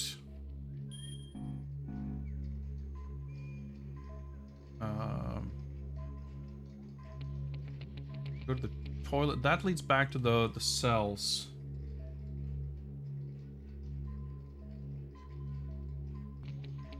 If I go up here, that's the shower. Yeah, right. So we went back up here. That's right. To get past that thing. Right.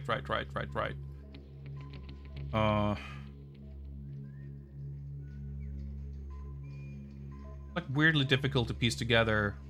And this is another great example. Like, it's neat how the area sort of loops back around and how we're, you know, as I've said before, recontextualizing stuff, like revisiting the same space in different contexts from different directions with different equipment, different circumstances. Like that's all good shit. But when it's hard to piece together how exactly you're supposed to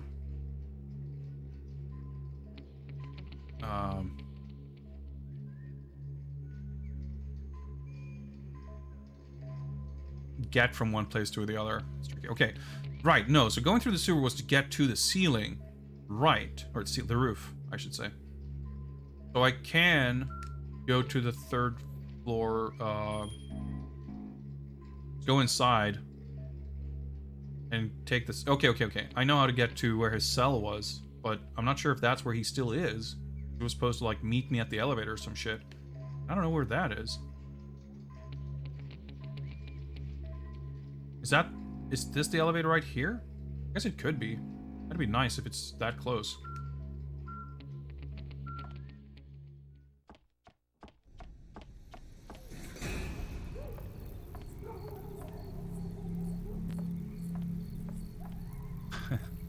Your time in military facility, everything's clearly labeled.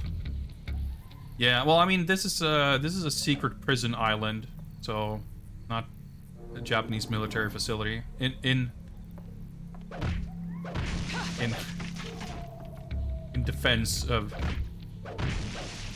the Japanese self-defense forces, I guess.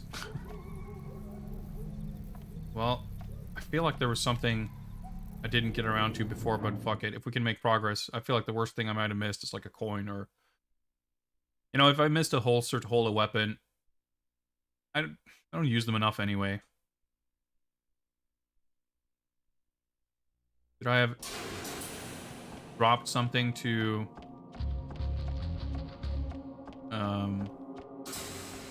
pick up a... Oh, there he is, and that is the elevator. Okay, cool. Pick up the railgun, maybe. Hurry, or they'll beat us to it.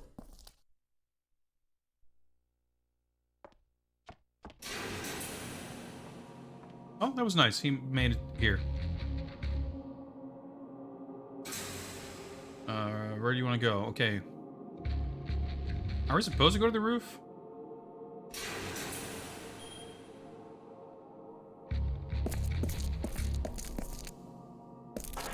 I don't even know what our objective is. Like, getting him out of there, I guess? Stopping the bad guys? But, like, specifically, where are we heading? And to what end? There's a helicopter up there. Guess maybe we're stopping that? Or stealing it? Or doing something. Well, the roof should hopefully be pretty clear at this point. He just stayed inside, did he? Okay. This is giving me the sense that I was maybe not supposed to go here.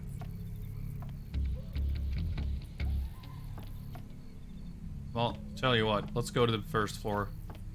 Yeah, we never even went to the 1st floor before. I didn't even think about that.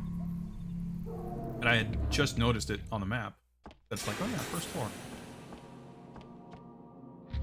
So maybe this is just for, like,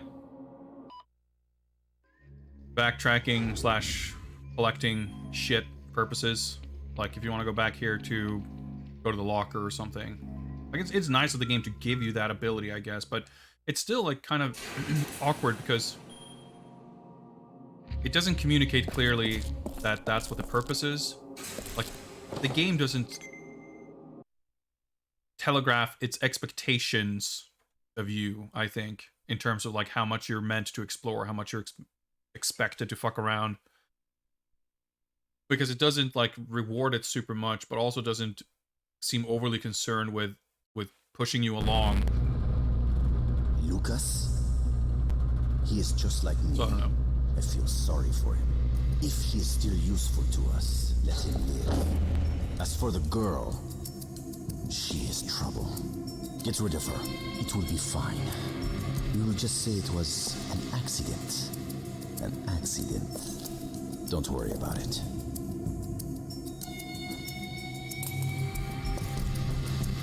I'm sure I'll never need this headset again, so it's fine.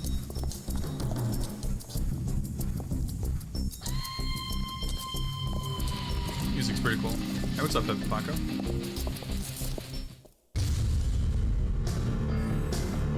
Sorry? Is this thing in front of us, or am I having a nightmare, or what just happened? Why was a giant robot chicken staring me in the face?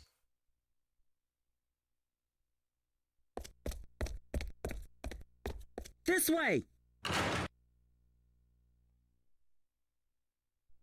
Following him, I guess. Okay, sure. It's disappeared. Already been unlocked. Any fucking bolts just take off. Okay. Just jogging around. Okay. There's a stingray hole in the wall there.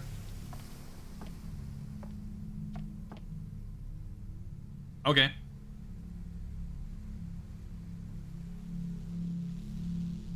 Like, the game does a terrible job of, like, giving you an overview of the geography of any new location you come to, I feel like. It's always like... Man, it's no use. We can't get through here. Camera looking into a corner at Nina. And you're like, well, okay, I can't see what's in front of me. This sucks. There should be an air duct around here somewhere. Damn. The ones in this area aren't big enough for us to pass through. Guy's fucking line deliveries. Something. Well, okay, it's all busted up. Okay.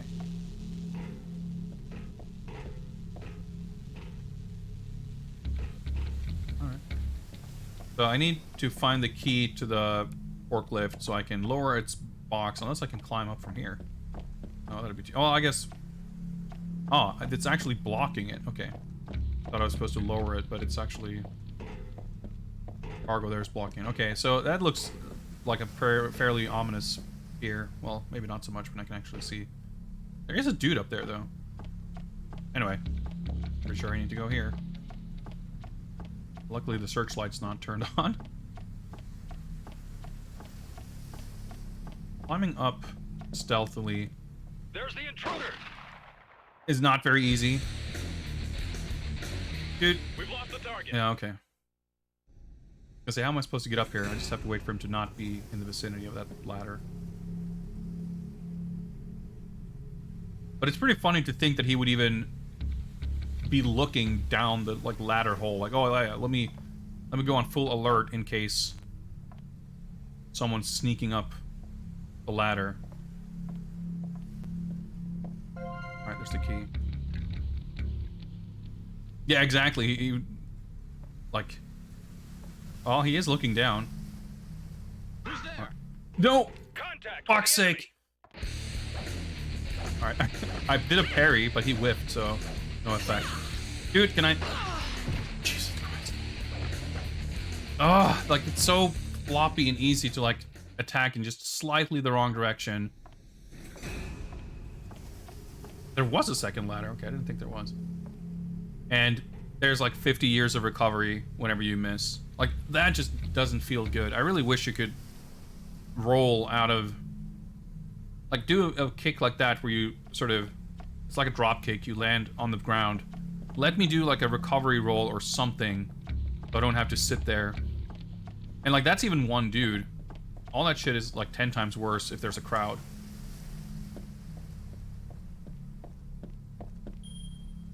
And it's mostly... It's not annoying because it's terrible. It's annoying because it's so close to being good. But finds ways to be annoying at every turn. It's not necessarily massively annoying, but it's consistently a bit annoying. So the rare occurrences where you have like a successful fight and everything goes your way, it's like, oh man, it's awesome. And it like gives you that sense of how sick it could have been if it was just a little more well-tuned. And it's a lot of little things. The camera's got issues, the controls got issues, the combat system has issues, but like all of these things are not fundamentally poorly done.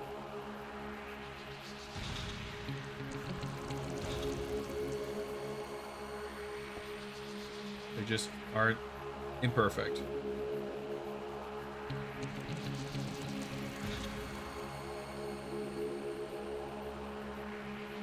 So we have this little drone in our back pocket, I guess. This way. And this is what we used to spy on that secret meeting before. Wait, where am I going? What am I looking for? Got a lot of batteries, I guess.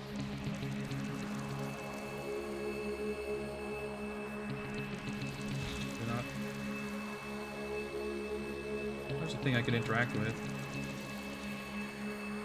Activate the elevator? I guess. I assumed that I was gonna fly this thing to the other side of, like, that gate. But I guess not. If I understood that cutscene correctly, the elevator was blocking the elevator shaft, and now we can go up, which we would not have been able to do before. I can't... Right, you can look up and down. I forgot that, okay.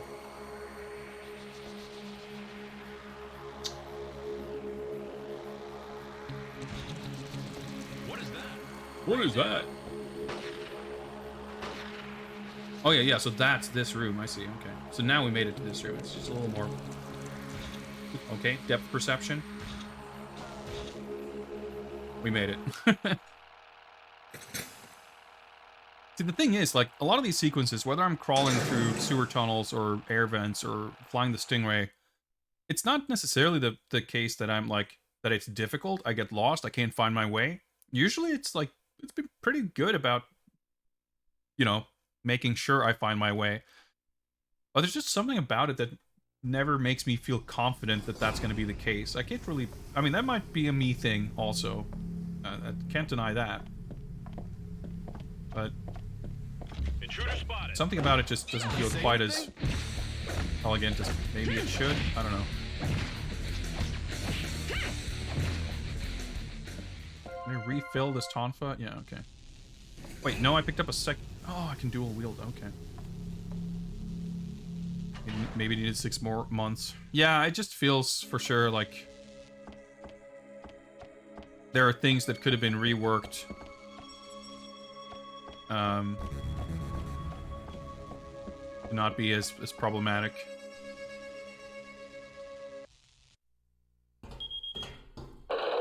Nina, do you read me? I've managed to sneak in. What's your location? I was just about to head down on the elevator. I'll catch up with you soon. I see. I'll send you the map for this facility. Prepare to receive. Something doesn't feel right down here. Be careful. Huh? What the hell is this thing? Shoot it! Shoot it! Oh yeah. I guess the... What is he doing? What in the name of... Alan, do you read me? Alan! Enrique and the gang, I guess, were in the basement. And they were looking at the robot chicken. So we're gonna take the elevator down to go see it.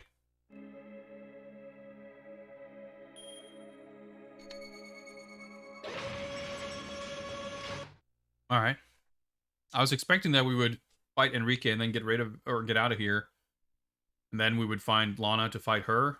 But now it's like, well, I guess we gotta fight the Metal Gear. Enrique's still around. Nina's with him, so surely we're gonna fight her. There's the intruder.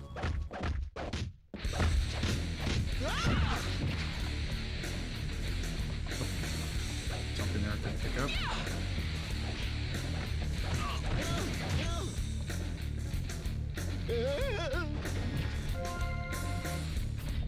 Oh, okay, yeah, that was the weapon that picked up a Tonfa when I did that.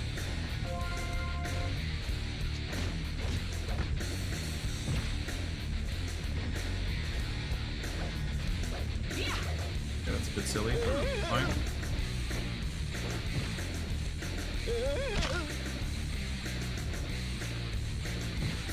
I literally just broke his arm, and he's like trying to... he's doing fucking push-ups, trying to stand up. Alright, what's this? Grab your magazine. Okay. Fingerprints all over this, I'm sure. Carlos Alvarado. Walker. Is that a... Kazuya magazine? Muscles magazine? Alright, sure. Why not?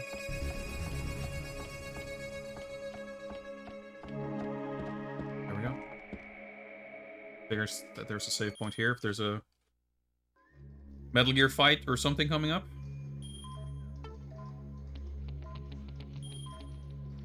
Yeah, this game's pretty long. Surprisingly, I have to say. Significantly longer than I would have thought. Like, at least under the assumption that there's, like, a good bit of stuff left. I was thinking, like, you know, would like to try to finish the game tonight, knowing that I would probably stream a little later than usual. It's, yeah, it's 10:40 right now. I usually wrap up at about 10. But now it's like, yeah, I feel like there's definitely, I could be wrong, but it feels like there's at least a solid stream's worth of stuff left in the game. Just knowing that we have to fight, or assuming that we have to fight Enrique and Lana and Anna.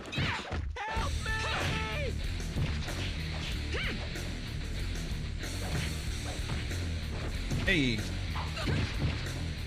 Got the disarm, but I can't carry any more weapons.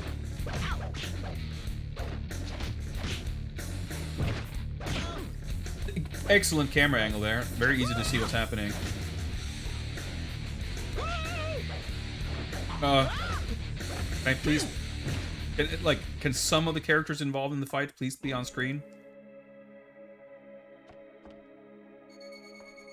Ugh. But it's hard to say if, like, if there's another 6 to 8 hours, or if there's, 4 to 5 minutes of a boss rush or something. Like, I don't know if we're heading to a new location after this, and if so, is it like a location for 2 boss fights, or is it like a whole thing? We've got them on camera.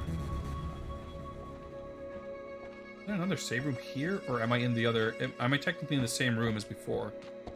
That's probably the case. I'm in the same room as I was. Nope, there's the save. Wow, okay. Just saved, and in like the previous room. But if there is a big boss fight coming up, like, I want to make sure to have the save point as close to it as possible. Although that makes me think that we're not always going to be... Probably don't touch the lightning bolt wall. All units, stay sharp.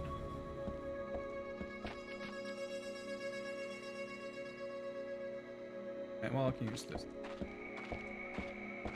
Roger. Enemy contact.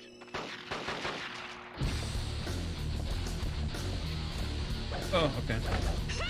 Help me!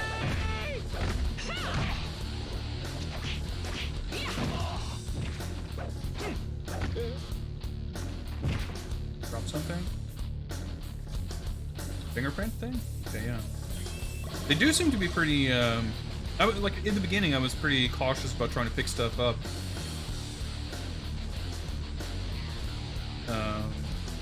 But it kind of seems like they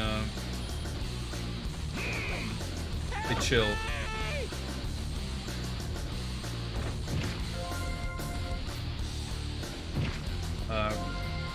Here, pick stuff up like that.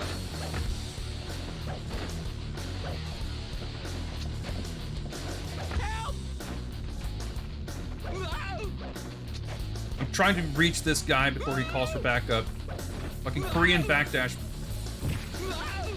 Asshole. Hey, I did a parry. Okay, Lucas is crying over that, but he actually is yet to be hit. And I'm getting a bunch of food. Well, that went surprisingly well. I hear the butt rock was still going on, so I figured the fight wasn't over. Emergency hatch. No emergency just yet, so hit the stairs. But yeah, at this point, we'll go for a little bit still, but I'm definitely not expecting to finish the game tonight. I've got the intruder in my But I mentioned a couple of hours ago that I will probably do an extra stream on Friday. So I guess we'll try to finish the game then. You're cleared to fire. Wait, who's clear to fire?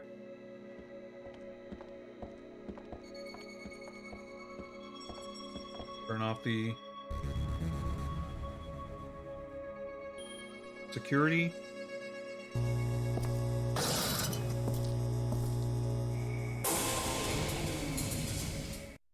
Means, I guess, we can now go up and save before heading through. Actually, I should probably look at the map.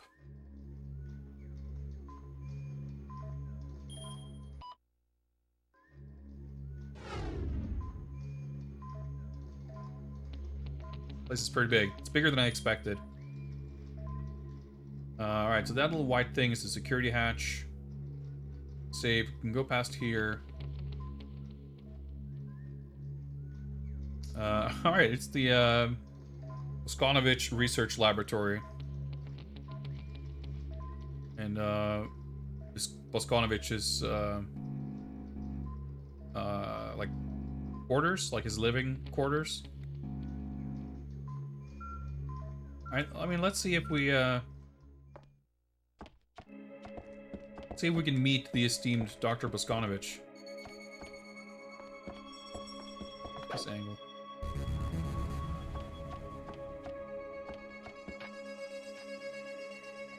A little hint at something down here. Boarded up something or other. Yeah, that's not what I thought it was. Alright, okay. What we got? Something I can't carry, most likely. Ooh, never mind. It's the opposite of that. It's something to make me able to carry more stuff. Patch. Help me! Help me!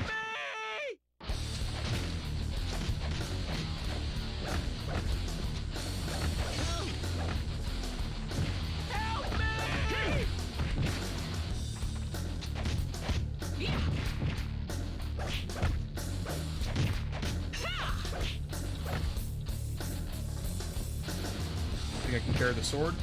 Nope. So the sword disappeared, but better than him having it, I guess. Lucas is taking a bit of a beating. Actually, how are we doing on skill points? I feel like we should have quite a few now. 3,000. I actually picked up some healing items too. Let's see.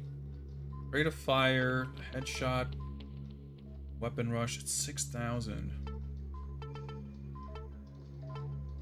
This is slowing down the X-ray thing. Well, there are still... I don't know what max... Oh, it says 17. Okay. Max level is... Can I heal him? Probably not, but... I don't actually know. Neither of us desperately needs healing right now, so I don't want to accidentally waste anything. But it's possible that, like, if I try to use the healing item, that it's going to ask me who I want to heal. That could be a thing. But he's probably not going to be with us for very long, and he only needs to survive until then.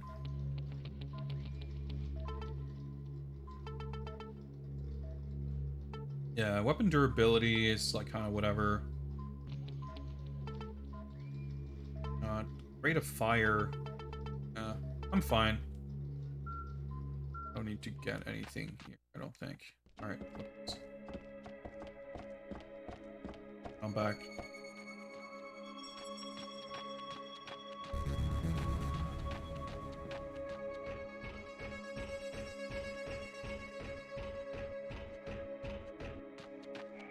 Of course, it's entirely possible that once we head onto that bridge, we have to fight a Metal Gear or some shit.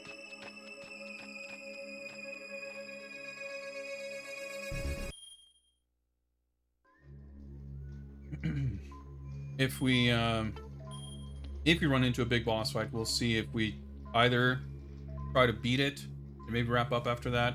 Hey, 12 hours sharp. Or if we die, that like maybe we'll start. Well, we'll see. Maybe we fight Anna on the bridge. I guess I wouldn't expect a boss fight with him hanging around. This way. It's pretty old, so watch your step.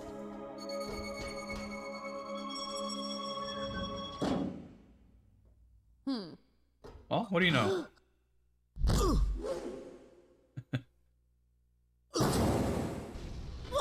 Alright. Wasn't expecting that, but okay. I was gonna say, I thought we saw, like, stuff in the intro with Enrique and Lucas interacting. I didn't think we had seen in the main game yet, so is he gonna survive the fall? I don't know. Well, I accurately predicted that we might fight Anna on the bridge here, even if it happened slightly differently than I expected. Well, good thing I didn't waste healing items on him, I guess.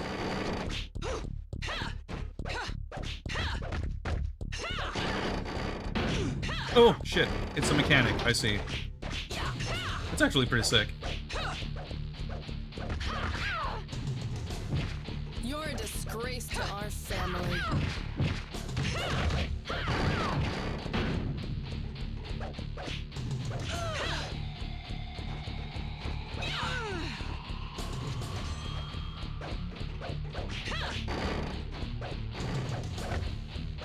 I'm trying to dodge.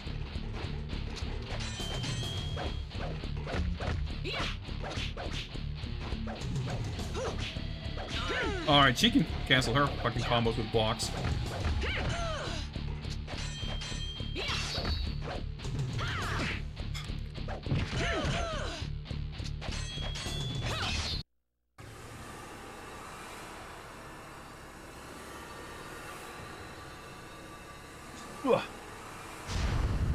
Well, we already saw Anna before. This is not her, like, introduction.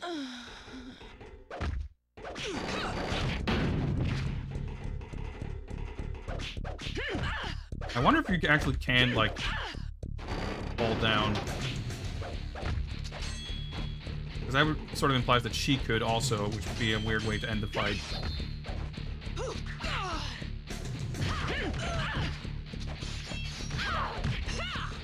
Alright. Let's heal. And we actually got quite a few of these. And use some, give myself some meter. Fence up. Sure. I think this is focus gauge up.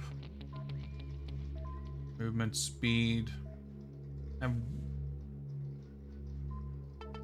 is this damage?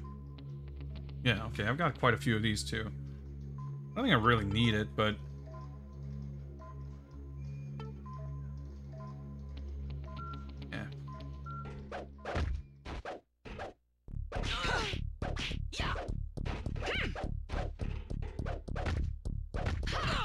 dodge rolls are so awkward.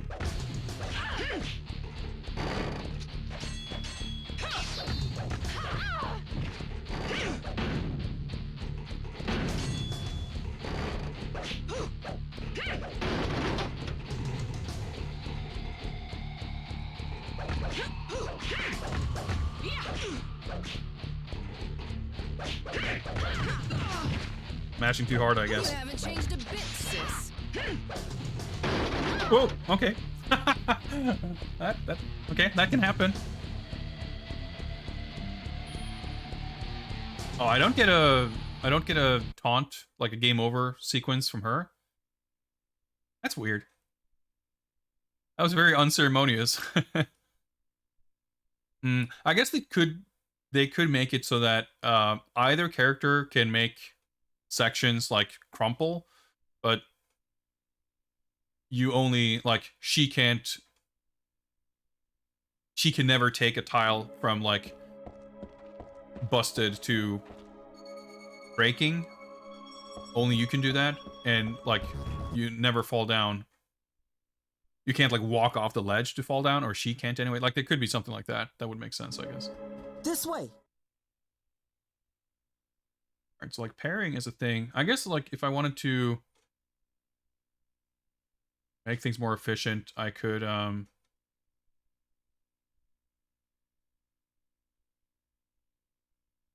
so the guns are going to be pretty bad, because she's going to be able to block the guns.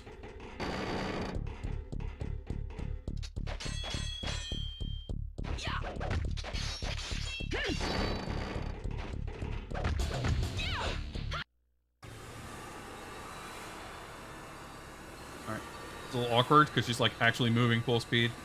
Well, not full speed, but she's in a very fast motion there, so I only got 2 of them in.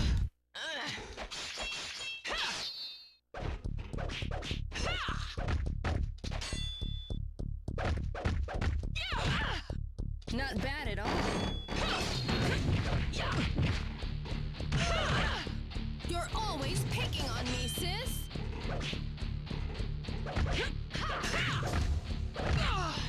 Parry is like, you actually have to time it.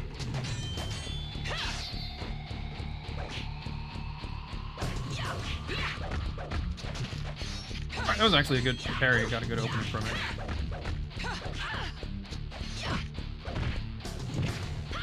Jesus Christ, massive flip kick combos.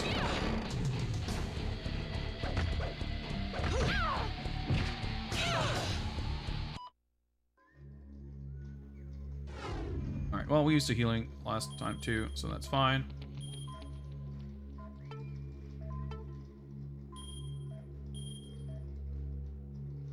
So might as well use this to increase our defense. Probably should have done that instantly though. Because I was thinking first, like, oh, I can go into the fight, and I can, the first thing I do, just boost my damage. And it's like, let's see how we do without it. But then now that I'm at the point where I need healing, it's like, you know what? Instead of using this now for defense, I should have used the defense buff right away. Yeah.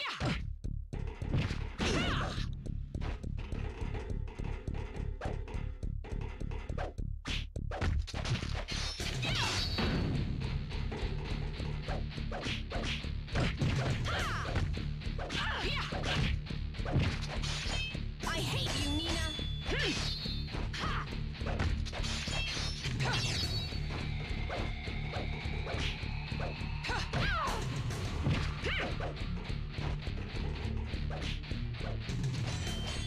Let's not land any hits.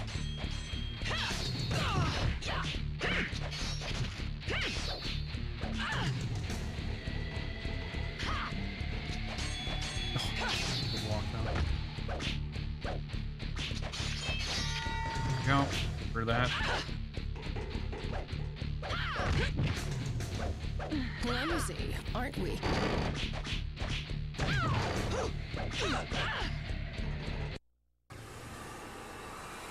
Wait, her ribs were already crushed, I guess.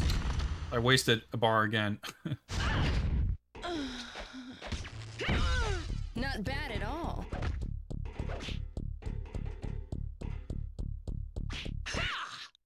Okay, that felt pretty good. I probably could have done a bunch of parries against Enrique, but he had a sword, so I didn't like think that that would be a thing. But it made more sense here.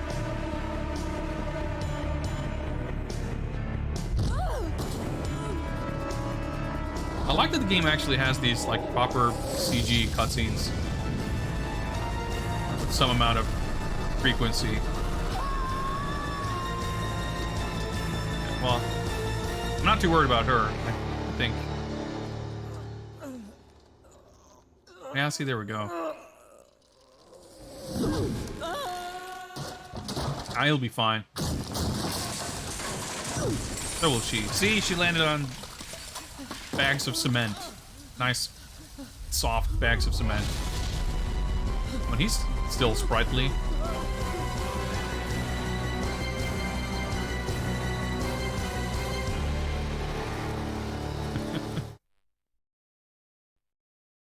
Jack, not quite.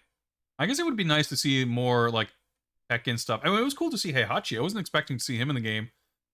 I was kind of, like, fully accepting that this would be its own kind of little thing. I know I mean, I knew Anna was in the game, but I wasn't expecting a lot of other Tekken characters to show up. But, like, where it makes sense, it'd be cool. Alright, okay. Well, we're not getting across the bridge. This is a cool fight. Like, the boss fights are good in this game. Like, that's unexpected to me. Help me! There's something chasing me! You gotta help me! Where are you? In the tunnels! Use the surveillance cameras to check my position! Please!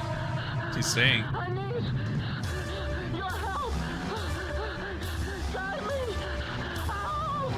It's not... it's not really, rushing anything, is she?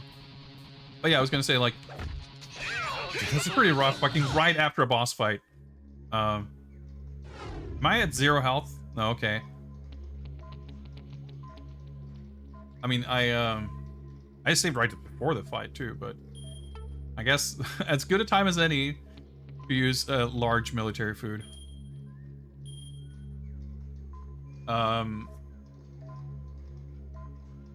But yeah, I was gonna say, like, in a game like this that has a lot of these little issues all over the place, a lot of the time boss fights are gonna be where there's like the least amount of leniency.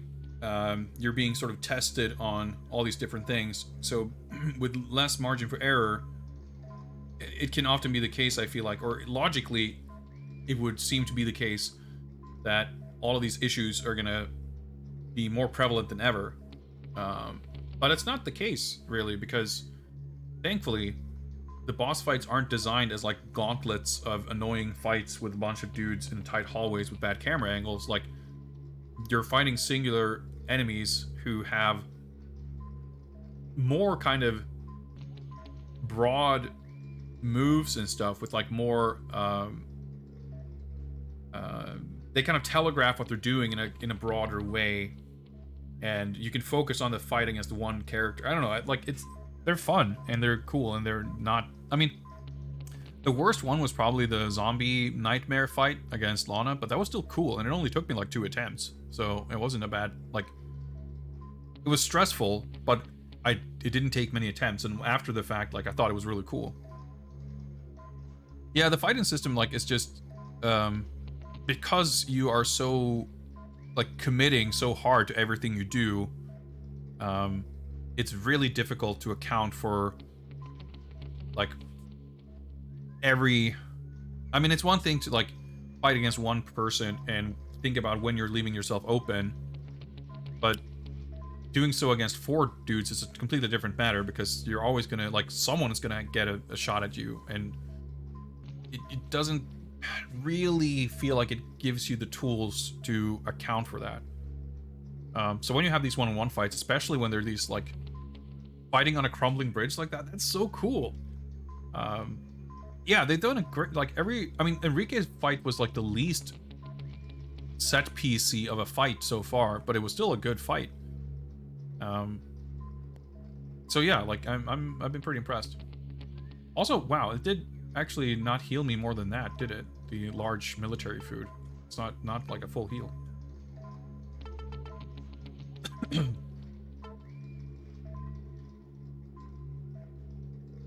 feel like I should use these, like, to use them, basically.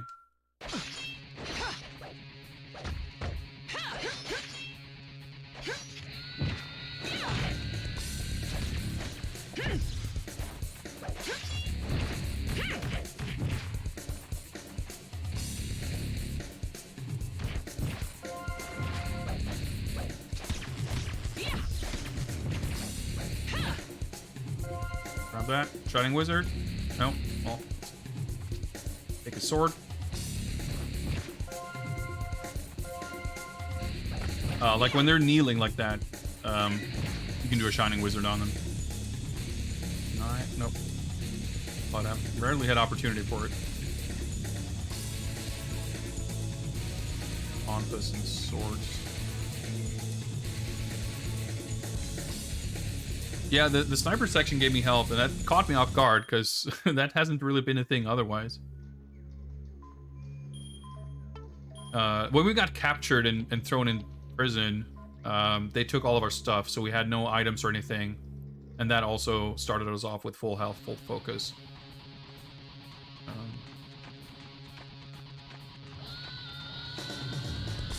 Boss fights or anything like that? Nope. Did something break down there, or can we... No, wait, right. Security room, that's what he yelled.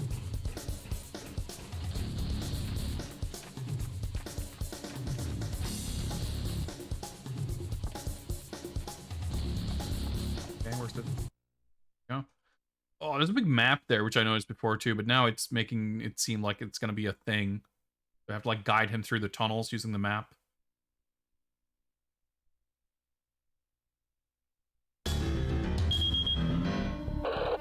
Lucas, can you hear me? This I've looks so confirmed your annoying. position. I don't know if I can deal with this right now. You got to hurry! I need you to guide me out of here! Okay, now listen carefully. The way out of the tunnel is blocked. You're gonna have to pry it open yourself. I feel like you could climb over that thing if you made it there, but Somebody help me!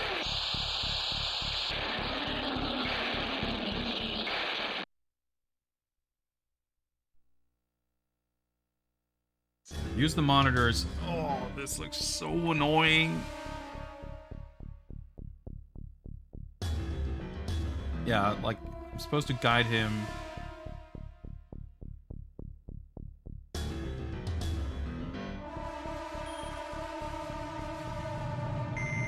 Should I go left or straight? Where even is he? Where the fuck is he?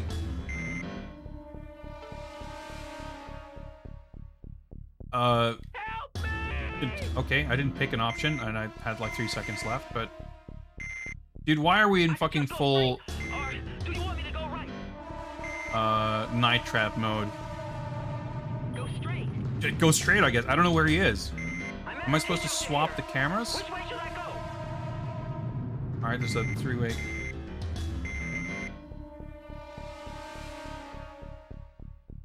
Turn right.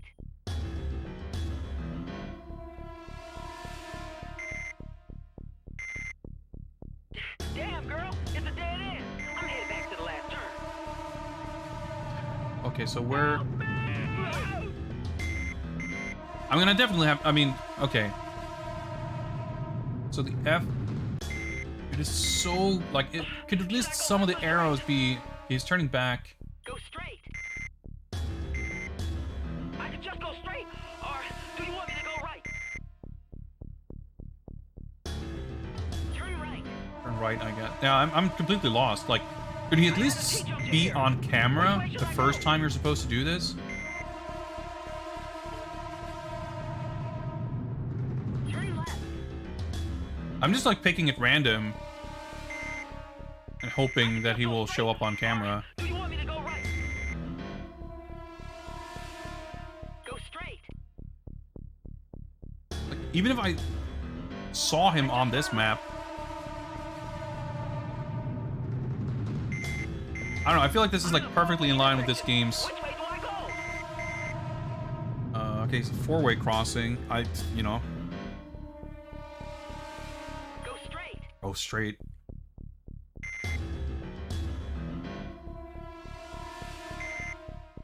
It's perfectly in line with this game, like, presenting you with stuff with not enough context to understand how things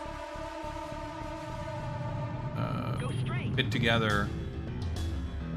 And you're, like, only partially able to piece it together after the fact. I can just go straight, or do you want me to go right? I guess I'm supposed to use these as hints. Like, he can go straight or go right. Like, he was on the F camera. You have a fucking timer, but then time runs out, like, before he gets attacked. Like, I don't know, it's just fucking Night Trap meets Hunt the Wumpus. Go straight, I guess. Yeah, so, like, you can see F. Oh shit, okay. Which way should I go? Okay. But what's the arrow? Okay. So go right, I guess, right? I think that's right.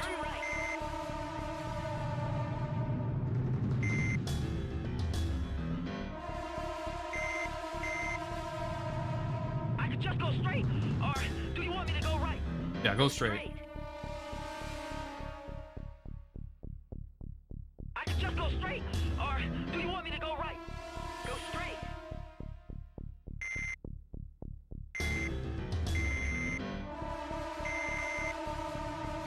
I just turned right.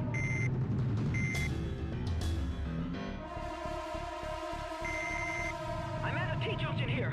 Which way should I go? Turn left. Can't believe we locked into I'm this. at a intersection. Which way do I go? Turn left.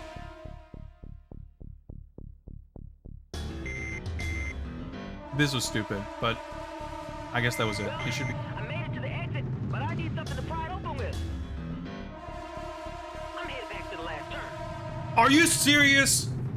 He needs to find this fucking thing at the L. Oh my god. Four-way intersection. Which way do I go? It's the fucking other end of the thing. Go straight. Straight.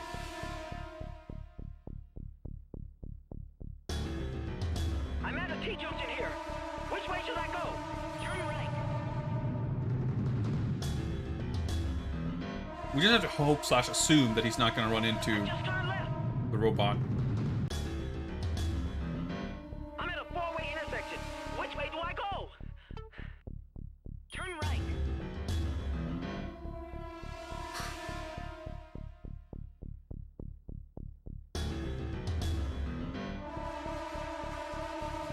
Should I go left or straight? I'll go straight.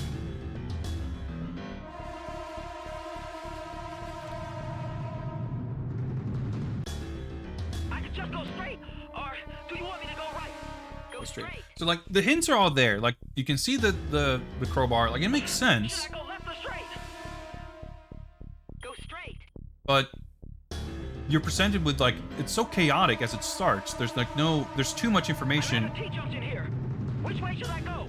Um, Turn left. like immediately, and you don't have time to parse any of it before he's like already walked off screen, and you're like, oh, okay, now what? It's a crowbar. It's not much, but I guess it'll have to do.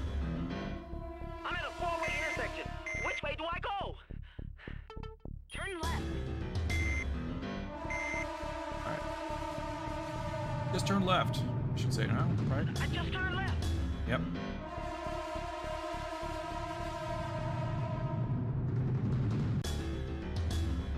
Help me! Go away!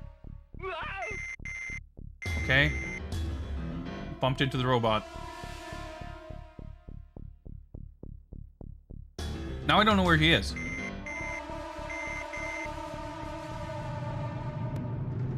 Did he go through the robot? Should I go left or straight?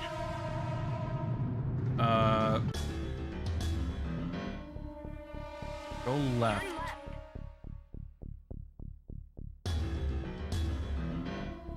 I just turned right. Wait. Oh, and he's fucking back. Wait, what? I just turned left. Where the fuck is he? I just turned left.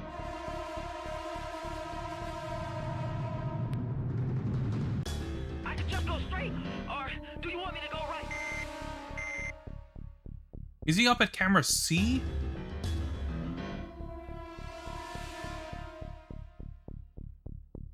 Go straight.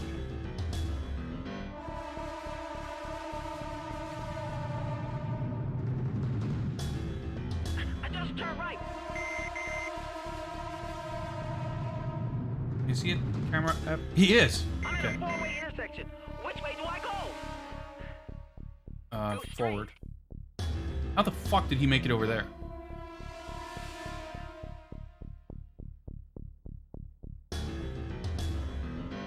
I'm at a T-junction here. Which way should I go?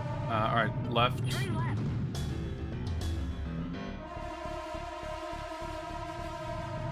I'm at a four-way intersection. Which way do I go? Go straight. Forward. He's gonna turn right? I just turned right. Yeah. And he can go forward or left. He should go left. Should I go left or straight? Left. And then it's straight ahead.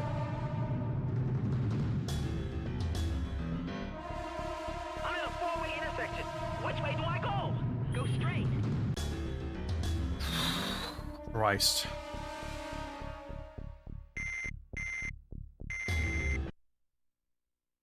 Well, that was fun.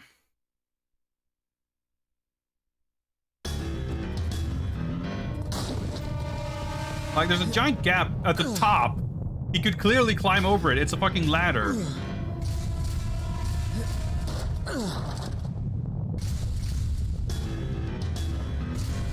Like, once again, it's not awful. It's just too long, too poorly explained.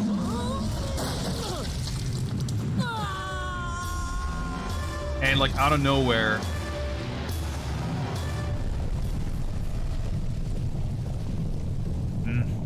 Well, we somehow did it first try without understanding what was going on, so I guess not so bad as it could be.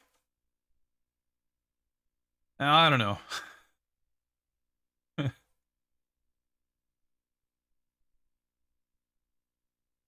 Yeah, thanks for clipping that.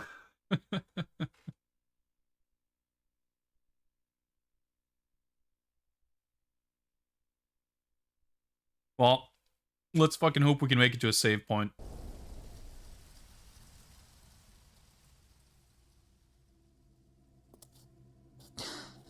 Thank you. You saved my life.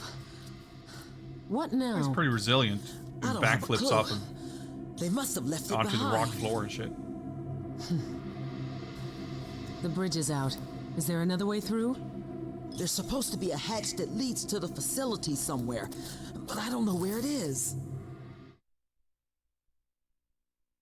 Hoping we'd meet Dr. Boskanovich, but I guess Night Trap, Hunt the Wumpus. Gonna have to do. Fingerprints? Nope. We just pick up this giant crowbar. Oh, I guess we're gonna use that to open the hatch. I see. I see.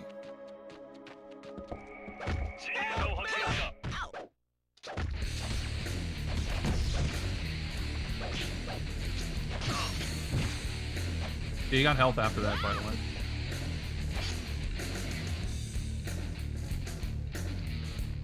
Oh, that weapon busted.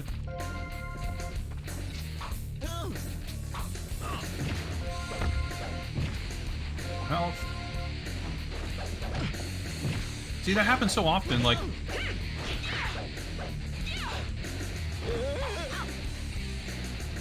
Oh, his fucking body is in the way. He's almost dead, too.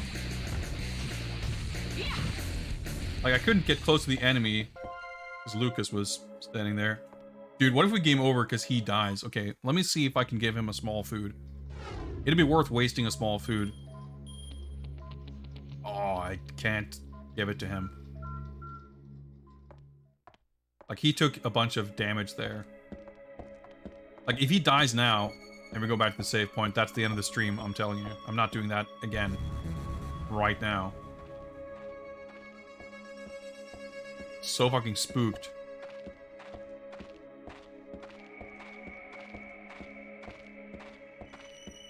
I guess if I run to the save point... As long as I can save before he dies, we should be fine. Although I wouldn't even know. Like, does it save his health? What if it saves when he's like half a second away from dying?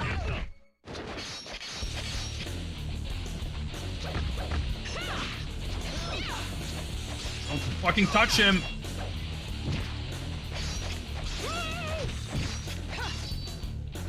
Don't you dare.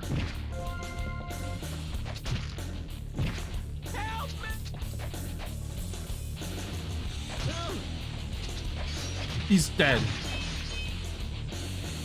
Yes, I will revive him. I'm so fucking glad I held on to that. Jesus Christ. How are you gonna put the dumbest fucking minigame bullshit you can think of in the game and then put this sequence immediately after without giving me a chance to save? Holy shit. Oh. See, you want and expect games like this to sort of hit their stride. I mean, it's one thing for difficulty level to go up, but that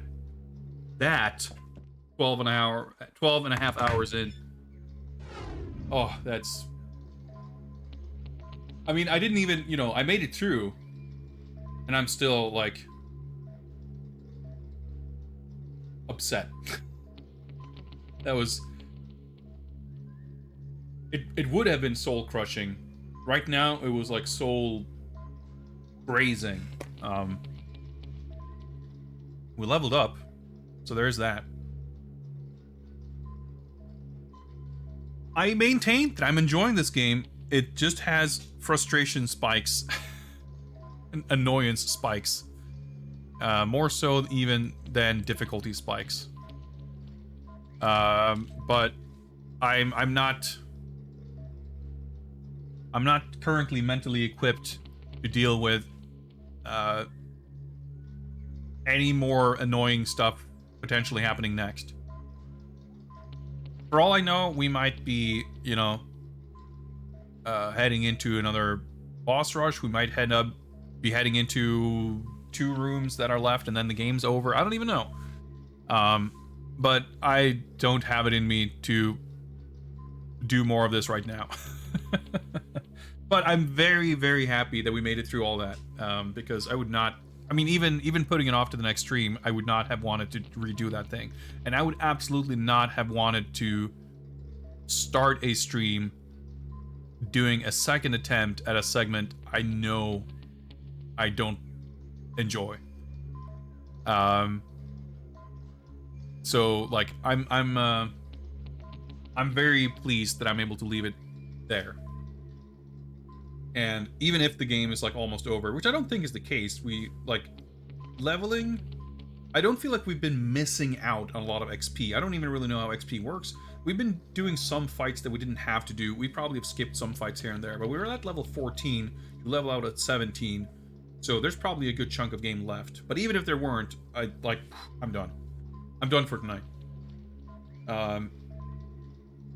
Probably we will be doing another stream on Friday though, because I wanna play games. I find myself some of these days lately, not when I'm not streaming, like wanting to stream more. So I think we'll probably squeeze in a bonus stream, and we should hopefully be able to finish the game then. But I would like to have it.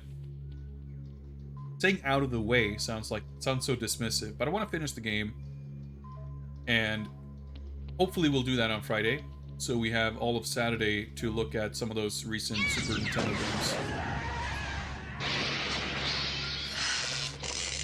Bonus stream bone news, stream bone news, stream bone news, stream bone news, stream bone news, stream bone news, stream bone news, stream. All right, good job, TTS. You almost got it, and I like how your extremely long single word got the formatting all busted up. But thank you very, very much for 250 Blaze bits. I greatly appreciate it. That feels good. Moral support after a harrowing ordeal of the fucking tunnel chase sequence. Thank you, Traxor. I greatly appreciate that. What was I trying to say? Yeah, bone use stream on Friday, so that we can spend Saturday checking out those Super Nintendo and PS1 games that I got recently. At least taking some kind of quick look at those. And we'll see what happens from there. I've been kind of, well, I shouldn't get too far ahead of myself, but I still want to tackle some more backlog stuff whenever we're done with this. This is ending up being a longer game than I expected. This is the 3rd stream, right? And we're already, yeah, 12-something hours game time. That doesn't account for the hours I've spent during pause screens talking about PS2 graphics and whatever else. But I really want to play King Colossus and Asura's Wrath, but we'll see if we get to those or if we do a poll or what happens. First things first, we're gonna finish this game before anything else though. But yeah, also reminder that I was a little uncertain for a while, but as it stands right now, I am not expecting to be out of town or anything during the weekend. So we will be streaming Saturday, and we will be doing another movie night on Discord on Saturday evening. I still haven't put together the options for what movie we're gonna watch, but I will do that shortly, probably tomorrow, and I'll put that on the Discord for those who would like to join in to watch some video game movie together. Feel free to hop on the Discord if you aren't there already, and check out the Movie Night channel for more information. Let me see who we're gonna raid at the end of this here stream. I'm gonna go grab a snack after this because I am super hungry. So I probably won't be around to watch whatever's going on. But, hey, the opponent is doing a birthday stream. He's been going for a while, but, he's still live. Why don't we raid the opponent? He's playing Final Fight. It's a pretty sick game. Thanks a lot for hanging out, folks. I will see you guys hopefully Friday, I guess. Take care until then. Thank you for watching, and bye.